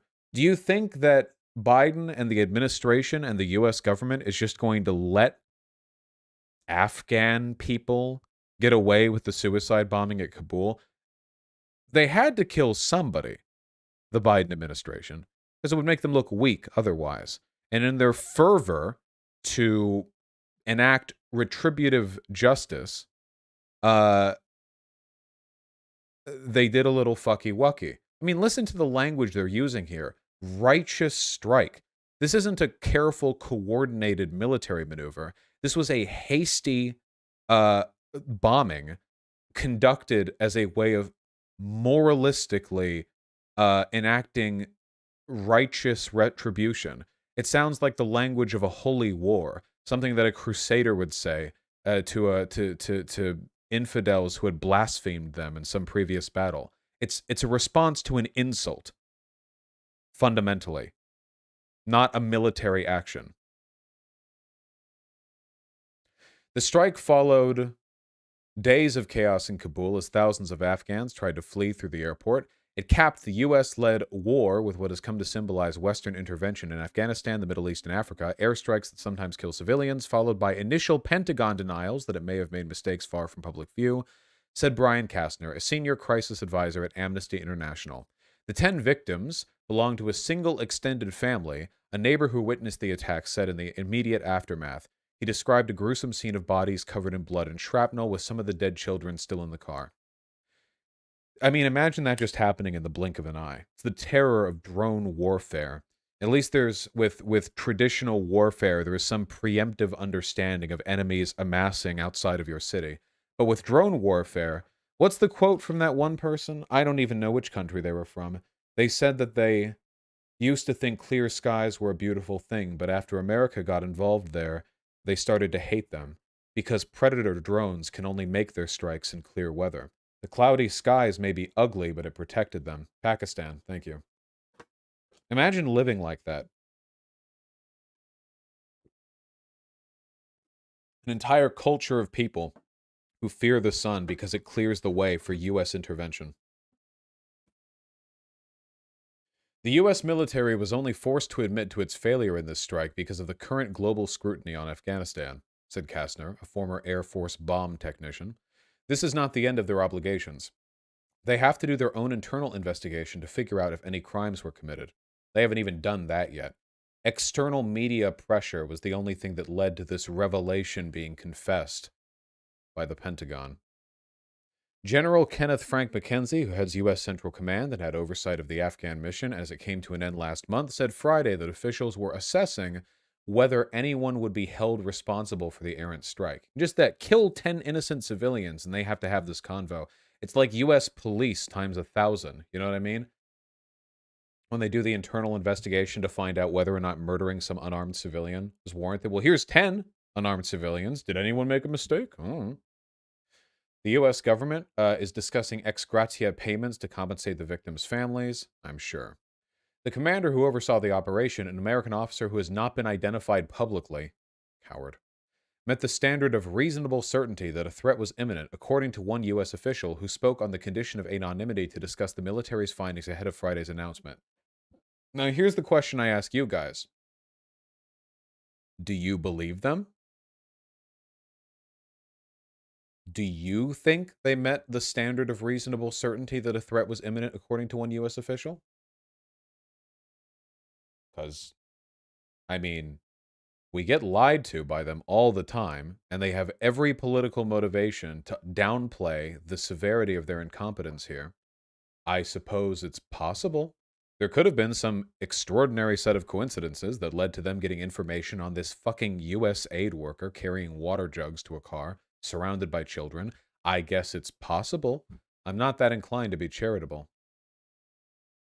The military's acknowledgement comes after 3 news organizations, including the Washington Post, thanks for the self-rep, published investigations of the incident that each cast doubt on the Pentagon's claims, including whether Ahmadi carried any explosives and whether his actions implied a man who delivered meals to displaced peoples was secretly moonlighting as a suicidal insurgent. McKenzie acknowledged those reports played a role in determining the military's mistakes. This is why we need the media. This is why we need the free press. Because as shit as they are, every once in a while, they do something like this. This is why I have so much distrust for all of the would-be anti-state types out there who despise corporate media, like to a almost fervent ideological level. There are certainly problems with corporate media, but, you know, every once in a while, once in a blue moon maybe, something neat happens. McKenzie said leading up to the drone strike, intelligence analysts were flooded with dozens of credible reports forecasting attacks on the coalition effort to evacuate Americans and Afghans from the Kabul airport, including links to a white Toyota Corolla, which are among the most common vehicles on the city's roads. Just a white Toyota Corolla, you know, whatever. I think a car might be involved sometime in a future attack, you know. On the morning of August 29th, Ahmadi stopped near a building analysts suspected was an ISIS-K safe house, McKenzie said. He picked up and dropped off people at various places in the city, the general added, and at a few points the vehicle was loaded and unloaded with cargo. Suspicious. Ahmadi arrived home a few minutes before 5 p.m. under the watchful eye of an armed Reaper drone. Can you even begin to fathom the sheer fucking terror of drone warfare?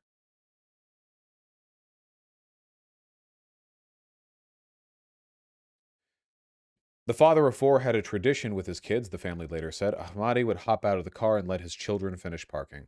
Oh, that's a cute way to get learning how to drive early. I think my dad did something like that a couple times. Several piled into the car, his brother said, and they reversed into the courtyard under the shade of a nearby tree. A few minutes after Ahmadi's arrival, the commander fired a single Hellfire missile at the vehicle, destroying the sedan in an explosion and strewing bodies throughout the wreckage and the courtyard. The drone operator did not see any children when the missile launched, according to who? But it was already in flight when the three children could be seen just as the missile struck, officials said. Officials say. So they fired the missile a few minutes after Ahmadi's arrival, but he had a family tradition where the children would finish parking after he hopped out of the car. Did he have his kids wait multiple minutes? Did he leave his car in an unparked position for multiple minutes, and then his children came out only after the Hellfire missile had been fired? Surveillance footage from the aid group Ahmadi worked for, Nutrition and Education International, or ISIS-K as the Pentagon calls it, and interviews with its staff provide a portrait of Ahmadi's mundane errands against the backdrop of the city's humanitarian crisis. His route included breakfast with colleagues, trips to a bank and police station visits to coordinate security for food distribution, along with visits to the group's headquarters, said Stephen Kwan, the group's president. You would struggle to find a person less deserving of a drone strike. Here we have his day plan, I guess.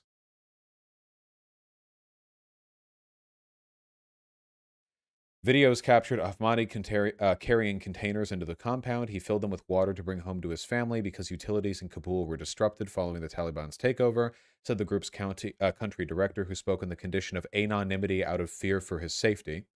McKenzie said the heavy packages were suspected to be bundles of explosives, such as the suicide vest used in the airport attack, but upon reviewing the surveillance video and drone footage, commanders learned they had mistaken the water jugs for a bomb. That's right.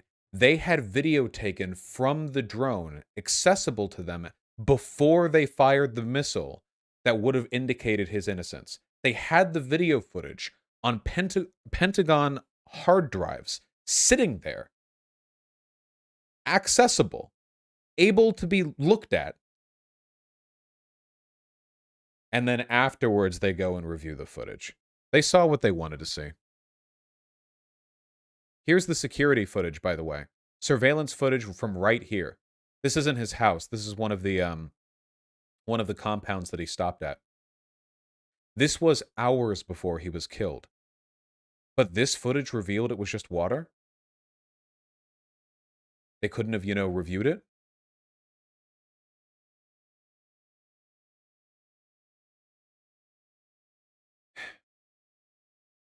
Those types of canisters are common for insurgents to fill with homemade explosives because they're inexpensive, have handles, and can hold a lot of weight. That's all containers. What? Inexpensive, have handles, and can hold a lot of weight are characteristics you would use to describe any kind of container that anyone would use for anything. That's what do you think the people in fucking Afghanistan are carrying their shit around in? Target bags? Do you think they have fanny pack? I assume they have some fanny packs, maybe. And it's possible commanders familiar with that practice were overconfident about their conclusions without considering possible alternatives. Plausible alternatives, Kastner said. A physicist who assessed imagery from the site for the By the way, guys, if you're wondering why I'm just reading this, it's because, unlike the Washington Post, I don't have journalists on the other side of the planet gathering intel. I'm sorry. I'll have to defer to their evidence and my analysis. Not much else I can do. A physicist who assessed imagery from the site for the Post estimated the blast's force to be about 22 pounds of explosives at the high end, within the range of a Hellfire missile's payload. A described secondary blast, experts said, was probably the result of fuel vapors igniting. So they struck it with a missile, and then there was a second blast as well. The investigation concurred with that assessment, McKenzie said, with the likeliest scenario being a fuel canister near the car going up in flames. The Pentagon is no longer describing that reaction as an explosion. Now, the thing that I find interesting about this is you can cross-check this with a New York Times article, which talks, I think, a little bit more about this. Let me see if I can find the exact... Here we go. Since the August 29 strike, U.S. military officials justify their actions by citing an even larger blast that took place afterwards in the courtyard where Mr. Ahmadi made his final stop. So essentially, U.S. military officials made the argument that, oh, we got the right guy. Look, there was a second explosion after the first one, as though he was carrying explosives. But an examination of the scene of the strike conducted by the Times Visual Investigations team and a Times reporter the morning afterwards, and followed up with a second visit 4 days later, found no evidence of a second, more powerful explosion. Experts who examined photos and videos pointed out that, though, there was clear evidence of a missile strike and subsequent vehicle fire, like, the car being on fire, there were no collapsed or blown out walls, no destroyed vegetation, and only one dent in the entrance gate, indicating a single shockwave. Military officials said investigators now believe the second explosion was a flare-up from a propane tank in the courtyard, or possibly a gas tank at the second vehicle in the courtyard. Or to put it another way, the U.S. military lied about there being a second stronger explosion, and now, after journalists called them out in it, are saying it was a propane tank. A propane tank does not explode harder than a Hellfire missile. Now, admittedly, I have never exploded a Hellfire missile or a propane tank. So I'm saying this with a little bit of, maybe unearned confidence, but I'm pretty sure a Hellfire missile explodes bigger than a propane tank. Then why did the U.S. military say there was a second, larger explosion? Why any of this? Why has the military's intel been so fucked on all of this? They had video footage indicating that he wasn't carrying explosives for hours before they killed him, but they still killed him. They had video footage of the location that he arrived at, and then they drone-striked him at it, and apparently the children only appeared after the missile had been fired. They had video footage from the drone after the Hellfire missile, and then they lied and said there was a second, larger explosion. But then they walked back on that once the media called them out. They lied about everything in a desperate attempt to cover for the administration's attempt to stop themselves from looking weak. It's just a chain of overconfident or dishonest military men and political officials combining to attempt to procure a narrative that would be favorable to the president. Anyway, we should probably finish the article.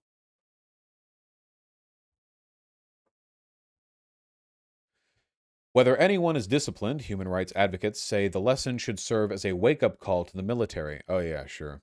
Which has long waxed eloquent about lessons learned, but continues to make errant strikes that end up killing civilians. There is no Department of Defense policy on civilian casualties. That's after 20 years of fighting in Iraq and Afghanistan with mistakes like this, said Sarah Holowinski, Washington Director for Human Rights Watch and a former senior human rights advisor at the Pentagon. Will it be that this time lessons are learned and U.S. policies and practices will change? Or is it going to remain the case that after the next strike, the U.S. military comes out and says, no, it was a perfect strike, we had all the intelligence we needed? Holowinski said McKenzie's apology and the fact that he raised compensation for the victims were positive signs. By the way, not trying to hope pill you guys on this story. I will say, however, that an official acknowledgement of wrongdoing and an attempt to raise compensation is admittedly more than the usually zero effort that is put forward here. But she added that it was imperative for the Pentagon to make public the findings of its assessment of the strike and any decisions about culpability to show that officials are serious about change. People should be in jail. At the very least, they should be disbarred. I can't believe that's even like a question. This wasn't even just civilian casualties. You have to understand. This wasn't like the United States bombed an enemy airport and there were civilians at that airport. This wasn't an attack on an enemy force that ended up leading to incidental civilian casualties. This was a glut of information which should have exonerated a man who was then, along with 7 children and 2 men, did I say this? Oh, disbarred for lawyers. Sorry, dishonorably discharged, court-martialed. Yeah, sorry. Yeah, sorry. I said disbarred. That's for lawyers, right? Yeah. This wasn't just like errant civilian casualties. This wasn't, like the consequences of war. And I'm not a bleeding heart liberal about this shit either, okay? I know that any prolonged military engagement in another country will lead to civilian deaths. It is an inevitable component of military engagement. That doesn't mean it's good. It's horrible, but I'm not delusional enough to believe that the U.S. is capable of invading other countries and occupying them without stuff bad happening. But this isn't just bad stuff happening. This is such an unfathomable fucking deviation. This is a rejection not only of the principles that our country, in the eyes of some very idealistic people, is supposed to uphold. This is also, frankly, a complete waste of our military apparatus. It's pathetic. How hard do you have to fuck up when you have the American military intelligence complex on your side?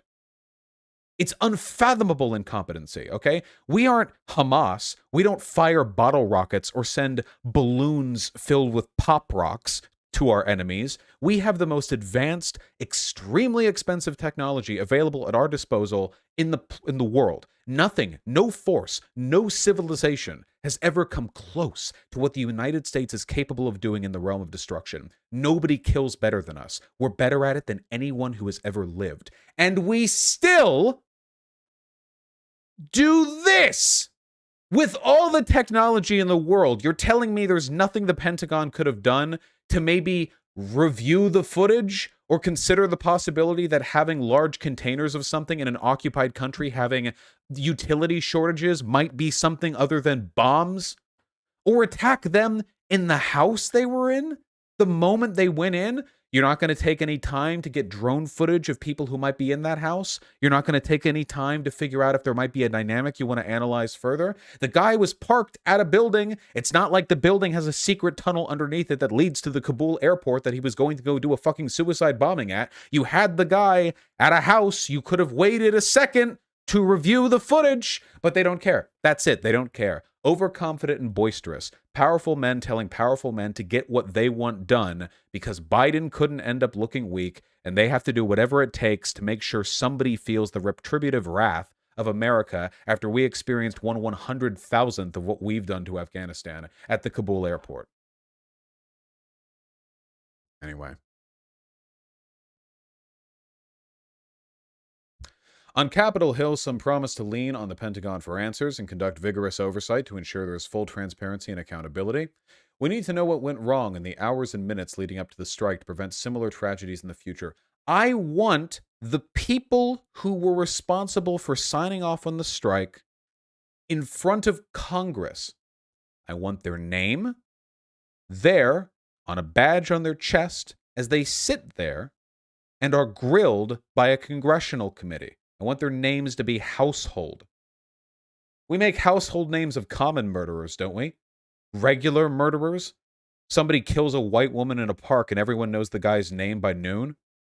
But what? When murder is anonymous and militarized, it just gets to just fly off into the wind. Unknown, unhold.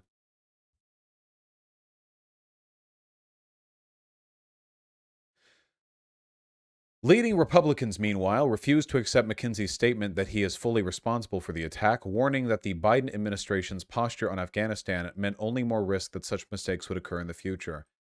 I can't believe I'm saying this, but yeah, the Republicans are right. McKenzie can take full responsibility if he wants, but at the end of the day, the buck does stop with Biden, the commander-in-chief. President Biden bears ultimate responsibility, Senator James N. Inhofe, the Armed Services Committee's top Republican, in a statement adding that the president's precipitous withdrawal of U.S. troops from Afghanistan has left our military with an impossible mission of countering terrorists without any personnel or partners on the ground. We don't have to counter anyone. We left. Also, remember that if a Republican ever says this, you still don't have to listen to them because Republicans don't actually care. Remember when Trump quadrupled drone strikes and then killed so many civilians they stopped reporting on it and Republicans never gave a single fuck? Never listen to a Republican, okay? Even when a Republican is right, in the rare moments when the moons align, they're right, they're still wrong. It's incredible. What a talent they have. The August 29 strike shows how difficult and complex counterterrorism operations can be. Unfortunately, it highlights that an over-the-horizon strategy will only increase the complexity and difficulty. We need a more realistic strategy for keeping Americans and Afghan civilians safe. Yeah, I'd say so. Yeah, maybe a little. There's a lot of information on this out there that I could drone on over for a long time, but I think you understand the essential points. Look, an unfortunate reality of this country... Oh, I didn't actually mean that pun. Sorry. An unfortunate reality of this country is that a lot of the military action that we engage in, I'd say maybe most, is pride-based. Iraq was pride-based. After 9/11, people get so riled up, and you'll justify anything when you're angry, you know. And it leads to stuff like this. Now, thankfully, this wasn't another invasion of Iraq, you know. This wasn't a 20-year-long war being instigated, so it wasn't as bad, consequently, as things which have happened in the past. But it was still a terrible thing. Good man, and then two other presumably good men. Maybe they were bad. I don't know. Probably not bad enough to warrant being extrajudicially executed by the U.S. And 7 children, gonna say they were good, killed through rote incompetence by the U.S. military. And it really makes me wonder what we're doing with our money. I understand the job of policing countries from afar is difficult and dangerous, which is why maybe we shouldn't fucking do it. Maybe. But if there was any kind of action for us to take, anything whatsoever, you know, imagine the best drone strike. ISIS-K just suicide bombed the Kabul airport, but thankfully, we got a note handed to us. It was very dramatic, like House of Cards. Biden woke up one morning and somebody had duct taped a note to his forehead. And after removing the note and the skin with the duct tape, he looked at it and it said the address of the ISIS-K headquarters where they're planning to do a suicide bombing on the White House. Don't know how they're doing it, but...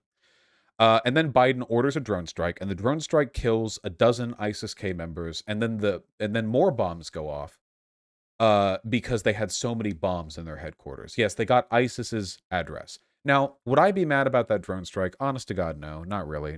I wouldn't be super mad about it. The real problem with drone warfare isn't that it's never done anything good. If you look back through the innumerable groups of people who have been killed by U.S. drone strikes, a lot of them are ISIS members. I will not mourn them. The problem is that it opens up the avenue for so much bad. It is a categorically dangerous thing to enable. When you kill through drone strikes, you depersonalize warfare. The cost of killing through drones is very low relative to the cost of deploying troops on the ground. There are no political consequences to drone strikes. Not really. Boots on the ground, and if a U.S. soldier bites it in a military action, that costs you politically. So drone strikes make violence politically cheap. You can do it pretty much anywhere in the world, and you can do it with essentially no chance of risking the possibility of dropping your approval numbers. You can just do it anywhere and everywhere all the time with very little oversight because they're fucking drones. And there is, at least tangentially, a humane element to drones, making it possible to do surgical attacks on facilities without risking U.S. troops' lives. If we're going to, like, kill a bunch of ISIS dudes and they're stocked up in a compound, I would rather the drone do it than send troops in to capture the territory. You know, if we knew it was an ISIS facility, sure, whatever, save the life, have only them die. Fine. But that's not the reality of most drone strikes. The reality of most drone strikes is that they are ambiguously justified and rarely investigated. That's the majority. And what that means is drone strikes, as a policy, are incredibly destructive. And that's really bad. Maybe there's a world where they can be exercised responsibly. Maybe in countries where we have semi-occupational jurisdiction and a robust on-the-ground spy network, maybe we could be effective in killing the people who actually deserve death sometimes, and maybe there are elements of justification to that. But the policy that we have now is nothing even close to that. The level of scrutiny that you have to meet to get away with a drone strike is vanishingly low. And I gotta ask you guys, what do you think we would learn if journalists could investigate every drone strike we had ever done? They investigated this one because it was high profile, evidently untrustworthy, and in a highly politically contentious moment in time. If they could investigate all the hundreds and thousands, what do you think they'd find? How many more apologies do you think we would get from the Pentagon? In the absence of perfect information, we have to act distrustfully towards our own government because they have been shown they have the incentive to lie to us. And it is for that reason that I say, confidently, fuck the Pentagon, fuck Biden, and fuck the U.S. military-industrial complex. They can all eat shit. And to anyone who asks me whether I'm still glad I voted for Biden, the answer is, yep, because if Trump had won, he probably would have bombed the entirety of Kabul and then redeployed troops because he's afraid of his little baby boy, small ego ass getting burned by whatever retaliatory violence was directed at U.S. troops while they were on their way out of the airport, okay? That's the answer, okay? Because fuck Biden, and if Trump had done it, then fuck him too. He probably would have done something worse. I don't know. Oh God, can you imagine how bad that would have been? We live in a bad enough world as it is. Let's not invent ghosts for ourselves.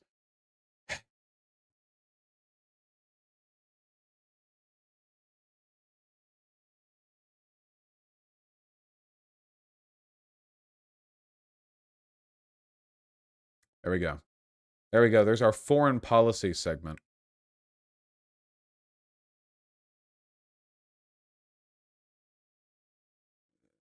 This just feeds into the terrorist loop, right?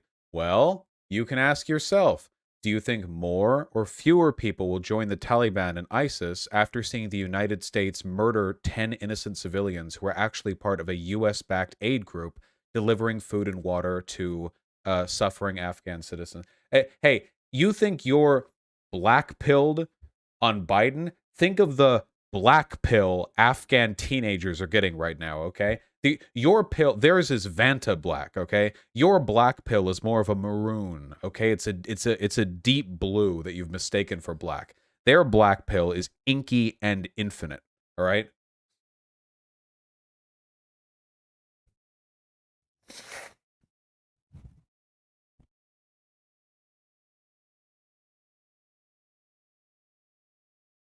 Sorry, Shinny Black Rose. That's probably not going to happen.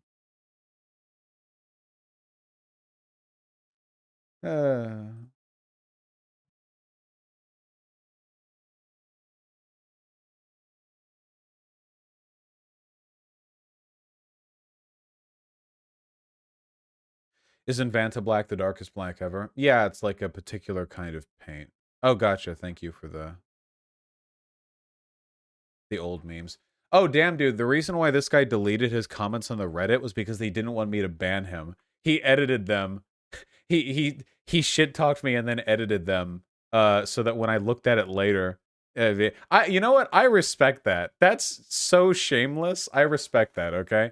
I think there's honor in tremendous unyielding dishonor, okay? So you you get to live this time. You can re-edit it back to what it used to be. I won't ban you. All right. Yeah, it's so dishonorable you come out the other end, you know. They made it the worst. God. One day, Votimus. We should probably read donos, shouldn't we? What a section. What a segment. What a segment. My God. My God. There's actually a black darker than Venta Black called Blackest Black. Interesting. That stuff always really interested me, you know? What paint is. Paint isn't even a thing. You don't even know. You don't even know what paint is.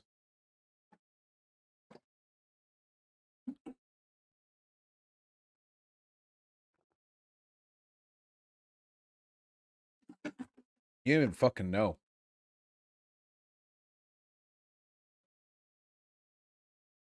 Chemicals? Well, sure. Are not we all?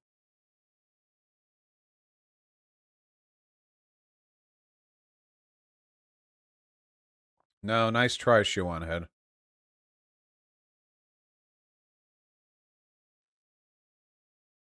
All right, hold on. We're checking the Reddit again.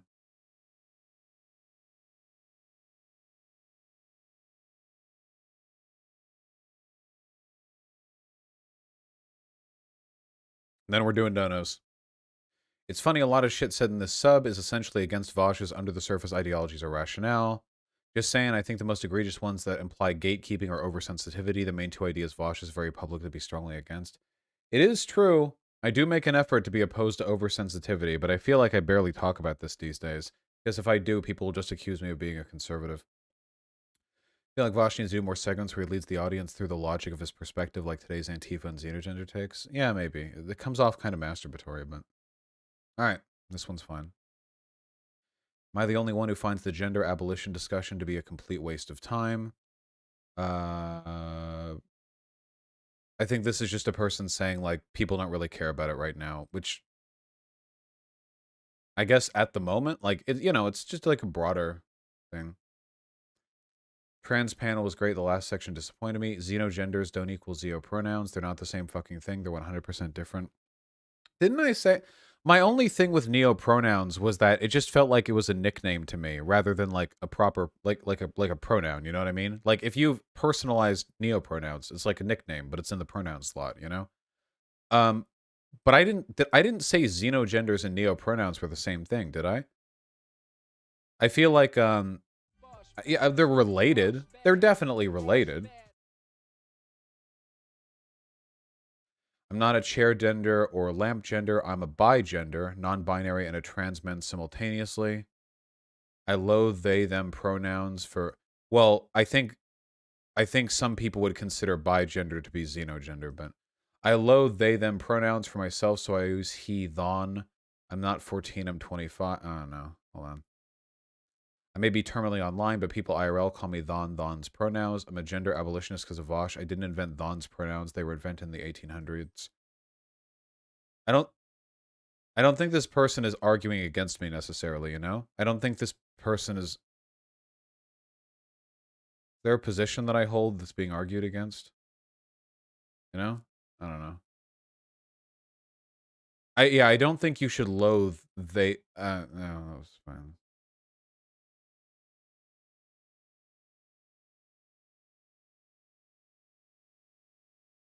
Alright, well, nothing too spicy here. Nobody's getting banned for sure. That should just be a regular stream segment. We just go over the Reddit and decide who to ban. I get really angry at people. That sucks, Rockfish. Alright, hold on. Oh god, we have donos to go over. Ooh. This was a guy you were on the panel with? Sergeant Peppers? Hold on.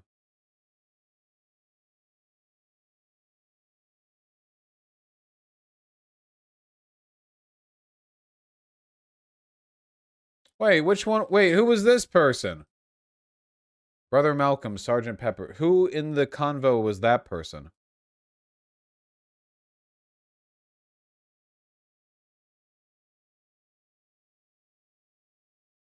Malcolm the trans guy. Did he talk back against my point in person?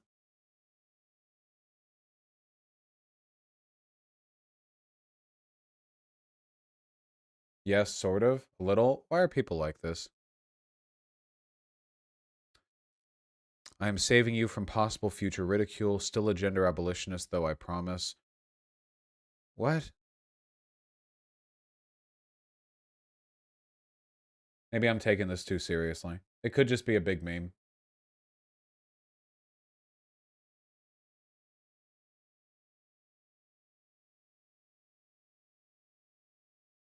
Why didn't they confront you in person? Yeah.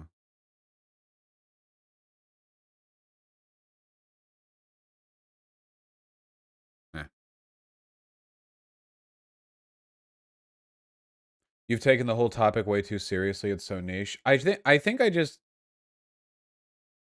don't like being misrepresented. That's the thing that bothers me. It happens all the time on issues big and small, constantly, all the time, everywhere, from every direction, from the right, the left, and the center. It's going to happen. I feel like I get misrepresented more than any. I really do feel like it is very disproportionate with me. You know, I know everyone online gets misrepresented, but I feel like I am especially afflicted by this. By this, you know, exponentially so more than. You're starting to sound like Sam Harris.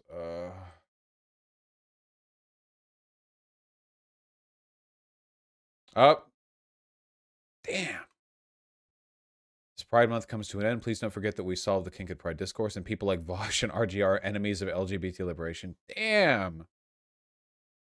Uh-oh. You guys got to dig this up before the panel. Can be, you know, way spicier content if I know beforehand. Yeah, it doesn't sound like a meme then. Sounds like they actually don't like me. They left out the cue. Interesting. Why don't you research people before you talk to them? I will ban you.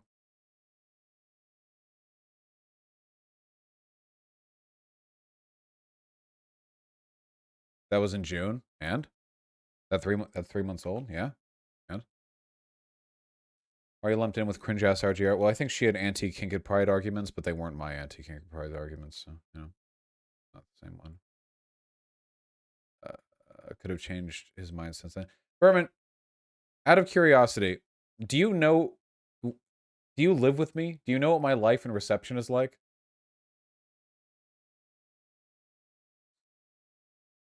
Could have changed his mind since. Yeah, okay, sure.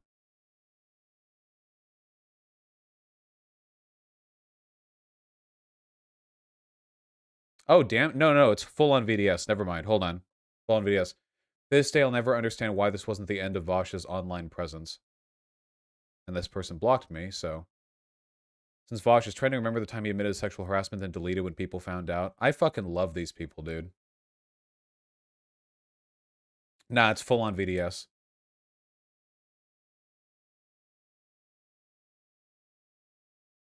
Deleted when people found out. I have videos on it. Multiple videos. Yeah, very sneaky videos. You know? How many views are there on those videos? Bosch, care to explain? Watch the damn videos. Not my fucking problem. You guys don't keep you up in your goddamn Vosh lore. Why do you think I get canceled so often? For fun? No. It's a joke, Vosh? Oh, okay, I see. Hold on, wait. Vosh canceled? Yeah, I think almost everything I've been canceled for. Oh, there we go. Okay. I'm hiding it. I'm sneakily hiding it through a video with 250,000 views. Yeah, I'm just trying to let that go under the radar. To you know, very sneaky. So this needs an update. Oh, it does. This is more than a year old, but this contains it. You know, I was there for that. Yeah, it was good content. Videos on my cancellation are invariably going to be quite long. You know.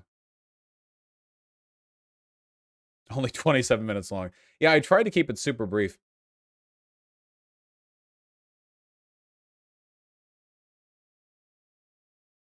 Yeah. Fucking still posting about me.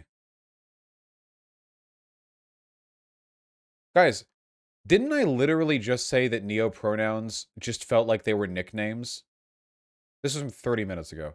Wasn't that the only thing I said about neopronouns? The other stuff that I said was about, like, xenogenders. But for neopronouns, I'm pretty sure that I just said it felt odd because they were like nicknames and there was no universality to them.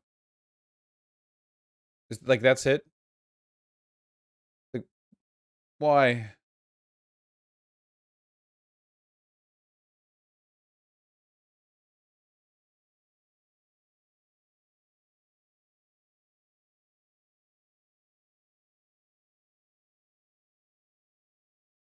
Meh.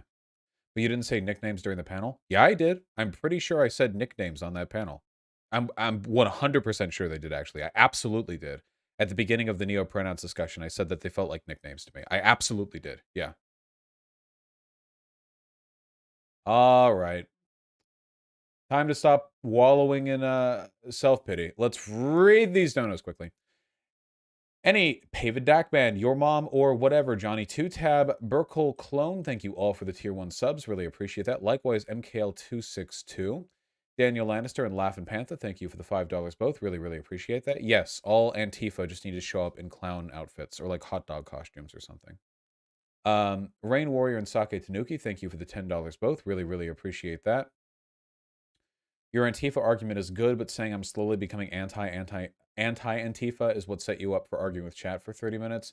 Yeah, it's just that, like, I feel like people should listen to me, even if I make hyperbolic statements at the beginning. What is this? Make sure not to play My Chemical Romance or Linkin Park music in your heads as you see it, okay?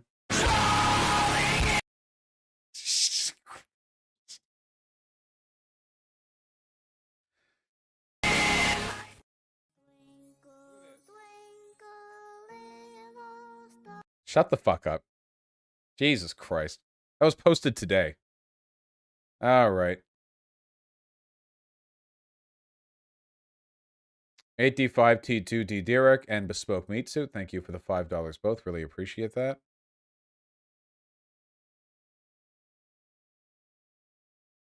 Yes, okay, Buddy Vouch is very good. We'll show it love soon, I promise. Bria H, thank you for the very kind $10. Voshton used to do Black Bloc Antifa action. I never did Black Bloc stuff. I thought in previous videos you said you support Antifa and its action. Did you change, or do you mean being selective how Black Bloc is used? No, I support things that Antifa does. A lot of what Antifa does isn't like being at protest black blocking. It's like gathering intel and like mutual aid and shit. And that's totally cool, you know? There are just elements of it that I think can be improved on. Exilanov, thank you for the tier 1 sub. Really appreciate that. Dysfunctional Daisy, thanks for the tier 2 sub. Really appreciate that. Rixnay with the 2 gifted tier 2 subs. Thank you very, very much. Really appreciate that. You're being incredibly kind to me. Edo Canedo, thank you for the $10. My dad's been voting Green Party since 2012, and he likes Crystal Ball's content a lot. Ugh, yeah. Rising/BP is all about appealing to voters who value their purity test more than pragmatic voting IMO. That's actually a really good point. I'll try to keep that up. I'll try to keep that in mind. Rising and breaking points are about abandoning pragmatism in favor of, like, purity signaling. In a way. In a particular way. Okay. My Cock Obama and AT5D2D Derek, thank you for the $5 all. Really, really appreciate that. Yeah, my Cock Obama. Nothing quite like experience with work culture to make you left-leaning. Corey, thank you for the $12. I really appreciate that. Thank you. And thank you for donating to the charity streams before as well. It's very kind of you. Loke Sen and Bang On Head, thank you for the tier 1 subs both. Really appreciate that. Kilik Tessie and Benjamin Jojo, thank you for the $10 both. Really appreciate that as well. Is the Imperium of Man right or left wing? Very right wing. Hey there, Vosh. I watched your discussion with Professor Flowers, and as a mixed African American, all I have to say is that you have the patience of a saint. Thank you very much. I appreciate that. I tried my best, and it's not holistic. Jimmy Carter and Casper Christensen and Navid Nakai, thank you for the $2 all. I really, really appreciate those as well. Darth Midius, thank you for the $5. Yeah, I try to be pragmatic as best as I can, you know. Sake and Oscar Montenegro, thank you for the $10 both. Really appreciate that. Thanks for the fitness advice. I've already been using resistance bands, walking, and doing yoga off YouTube for a few weeks, and I've already seen some results. Nice. That's really, really awesome. I'm really happy to hear that. That's fantastic, even. Hope you keep it up. Sorry, the true conspiracy is that horse dewormer works because they have horse worms because Vosh fucked all their dads. True. And I don't shower. That's not true. I do shower. Anomaly and Iridian Knight, thank you for the $5 both. Thank you very, very much. Habis, thank you for the incredibly kind $20. Hi, the Socialist Red Party got 8 people in the Norwegian Parliament, and the Socialist Left Party got 13 people. So there was a change here. Keep up the good work. I hope it takes. I'm happy to hear that. Getting something good done, at least. Frogsterian and Swaguar, thank you for the tier 1 subs. Really appreciate that. Chibi Dots, thank you for the tier 3 sub. Much appreciated. Very kind of you. Leash and Still Alive, thank you for the $5 both. Really, really appreciate that as well. Do you think Biden will run again? I don't really know yet. And yes, the Lee Atwater interview is spectacular stuff. I'll talk about it more in the future. Still Alive, I think. Zero the Hellion and Boxing Bud, thank you for the $5 both. Really appreciate that. Hey Vosh, love your work, of course. Great Discord as well. Thank you. I appreciate that. Hey Vosh, baby, I'm a big fan. 2110 would debate or chat. Question: when you debate conservatives, why don't you ask them what they would do about the subject? Honest to God, I think it's just because it makes me angry. Well, the main thing is that, like, oftentimes the thing they want to do a thing about isn't a thing that needs anything done about, you know? If we're complaining about trans people, like, what's their solution going to be? Like, the problem is that I think it falsely assumes they care about pragmatism. You know what I mean? Like, I have done it from time to time. Yeah, it's just that in reality, I don't. I think in reality, most of the conservatives I argue with know they don't really have an answer to it. They basically just want to, like, turn up the cultural hatred against a bunch of groups until the problems solve themselves. Gay people go back in the closet. Trans people, like, repress their identity. You know, like, immigration gets tightened. I think they because the more specific they get, the worse they look. Jesus Christ! Is there someone out there? Jesus, fuck. Must have been the wind or the air pressure or something. The door just rattled like super loud. Did you guys hear that? It sounded like somebody slamming against the door, but not like slamming, more like, yeah, okay, it was the wind. That it got the click of the door like perfectly, you know, like the loudest possible click. Okay, you guys heard it too, then you know. It has to be loud if you hear it because the mic dampener is so strong. Jurong Railrunner 66 and Railrunner 66 again, thanks the $5 all. Hulux CS, Jason Society, and Lil BBG, thank you for the tier 1 subs all. I really appreciate that. You edited down the Phasmophobia stream yesterday. Did you? Oh, that's cute. I don't know if I'd ever react to my own gaming stream. Xander Hall out of context, Phasmo with Flash Demon Mom Denims. Apparently they updated again. I should play some more with them. Here, have it, chat. It was good memes. You should watch it. I played with Sam and Denims and Demon Mama, and we had a good time. That stream rocked. That stream was super fun. Yeah.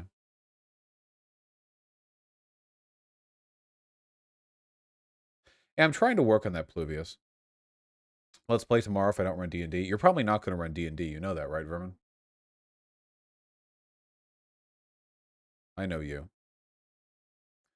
Cunty Cat, thank you for the 1070 twice. I really, really appreciate that.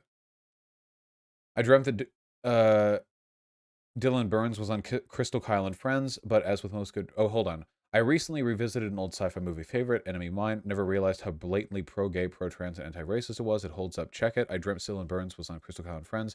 But as with most good dreams, I woke up sticky and disappointed with reality. Can we make this come true? Well, I want to go on Crystal Kyle and Friends. Oh, wait, I already did. Oh, yeah, I guess he can go then.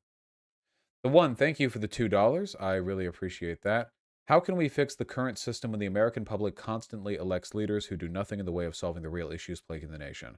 You want an answer to that for $2? That's not a $2 question, my dude. That's a $100 donation question, along with subscribing to my Patreon and personally sending to my P.O. box like a cross-stitched image of my face. I don't have an answer to that one. That's a tough one. All right, bring the baby in. I'm sweaty. It's warm in here. It's warm in here and it's cold in here. Artemis, get the fuck over here.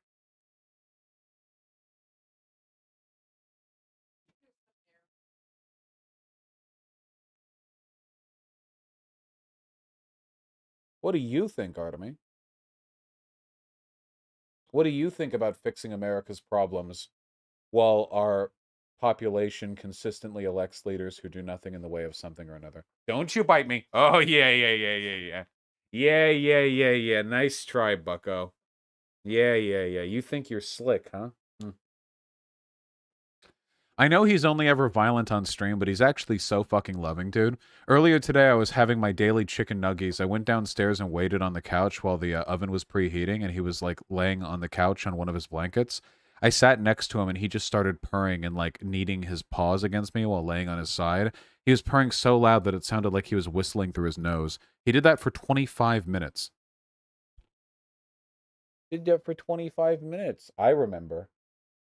A temperamental creature. But you love me. Look at him. He's like a little monkey. Ooh. Ooh.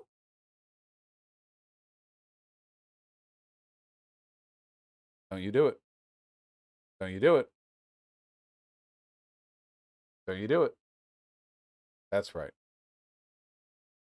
Don't you do it. Ooh. Love.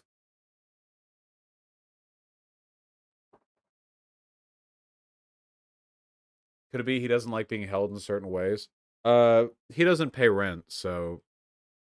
Nah, he's pretty chill about being held upside down. It's like the only way that I hold him. But also, like, if he gets mad, like, fucking whatever. Oh no, he's kicking me. He loves getting mad. Look at him. Bah, bah, bah, bah, bah. Ooh. Bah, bah, bah, bah, bah. Wah! Bah, bah, bah, bah, bah. Nyah. Bah, bah, bah, bah, bah. Ah! Yeah, we trimmed your nails, dipshit. You can kick me all you want. You're not doing shit. My superior human flesh. That's right. Yeah, we conquered the planet. What are you? You're just like a dumb little dumb baby. Ooh.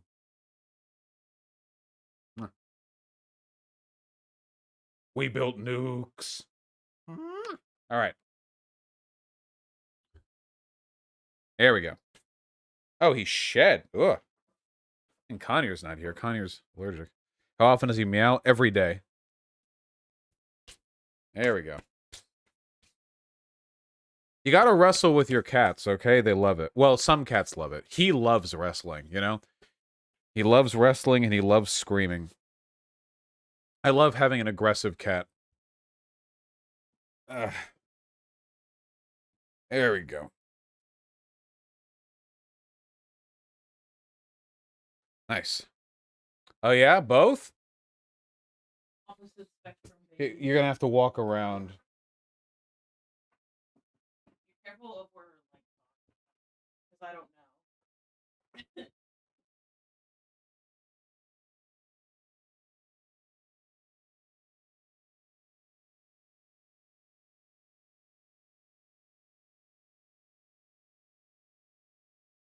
Hello.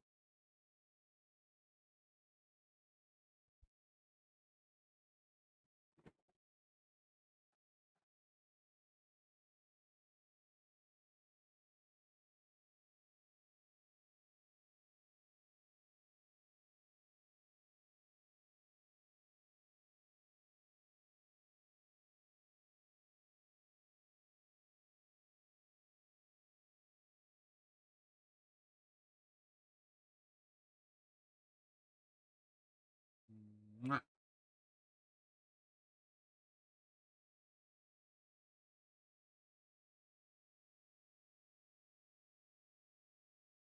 Ooh.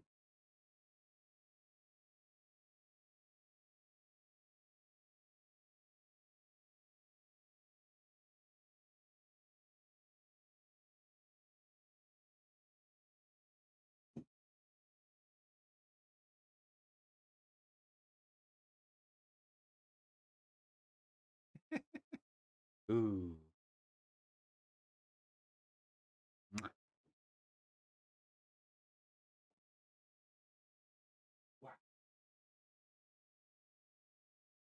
Okay. We've had our cats. Jesus, we've streamed for 9.5 hours today. Why does she always look like she's halfway dead? Well, she's sleepy at the moment, you know. They're cute. Ugh, there we go. And that didn't work, gingerbread. Coochies. Wash your hands. I will when I'm done with donations, which probably won't take that much longer. Typing Hazard and 8D5D2D Derek. Thank you for the $5 both. Really, really appreciate that. Goddamn right, 8D. The one, thanks the $2. Nightblade 370, thank you for the very kind $10. I'll be doing more than that, buddy. Don't you worry. Center Spiral, thank you for the $5. Nail U866, thanks the tier 1 sub. Love you too. Keen Croyle, thank you for the very kind $10. Vosh takes an Antifa are better now than 2 years ago. TBH. Also, he's right. Don't show up if you can't win. That means capacity larger. That means capacity, larger strategy, and achievable goals. Quit whining and learn to win. I do like winning. Thank you. I really appreciate that. A lot of these donos from the last game stream. I have not been reading enough donos. Why do I read every dono still? Why do I subject myself to it? Discount Cobra Commander and Jimmy Carter. Thank you for the $5 both. I really appreciate that. Thank you very, very, very, very much. Carson Harvey with the $20. Seems like there needs to be a broader, more organized, optically more positive left political organization that can also be staunchly anti-fascist, something that can make anti-fascism appeal to normies without toxicity. We need the Bernie Sanders attitude, like, holistically, you know? Bernie Sanders made socialism appealing to so many people because he didn't come off like some edgy, like, wannabe Stalin type, you know? Or some dipshit trying to, like, LARP his way through politics. He came in, he was just an old happy Jewish grandpa. He just talked really loud into microphones about how we all deserve to be able to get our broken bones mended at hospitals for free. And that resonated with a ton of people.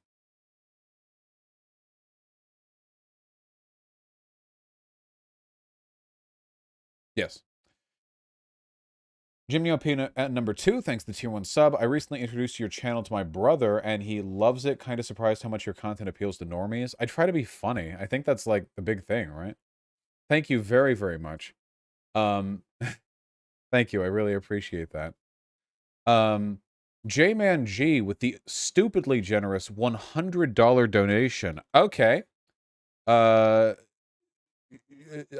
Sure.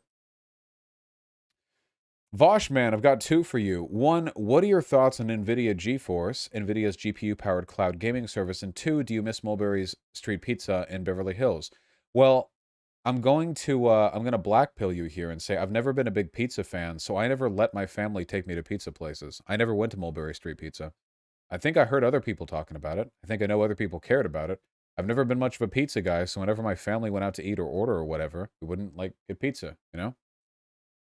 But I know that Mulberry Street Pizza is supposed to be legendarily good, you know, so, yeah, so I couldn't really say. With regards to your first thing, I think it fucking sucks. Cloud-powered gaming services suck. Absolutely suck, okay? I don't even know that much about NVIDIA's GPU-powered fucking cloud gaming service, and I still know that I hate it. All these do is... First of all, like, storage is incredibly cheap. Why are people playing off the cloud? Storage is as cheap as it's ever been. Like, seriously. For very little money, you can buy a hard drive that can hold, like, every game you're ever going to play. It's not... like, why? You know? Processing power? Yeah, isn't this like... The cloud gaming thing, isn't this like when you play on, like, another person's computer, basically? Yeah. Cloud gaming performance and user scaling. It packs 40 NVIDIA Turing GPUs into an 8U blade form factor that can render and stream even the most difficult games. So basically what you're doing when you do this, right, is you're, like, live streaming a game that's being played on another computer, right? Like, basically your controller inputs get sent over to them.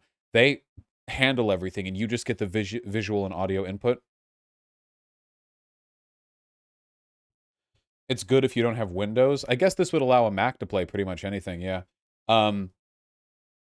Yeah, the ping seems like it would be, like, destructive, you know?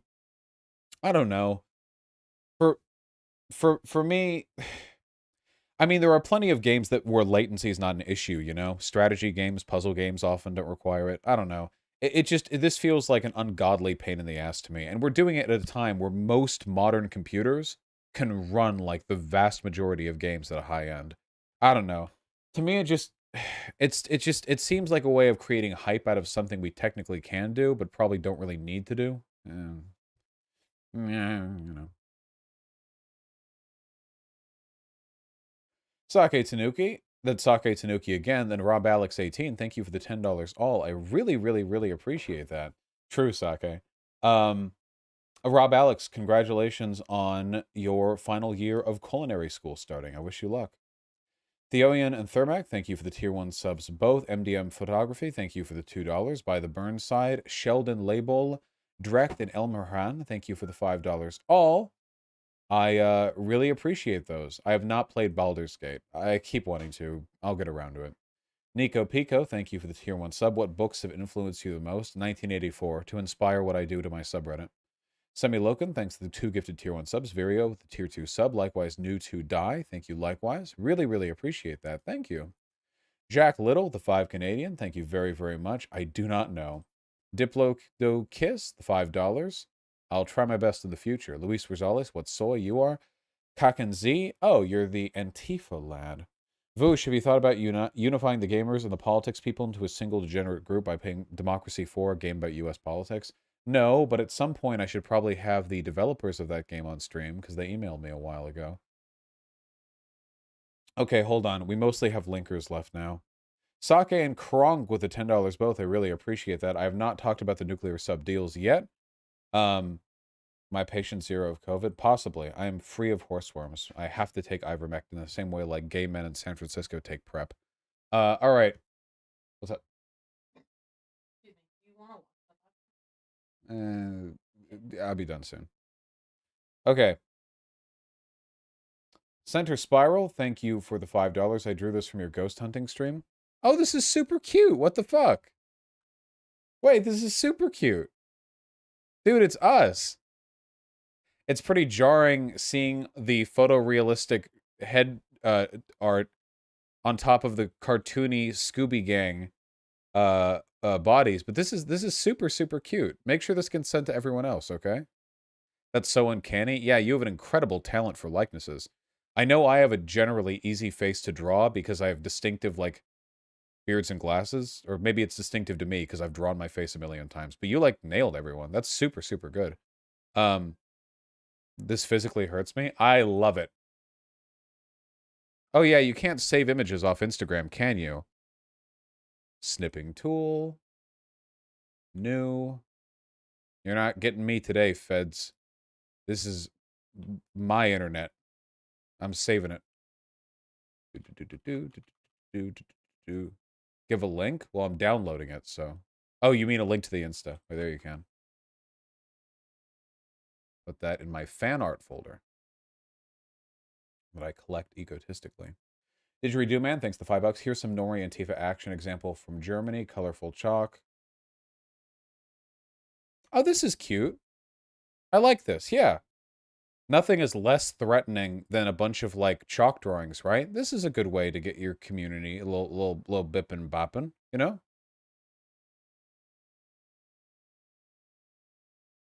Known, of course, as the Mehrere tausend Mission haben in jener einen Fackelmarsch die Thunige Begung zu einem Spreischussland für die Nazis gemacht. Which in German translates to fun chalk party.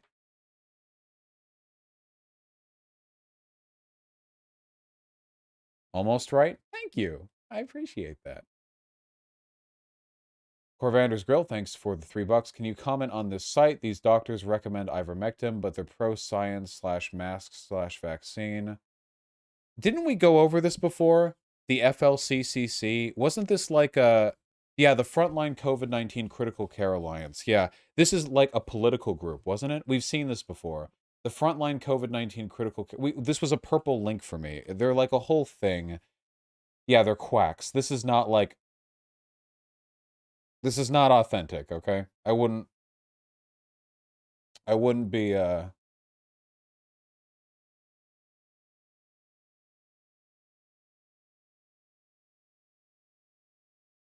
Yeah, here we go, okay.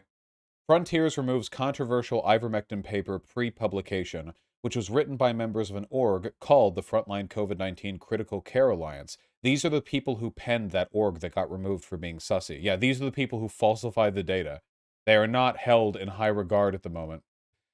They describe the removal of the paper as censorship, but the editors determined it contained unsubstantiated claims and violated the journal's editorial practices. Yeah, they're literally the people doing the misinformation. Pigeon! I thought I could grab her.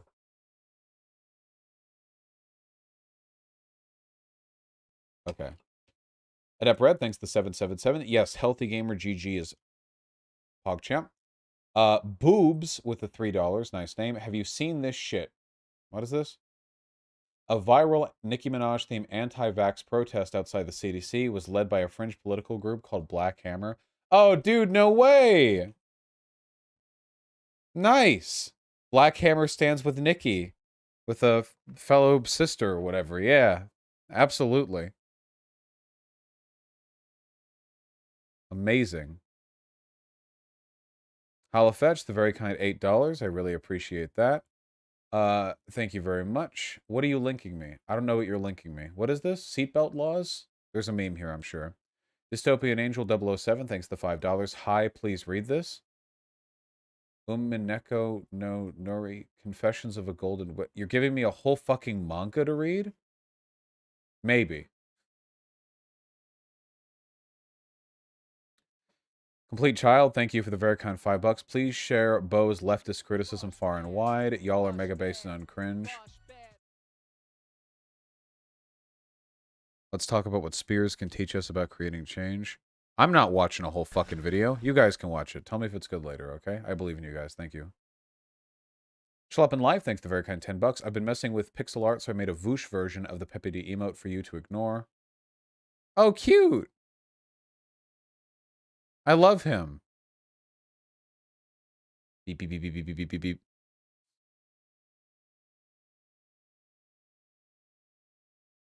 It feels cursed. It's a little cursed for sure. Can we have him? I'll think about it. I'll think about it, okay?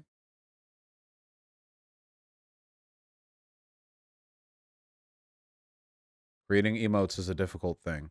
Also, these literally aren't even a PNG. So I would have to do editing. Okay, hold on.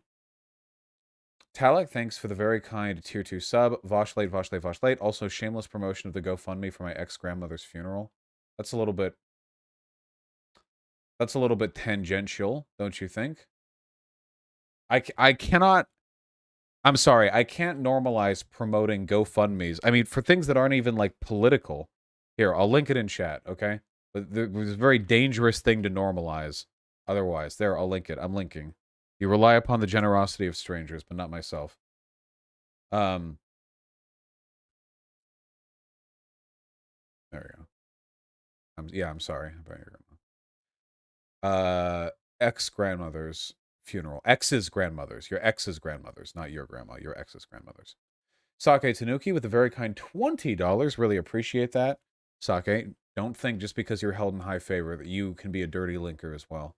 Average conversation between an okay buddy of Advocate and Vosh. You made this goddamn meme. Oh, is this altered? Excuses! Excuses! How am I supposed to trust you when all you give me are excuses? I like your funny words, Magic Man. That's my response to everything. It's very good. It's very ubiquitous, you know? Very effective. Sake Tanuki, the very kind $10. If you're not wielding this one-handed, you're not LARPing hard enough. True. Why didn't Marjorie Taylor Greene fire a real gun? Huh? Curious.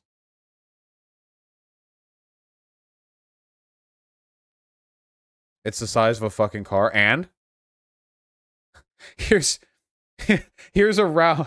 Jesus, what's the round next to it? A 30-06 Springfield. There we go. There's it next to a normal bullet. Okay, and that fires out of a Gatling.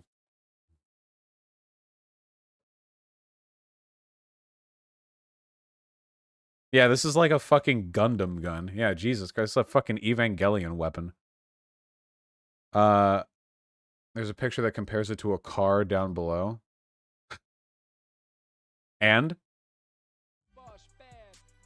And? Mr. Fings, thanks the very kind $5. Where's the animal pronoun discourse? One of these days. I'm sure one of these days. Falcon with the 666 pounds. Thank you. We'll second that Umineko read request. Okay, I'll keep it in mind. Plenty of manga to read in the world. God damn, those are some big-ass guns. Jesus Christ. And Andre says hello with the incredibly kind tier 4 sub. I really appreciate that. Got a job recently, so I can do this. Nice. Also, I know you've maybe seen me post this, but hey, you should do a segment on this dude.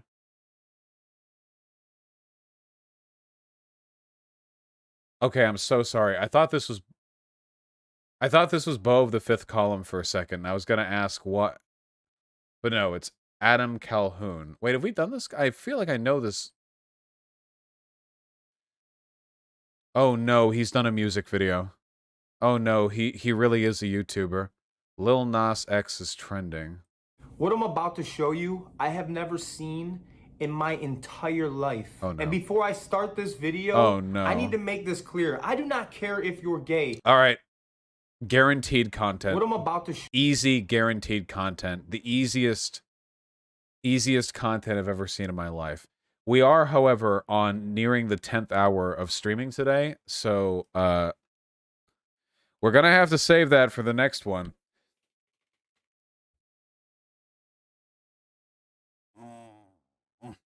I love you all very much, you're beautiful people. I'm going to raid Shark300 on Twitch.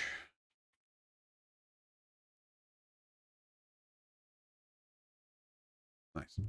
Rating Shark300. Giving you guys plenty of content lately. Do you know why? It's because I am a river to my people, of course. I love you all. You are phenomenal people. I'm incredibly hungry, so I'm going to go amend that through the practice of eating food, which is a thing that I try to do to the effect of 1,800 calories a day. I think I have 600 more to go, which, woo, that's nice. I love you all very much. Please take care, enjoy yourselves, and I will see all of you soon. Goodbye.